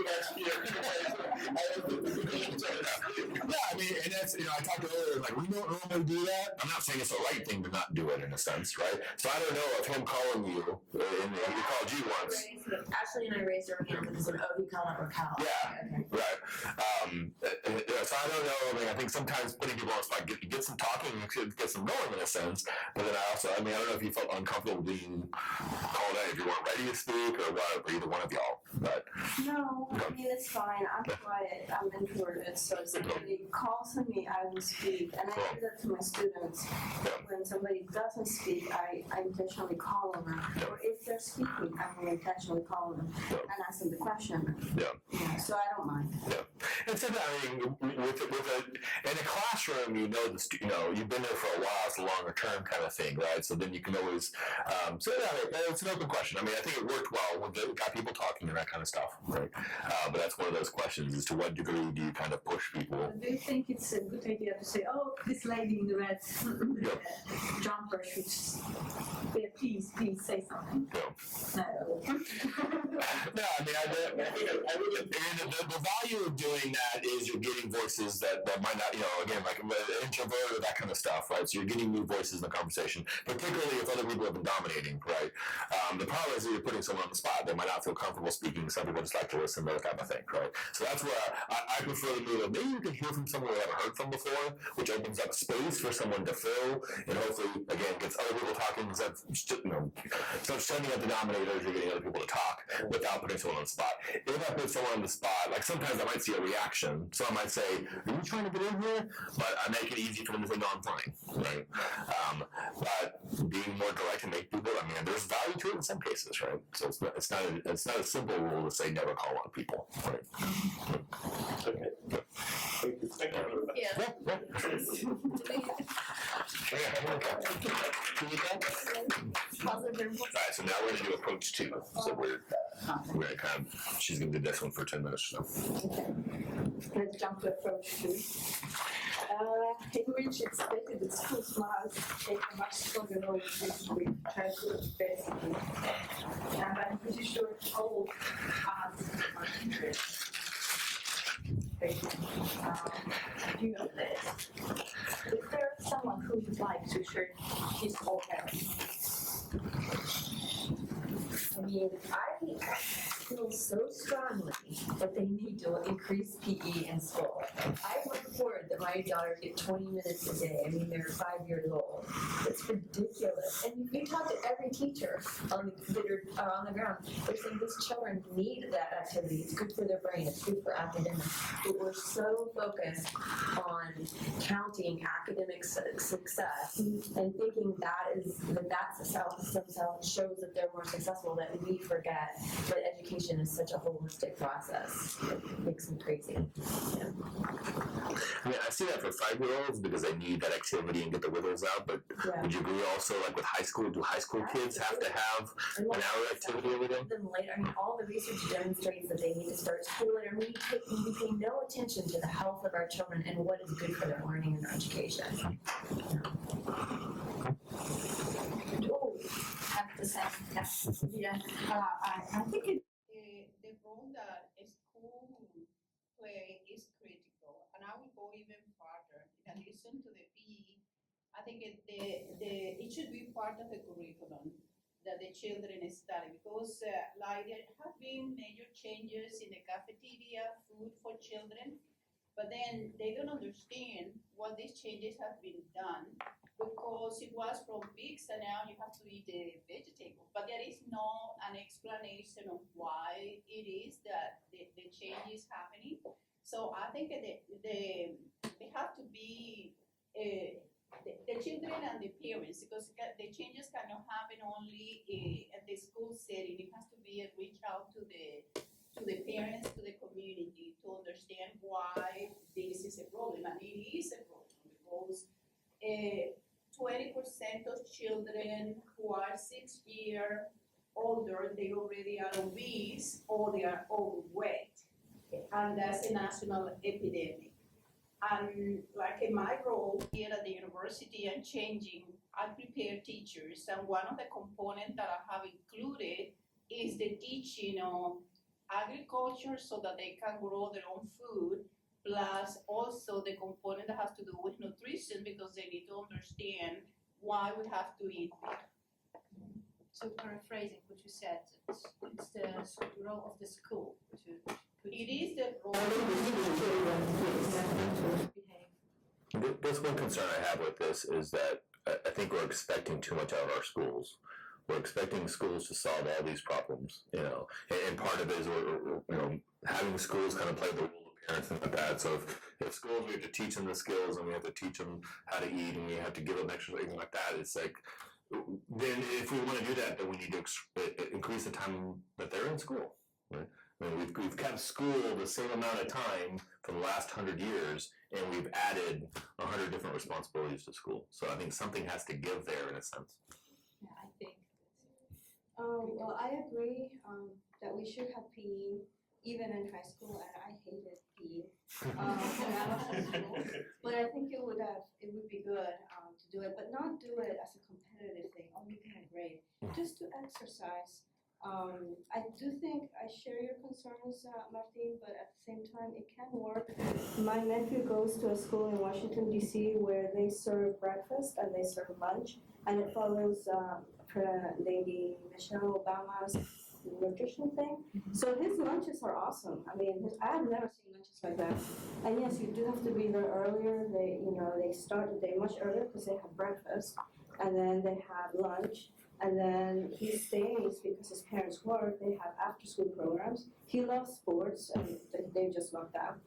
So he does sports in the afternoon, and then he goes home. So it can work, but it's a lot of investment into that school. And why is it done in Washington, D.C.? Because that school is very, in general, not every child is very poor, but the majority is very poor. So then they're investing in that, and not only the government, but also the private sector, right? So who donates a lot of money or a lot of, like at Christmas, he gets a Christmas gift and it comes from the companies in Washington DC. So I don't know, but it doesn't happen everywhere. I think it was a very interesting point. If someone would like to add something to that. Yeah, I think the role of the school have changed. Now children spend most of their awakening period at the school. So they go to schools in some instance at 7:30 in the morning and they get picked up at 5 in the afternoon. So the school, they eat breakfast, they eat lunch at the school and a snack in the afternoon. So I think yes, the school have a major role to play here. But I think we should also put attention to trade-offs as Martin pointed out. I don't know what to do. So you can punch the placement. So there's 4 ideas here. Any other reaction to the other? We've been primarily talking about the 4th, which is increased PE, right? So you can pick one of the other ones, or you can just say, are these 3 other ideas, any responses to those? Right? I know that Ray daughters are participating in this program called Urban Harvest, and it's great because yes, it takes class time, but while they're learning about how to grow good food and what that connection to their environment, they're also learning about science. They're writing journals about it. So I think there's a way that you can integrate this and not take away from class time because you're thinking creatively, you're thinking outside of the box about how to teach subjects in a way that's new and creative. Maybe that's a little bit different idea to the one which was represented here, but maybe we should talk less about teaching children and start talking about teaching parents. How they because I think what kind of knowledge can even very well performed as classes at school have if there will be no support from home. I think it's without a strong support from parents, from observations of family life, it would remain a subject like theoretical, astrophysics to those children.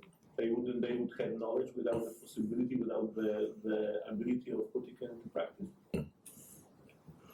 I think part of the design of those nutrition and health classes is for the student to take it home, and they often have flyers to take home. They want the student to put pressure on the parents to say, like, wow, we don't have any vegetables. We need to have a list of vegetables now. But then I imagine there's some pushback at that at home, right? That's like, do I want my kid telling me what they know? Mother says, here are French fries, there are little potatoes. Just ketchup, that counts. I had a friend who, for dinner, they had hot dogs and French fries, and we never have hot dogs and French fries for dinner. So I was always jealous, but. But no, did you hear about the teacher that saw that the student was eating chocolate, or something with chocolate, and she sent a note to the father and said that he needed to provide a better lunch for his daughter, and he put it on, on Facebook and everything, and was absolutely angry, period. How dare they comment on the lunch? So, I don't know. I think the idea of involving the parents is must because like Wendy was saying about including in the curriculum, that's what we are doing and it's working really good. The idea that every other week there is an information going to the parents telling what we are doing and why we are doing it, I think it really working better for parents. It's also, for parents, it's kind of hard in a way because it's easier to stop, get fast food and take it home. It's cheaper also. And then they have dinner ready. They don't have to do it. So and then the children will eat it. That's another thing also. The changes have to happen, but everybody in the community needs to get involved. I saw the journal. Yeah, I think it's something where the schools need to be more involved, but more than I think the other 2 approaches we'll be talking about, they really kind of walk a thin line because, first of all, You have the inherent issues with, say, more passive things like changing food offerings or banning junk food. Kids have this wonderful knack for being inventive, and if the junk food's not at school during food, then they're going to find a way to get the junk food.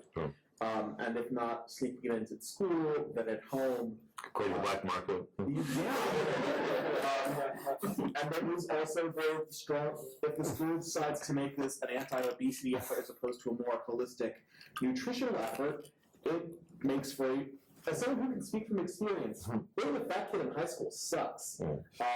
Same with elementary school. And if suddenly the school is making a concerted effort to say, this condition is wrong, it only makes the condition worse for those students. And if it's framed in such a way that it cuts out parental involvement, says, you know what, we're going to try to solve the problem here at school, parents probably aren't going to much cotton to that either.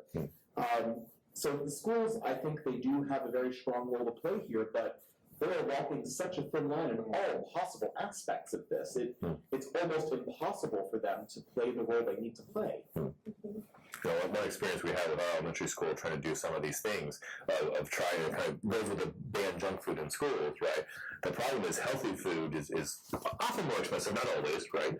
But also it doesn't last as long. Right, so if they're gonna, we're gonna have salads and things like that. Well, if the students aren't eating the salad, and then the salad only lasts a couple days, right? Especially if the candy bars sell and they make money, the schools are already stretched for money. So there are tough things in there that it's easy to say we're just gonna have healthy food at school, but actually making that work is a challenge. Great. So we have more time. Yeah, we'll stop there. So how did you feel? We kind of took off and... I wanted to add something. From my personal opinion, it was very difficult, actually. And I suppose I would have problems with people who dominate the discussion. I would, possibly I would have problems to stop them. Not you, but let's go to another person. Well, I think the discussion looked quite natural. But it was, you were so engaged. Listen, we got into that a little. We forgot we were in the training, right? Try it once. You pay off frames and you ask, you made, your interventions were all very good, right? And it got to and this is the tough part about training us, like this group, they're all very intelligent people in some senses, and my students kind of the same thing, right? So when the students are trying to facilitate a group, it's like we're almost the best group, right? So if it was an actual true facilitation, you wouldn't have done much because we were reacting to each other, and we were recognizing the tensions and those type of things on our own. So you wouldn't need to jump in as much, right? But then we're training, so we want you to jump in because we want you to practice. So that's where we kind of struggle with this. I'll pass this out as well. Normally we do this twice on our training. So we do it once, they get an example, then we split them up so they're a completely different group, so they feel comfortable not saying the exact same thing we said last time or stealing an idea from somebody. But then we give them a list of, we do role plays. Right, so we have 10 different role plays. So then now it kind of gets away. You have a little more to work with because you have lots of different opinions. Right, so that's the other thing is when I'm working with my students, my school is a typical kind of 4-year that most of the college students are full-time students and just out of high school. So they're very similar, right? So we have to kind of do some role plays just to get some different perspectives in the room and to make the practice kind of facilitation work a little bit more. But you see some of those. Going back to the grown zone graphic, right? NIF does a good job, I think, of the first 2 steps, right? It does a good job because it's framed broadly in lots of different ideas, right? For us to think about a lot of different ideas, right? And it is a mechanism to help us kind of work through the grown zone some of seeing the tensions and seeing the way it's framed. But NIF doesn't do a good job at the back end, right?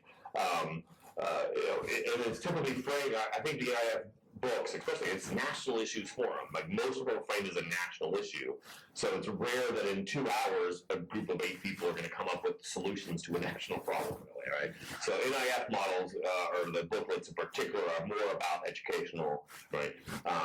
We still use the NIF model in terms of a common problem with 3 approaches, but we can do more in the back end if it's a local issue, right? There's local actors, it's a manageable issue, but then that's always an add-on to the deliberative process, right? So So we do the 3 approaches, and then during the reflections, then we say, okay, now we have this conversation. What do we do?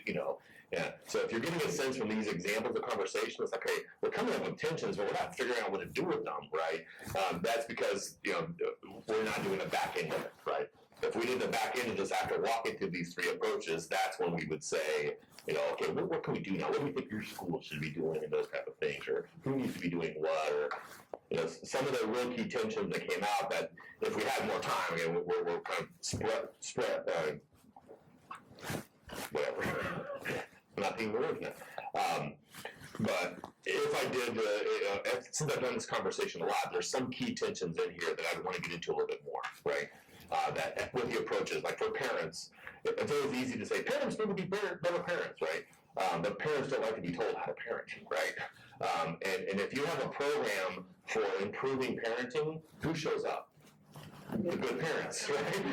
Not the bad. So there's a lot of issues that we're dealing with. That the heart of the problem is parents are just not doing a good job. But getting parents to do a better job is not easy, right? So that's something we need to spend a lot more time on. And the stigma thing is a good example, right? And you kind of brought that back up in a sense. Like, how do we? I do that a lot. We with poverty, and in particular with poverty, one of the biggest problems challenging is single motherhood, right? Like the rates of single motherhood are increasing, right? And in some ways, we don't want a stigma in single motherhood, and in some ways, we need a stigma, because it's very hard to kind of survive in a society. I mean, I've got 3 kids, and I'm happily married, and luckily my wife's, we have the resources for my wife to stay home right now when the kids are little. I can't imagine someone doing that job by themselves, right? But there's also that notion that we don't want to stigmatize, we don't want to demonize single parents, so it's kind of the same thing here, right? It's like we don't want to demonize people that are obese, right? But then we also in some ways we do. We want to say, no, we need to kind of eat better, we need to exercise more. And so there's some tough tensions in there that require tough conversations. And it's really easy for those conversations to derail, right? I know that single mother conversation has derailed multiple times with people, right? That, like, how dare you say it? Like, no, I'm not saying, I'm not making a moral judgment. I'm just saying, if you look at the percentages of who's in poverty, right? If it's a single parent, it's a really high percentage. It's actually a pretty low percentage of 2-parent families that are in poverty, right? So that becomes an issue, but we don't know how to talk about that, right? So that's what as you have these conversations, those things kind of come out that we recognize. Ooh, we want to really focus on healthy food, but man, when we do that, it doesn't work very well. Okay, how do we get innovative? How do we do that? I know we worked a lot with this issue 6 years ago. We went into schools. I talked to 2nd graders, 5th graders, 7th graders, and 10th graders about the quality of food in their cafeteria, right? And almost all of them said, I love vegetables at home. The vegetables at school are horrible, right? It's a big can of green beans and yucky water. It's like, you give us real vegetables, we'll eat them, right? But if our choice is gross green beans or pizza, I'm picking pizza, right? So it was really, my favorite one of all was the 2nd graders. It was actually in my basement because it was my daughter's cross country. That we ran this forum. We said, should schools ban junk food? One of them raised her hand. Yeah. Are nachos junk food? And I said, yes. She goes, then no. She was a single issue voter. Right? She was the nacho lobby. Right? She needed to clarify. But we started and really, we argued, said if we had good fruit, right, and it was free, would you eat it? Almost every single one would say yes, right? So it was an accessibility kind of thing, and it was a quality kind of thing, right? This kind of fruits, mixed fruit kind of thing, like, no, that's gross, right? But you can eat good fruit or good vegetables. I'll eat it, right? So that's, you highlight, from the conversations, you start highlighting the key tensions, and then you start really kind of digging deep. How do we do this?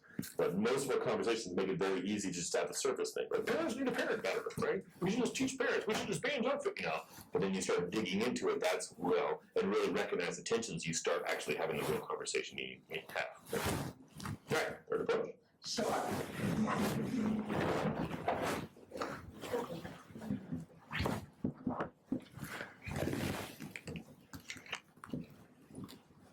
Alright, hello. So I will be covering this. The third approach looks at more of a government role, more of a policy role to this problem, looking at implying taxes on junk foods, more regulation, also doing more publicly funded parks and programs. So just kind of opening this up now, what do you all think about this approach?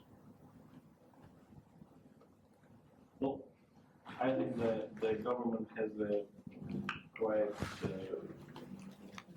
important economic incentives to engage in this process. But first, it has resources and abilities. And the second thing is that the government has to manage the problem, the financial consequences of the city. So I think the general answer should be that yes, we have to expect the government to engage. So overall, you're saying that you feel like there's economic incentive. Is that correct? Yes, well, we may divide it into two the two areas. First are the costs which the government has to spend on public health care. And the second thing is the possibility of using market-based instruments, for example, effective taxes. Yeah, great. Thank you for your contribution. What do others think? Yes. I think that having the government take a stronger role makes a lot of sense because the one thing they have the resources to do that individuals and schools don't is market this as a real problem. If a parent tells their child one thing, it's a family contained matter. If the school does something, it's going to be back and forth, but even then it's fairly contained. The government has the resources to market this as a broad issue with real broad consequences that where you can see that even if somebody else is taking this action, in the long run it's going to impact you because if they are, say, in poverty and they're eating bad food, they're going to have health problems, which you as a taxpayer then end up with the bill for via Medicare and Medicaid. I think also it's particularly helpful if the government wants to take the approach of increasing regulation when it comes to advertising junk food to children. Because of just a single family or a school is going to have a real hard time convincing people that this is a potentially bad thing on par with, say, alcohol or cigarettes. Whereas the government has the resources to really kind of push that viewpoint. So I think it makes, strictly from a resource point of view, a lot of sense for the government to up their game on this one. All right. So what you're really saying is that you feel like they have the resources, they have the ability to make this a greater or broader issue and to use their resources in terms of taxation and regulation to further push that agenda. Okay. How do others feel about this issue? I agree, but I'm just curious, which government? I mean, the federal government or the state government? Right? That's an important question. It just varies so much from state to state. Yeah. I'm thinking of Pullman Park, and I don't know how many people know that Pullman Park is actually not a state-funded park, right? It's a private park that is open to the public, but it's private. Yeah. So, or that, the other big park that is was donated by this really wealthy lady to the state. Well, you raise a really great point. Also, in terms of regulation, so you can have federal regulation, state regulation, city regulation, like the ban of large sodas in New York City, right? Yeah, exactly. So things like that. So I think Markel brings up a really good point. So what do you all think about that? Where do we draw this line of regulation, or is it gray? Well, I think we should use the subsidiarity principle in this. Yes, so what I'm not used to federal state, but those things which should be solved by the federal level should be solved. So I think the taxes can be such an issue. Whereas I think the management of landscape and parks and so on, I cannot imagine that the federal government will deal with this problem. So you're thinking more federal taxation regulation and then more localized funding for things such as parks and yeah, I think municipalities? For each level, each type of government is used. So one has to choose. Okay, did I see? No. No, I agree. Oh, okay. How great it would be if we could tax junk food. And I was wondering, you know, I was thinking about the McDonald's lobby. Well, we tax alcohol, we tax tobacco, in Colorado, we tax marijuana. So, you know, these sin taxes, right, the idea of the sin tax is it's a win-win, right? Either they use less of the product because it's too expensive, but if they use the product, then we can additional taxes to do good things, right? So the idea of taxing junk food is to subsidize healthy food, right? So the salad at McDonald's is as cheap as the double cheeseburger. The problem is, for me, I know my parents are in the daycare center in Houston as I grew up in a pretty low income part of town, so they had a lot of government programs. Every year she would go to a training about what kind of food they had to give to the kids. And she said every year the training changed, right? So she'd come home and like, oh, what's that, man? You have milk, you know, and next year, so that line of what's junk food and what's not junk food. Well, it's a political issue, right? You know, but to what degree, what do you say is junk food that gets taxed? To what degree do they add vitamin C to a potato chip? So now they say it's healthy, you know. So I think the implementation of that's going to be a little bit more difficult than, you know, tax junk food and, you know, healthy food, right? What's junk and what's healthy is going to be a politicized issue, but not saying it's not worth trying to figure that out. What about some of these trade-offs? Are there any trade-offs on there that you are particularly drawn to or want to discuss? I think with the one issue we're doing with Fort Collins is we have a few tax coming up, like an extension of it's called Building on Basics, like large programs.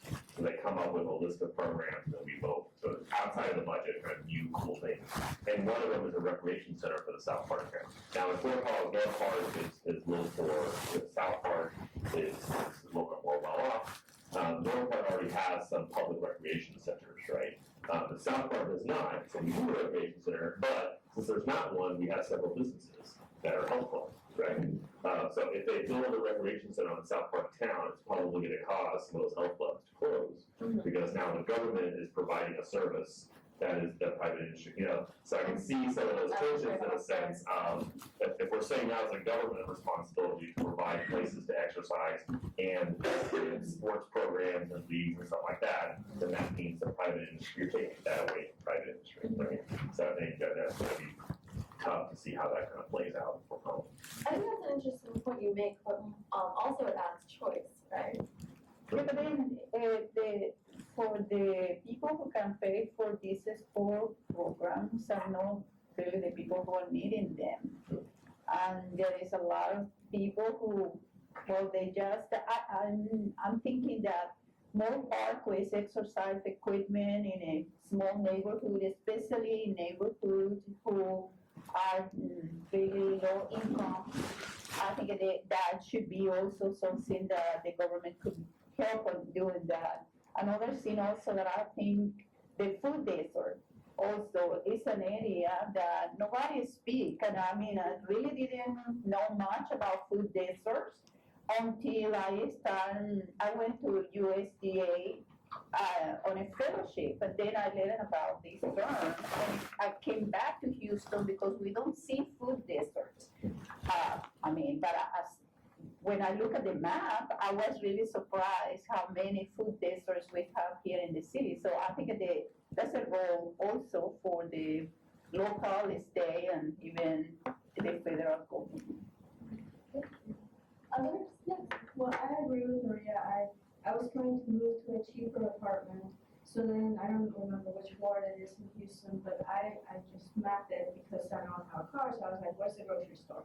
There is a ward in Houston that has no grocery stores within its border. Absolutely not. Now it's like, I can't live there. I don't know how people live there. So that's a food desert that we have, right, in Houston.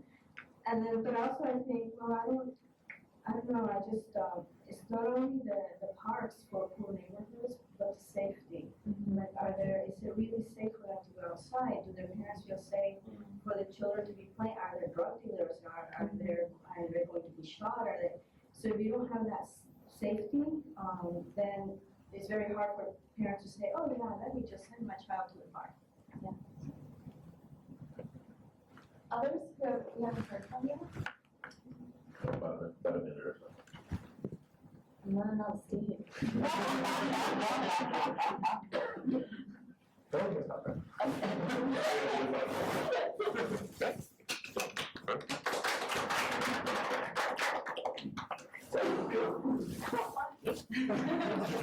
She has a lot of experience kind of coming in, right?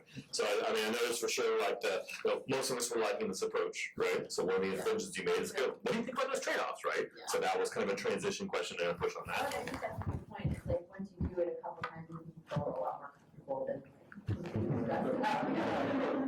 So often we're not supposed to stand for this, right? I don't know if that'll happen. The reason you made that choice is I mean, y'all used to being teachers, probably, so you're used to kind of standing in front of the room in a sense, right? Do you normally, if you do mediations? No. Mediations normally just between two people, right? Or, Yeah, Yeah. I'll like set up the table so everyone's kind of equal. yeah. But so I do kind of like deliberative style in my classes a lot. Okay. So that's why I felt more comfortable standing. Because I kind of treated it like that. Yeah, the distinction between mediation and deliberation, I mean, I'd be curious if you have any kind of initial thoughts with that. I have some, but I mean, do you see a difference between kind of a public the public showing up and a mediation? I think to my mind, a mediation is normally, it's more stakeholders, right? Yeah. People are coming in with a specific stake that is a little bit different. So I'm also like a trained like focus group facilitator. Okay. So I've seen more overlap between deliberation and focus groups than I do with mediation. Okay. Even though I think all three of them like share a lot of the same characteristics of how you facilitate them. But yeah, I just feel as you're just trying to like gather opinions more so, and that's why I see a lot of overlap between deliberation and focus groups. But then you're also trying to get to some sort of consensus, or at least share different perspectives, which then you get more of that communication. So. Other thoughts or questions about that one? We all like government in the room. You bring your own ideas as you are doing this, like Ashley, she just finished, and then can she kind of like do a question again based on something that she's told that we didn't cover? Can she? Yeah, I mean, again, it becomes, it's the finite distinction or gray area distinction between, are you asking that question because this is an important issue to this topic we need to talk about, or something I think is important, right? So you're trying to distinguish in a sense that you're not asking that question because that's what you think, right? You're asking that question from a process perspective that this is an important part of the conversation that's missing, right? So that's where, and those two, that distinction sometimes is not a distinction in some senses, right? But you don't want your own opinion to come out too much, right? That you're pushing. So you don't want to say, like, I told several stories here, like in my city, you wouldn't want to do that as a facilitator, right? So kind of, here's an example from me, unless it's really the examples just to kind of help them think through something else in some ways, And right? we have to step out, I mean, there are other ways that do not put your personal self to move the topic, like you can point to the placemat, right? And say, are there other questions on your topics that you think are important? So that's kind of doing what you're saying, but maybe without putting your own. Or we talked earlier when we were here about the empty chair. We sometimes put an empty chair in the middle of the room and kind of tell people, if you want, you can bring someone to put it in that chair, right? To bring it, or as a facilitator, you can, right? So like I was just kind of joking, we all kind of like government, right? So we didn't have the person here that's like, government bad, Texas bad, kind of, so you could have brought that in, right? What would someone say here that feels government is already doing too much and taxes are too high, that we're relying too often on government to solve our problems, right? So there's a lot of mechanisms as a facilitator. If you feel a voice is missing, you don't want to fill that voice with your voice, right? Or that void with your voice. But there's ways you could do to kind of open the conversation up so that gets filled in some ways. Right?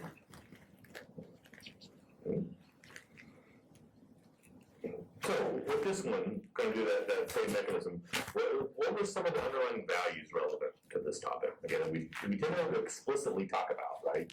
But what are some of the things that we care about that were relevant to this topic? Health, right? So clearly health, both in terms of individual health, I mean, the framing of this is childhood obesity is important, right? Because there's that notion that children don't have as much power to make their own choices, right? Yeah. So it becomes a little bit more of a societal responsibility in a sense, in some ways, but then that goes frankly into kind of another value of kind of valuing parents having control, right? You know, it seems to be violating something when we tell parents how to parent, right? Yeah. So, you know, the freedom, parental, I don't know if there's not really a phrase of use, right? Parental freedom or parental kind of authority in a way that we recognize that. So that right there is this tension, right? Like, oh man, we feel we need to do something to help these kids, but then we also don't want to violate that parental authority or parental freedom in a way. And look, we treat it what else? I think human like value or human worth. I think it came up in both approach 1 and approach 2. In terms of like the stigmatization and like Gerald talks about like bullying and that feels, I mean, So that compassion would be part of that, right? Potentially. By the way, one of my favorite probing questions is, tell me a little bit about that. Yeah. That's a probing question, right?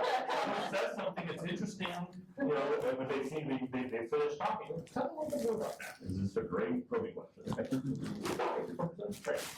Yeah, so that human value, that compassion, that recognizing that it's not just numbers, but that these are actual real people. individuals with value and worth and feelings and that you need to respect and think about what sort of, how those regulations might impact that individual. Okay. Yeah, and going along with that, I think understanding instead of, you know, a number on a test, right? So recognizing that there's a lot more that goes into educating the student. Yeah, so a lot of times when we do work on curriculum, that tension between the kind of the basics or STEM even and the whole child, right? I remember we did actually a big STEM project for the governor's office, 2007, way back when, and it was a lot of funding to kind of increase STEM, right? So then they split up the state into 6 different districts, and they hired someone in each district, and they hired someone in my district from an education professor department, in my college, and then they asked me to help run the public process. And it was funny because they had kind of these designs, how to engage the public, and I tweaked mine a little bit. But the end of our design was supposed to be this: now that we've had this conversation, do you think we should expand STEM? And so that's a horrible question. Like, of course, like it doesn't be against STEM, right? But the question we need to ask is: are you in support of increasing STEM, even if that means we have to give up time for art or PE or something like that, you know? Again, that's the question. If we're going to do more STEM, we're doing less of something else, or we're spending more time in class, or maybe we're combining things, right? Which kind of came up. But there was, you know, that's that notion that there is that tension between really getting good at the basics and getting better test scores, right? Because we test science and math and English. We don't really test PE and nutrition classes or civics. Civic education doesn't have a test, right? That's a controversy going on in Colorado in a sense of some civic teachers want there to be a test, right? Because if there's a test, then it becomes a more important subject, right? But then if there's a test, then they have to teach, you know, then there's a specific, you lose innovation and flexibility. Right, like a standardized test for civic education or for government, right? There's not one right now in Colorado. There might be in Texas, right? But, you know, those interesting tensions in a way of, because if we have a test, then we have to measure it, right? And some things like, well, I don't know how to measure this, right? But there does seem to be a bias in K-12 now that if you measure it, it's important. So do you have tests in social studies? Not Colorado. We said that, we have English, we have math, and we have science starts a little bit later. They're still teaching the subjects, they're just not being. Yeah, there's just not standardized testing, right? So then there's this controversy because some teachers want the standardized testing, because if there's standardized testing, more resources come with that. But then other ones saying, no, once we have standardized testing, then all of a sudden, well, this is the other tension to think about. We're getting this from Clarity Management Board tomorrow, right? Testing means standardization, right? Which means consistency, which means everyone's doing the same thing. There's good stuff about that, right? But on the flip side of that is then there's less innovation, there's less flexibility, right?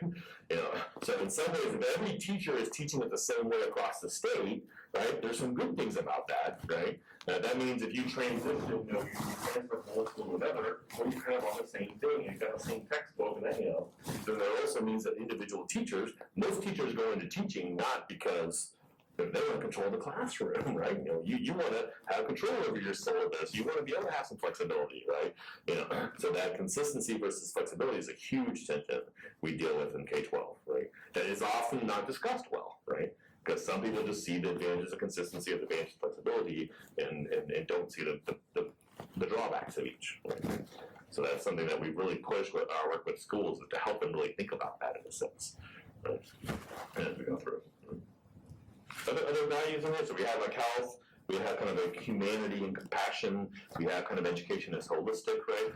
And then we have the flip side, which is education is rigor, education focused on the basics, that you'll really get much of that here. I kind of mentioned it briefly, but a lot of people saying, hey, we're falling behind the world in science, approach one today, right? Would go against spending time on nutrition, right? No, we need to spend time on math and science, and we need to kind of catch up to the world with that. We need to improve our test scores, and if they're outside running around, they're not doing it right now. Part of your response, which again is a good example of, no, that's false tension. We need to transcend it, because by running around, their minds are sharper and they're better, they do better in class, right? Yeah, so that's Aristotle, right? That it's got to be both, right? That we can't just kind of do hard subjects all day long, that they need to kind of have the education, the exercise. So that's a good example of identifying attention, but then also kind of rejecting that tension and saying, no, actually, they work together in some ways, right? I think also the culture with taxpayers is also an important thing here, because, well, we are paying already enough taxes in this country, so. Yeah, it's very easy to come up with government programs, right? For the recognition that, okay, if we're gonna spend money on building public parks and those type of things, then we're either increasing taxes or we're doing less of something, right? So that's the tension. They never do. Equality is probably one of the, equality and justice, right? Because part of it came up, especially the approach one, right? That yeah, we want people to make better decisions, but it's a lot easier to make better decisions when you have money, right? It's pretty easy for me to feed my kids well because we have the resources for my wife to be home all day, right? So she can spend the time to kind of go shopping and make things, right? But if we're both working, or if there's only one single parent, going to McDonald's and getting the dollar menu would probably be something we do a lot more often, in a sense, right? So there's equity and kind of justice issues kind of involved in this, on how we're doing just the money and the time that good food takes in some ways, right? So again, that's that same there. With this issue, we can come up with a whole list of things that we care about, and then we start recognizing, but there's some tensions between it. If we focus on this, then we're giving up on this, right? Or we're pushing back on that. So then we try to arrange the conversations. That's what the conversation is how do we take on these tensions, right? And how do we transcend them, or how do we kind of make the tough choice between them, or those type of things, right? All right. Step 4, got a little bit more time here, but I had to go all the way back and forth. Tomorrow, we have some choices tomorrow, right? And the main choice, and I'll kind of set something up in the morning to kind of say, but if I get a sense of it now, it'll help me. I can prepare some additional material tonight to have ready for you. So I'm going to spend some more time on the morning going back to the cycle of deliberation, right? That was the deliberative issue analysis on the top, the convening, the facilitating, and the reporting, and then the move to action, right? We focus this afternoon on the facilitating. How do you actually kind of run these events, right? Now, I don't know between the other ones if there's a particular interest. We could talk about, I have a couple pages that I gave you in my workbook about diverse audiences and that. That's more for community work. It seems like most of the people here are more about classroom work, right? So I think I'll focus more on that. So a couple different activities. One thing we can talk about, I'm assuming the world is a good classroom thing, of how to actually develop these frameworks, right? Issue framing process. I don't have that for everybody, but I had quite a few left over the little white blue books over there that if you want, I'll pass them on to those.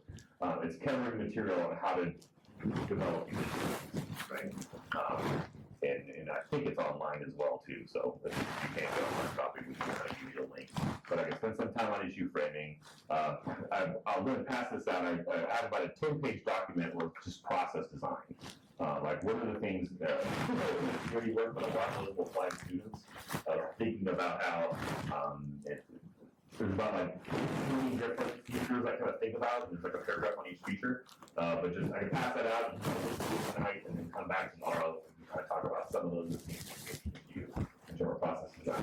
I have 2 activities that we can play with. One is a stakeholder analysis, which is a very useful initial part of the process, and another good exercise for the students a lot. Really thinking through who are the stakeholders with this issue, and then with the stakeholders, what are the things that they care about. So that value analysis I've been doing, so we have a worksheet that we can kind of, we'll try to pick some topics and play with that. And then I have another worksheet, which is the clarity management. Right? So I'm not really asking you to make choices here, but I don't know, from what we've done today, is there anything in particular that you really want to hear more about? I'll try not to lecture too much tomorrow, so tomorrow is much more kind of like, showing you these worksheets, showing you these different assignments that I do in classes, and then hearing from you. I'm a communication professor, so I know what kind of classes I'm teaching, but I know y'all are teaching other classes, so to have some kind of conversation on the kind of classes you're teaching, how some of these my ideas might work. But I don't know if anyone has any specific things that you'd like to hear more about tomorrow, or even going back to all those slides to dig deeper into any of those, or. Do we want to spend more time on facilitation, or have we done that enough today? Do we want more facilitation practice, or digging more into that and do another sample forum, or do you want to talk about the broader issue? This pains me to say as someone who didn't volunteer today, but I think we should make the people who didn't do it today do it tomorrow. Thank you. Let's go.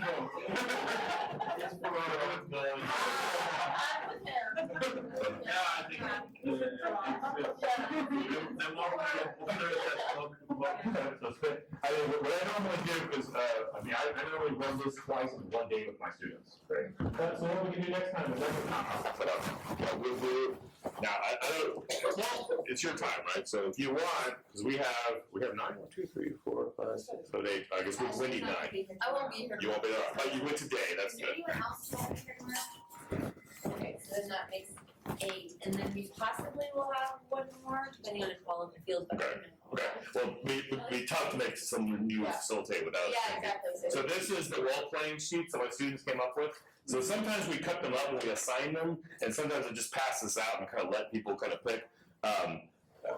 When I'm doing basic facilitation training, I do kind of tell students, like, you can role play some, but I ask them not to role play the crazy person. So, like role play to bring some different perspectives and to kind of have like a business owner, like really pushing them, but don't role play as the, I'm really incredibly angry, and one of the reasons, kind of going back to the faith in human nature, we just don't get those people that often, right? It's very rare that someone's completely irrational. Right? In most, I've actually there's only been 7 times in 12 years that someone has gotten up and walked out in the middle of a process, right? 6 of those times, exact same person. Students call her Bunhead, right? It's an older woman that has a big hair down. And I remember she walked out 5 times and then she showed up to a meeting, so I went and sat next to her. I'm just curious, like, what can we do to keep you here today? Don't take my picture. I'm like, okay. So I went to the photographer, don't take her picture, right? And that one she stayed till the end, right? The next one, she left in the middle, no one took a picture. Then I finally talked to someone from the city, and she goes to every single public event that there's food. She eats the food, and at some point, she has some kind of blow up and walks out. But I think the blow up is, I don't want to be here, I just want to eat the food. But supposedly, she's independently wealthy, she's got lots of money. She just really likes free food. So sometimes you get that, right? But so with the facilitation training, I'm like, don't try to be the really hard, difficult person. It's more so as we role play. If you want to role play, and I actually tell my students, I'm like, don't just role play, be yourself, but then also be the role play, right? And just start your thing that oh, I'm a business owner, so so it's obvious that you're role playing. But that gives us a little bit more flexibility, right? So yeah, we'll run this again one more time tomorrow, right? Jerome will for sure be a facilitator. We can't make everyone facilitate because we don't have enough time, but we'll have 3 more slots, right? If people want to practice facilitating. Well, Jerome and then 2 more, right? So I'll work that in tomorrow to get a little bit more facilitation, because again, that seeing more examples of interventions and those type of things kind of help. All right, so I'll pass this out. This is kind of So part of it's funny. One of the assignments I do for my students towards the end of the semester is we videotape them doing the facilitation, and they go into the 207 classes, the other class I talked about. And inevitably, almost every single one, they have to do analysis of them watching themselves on video and kind of pull out 8 specific interventions and how did it work.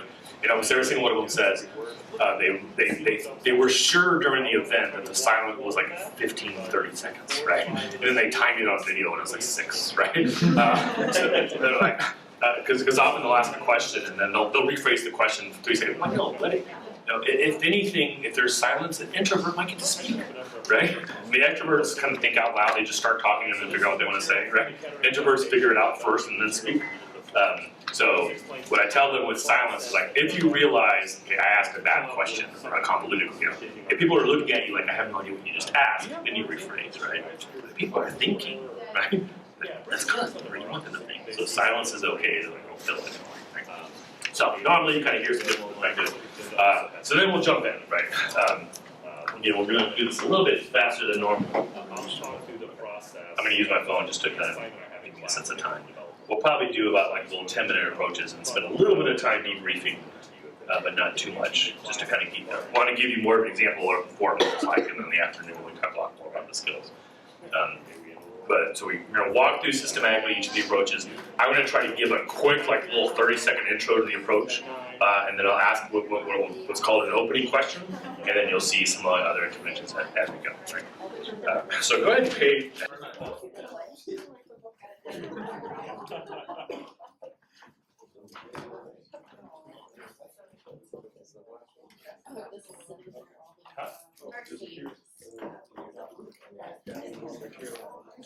Yeah, I had 8 of those.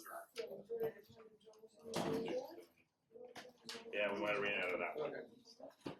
Yeah.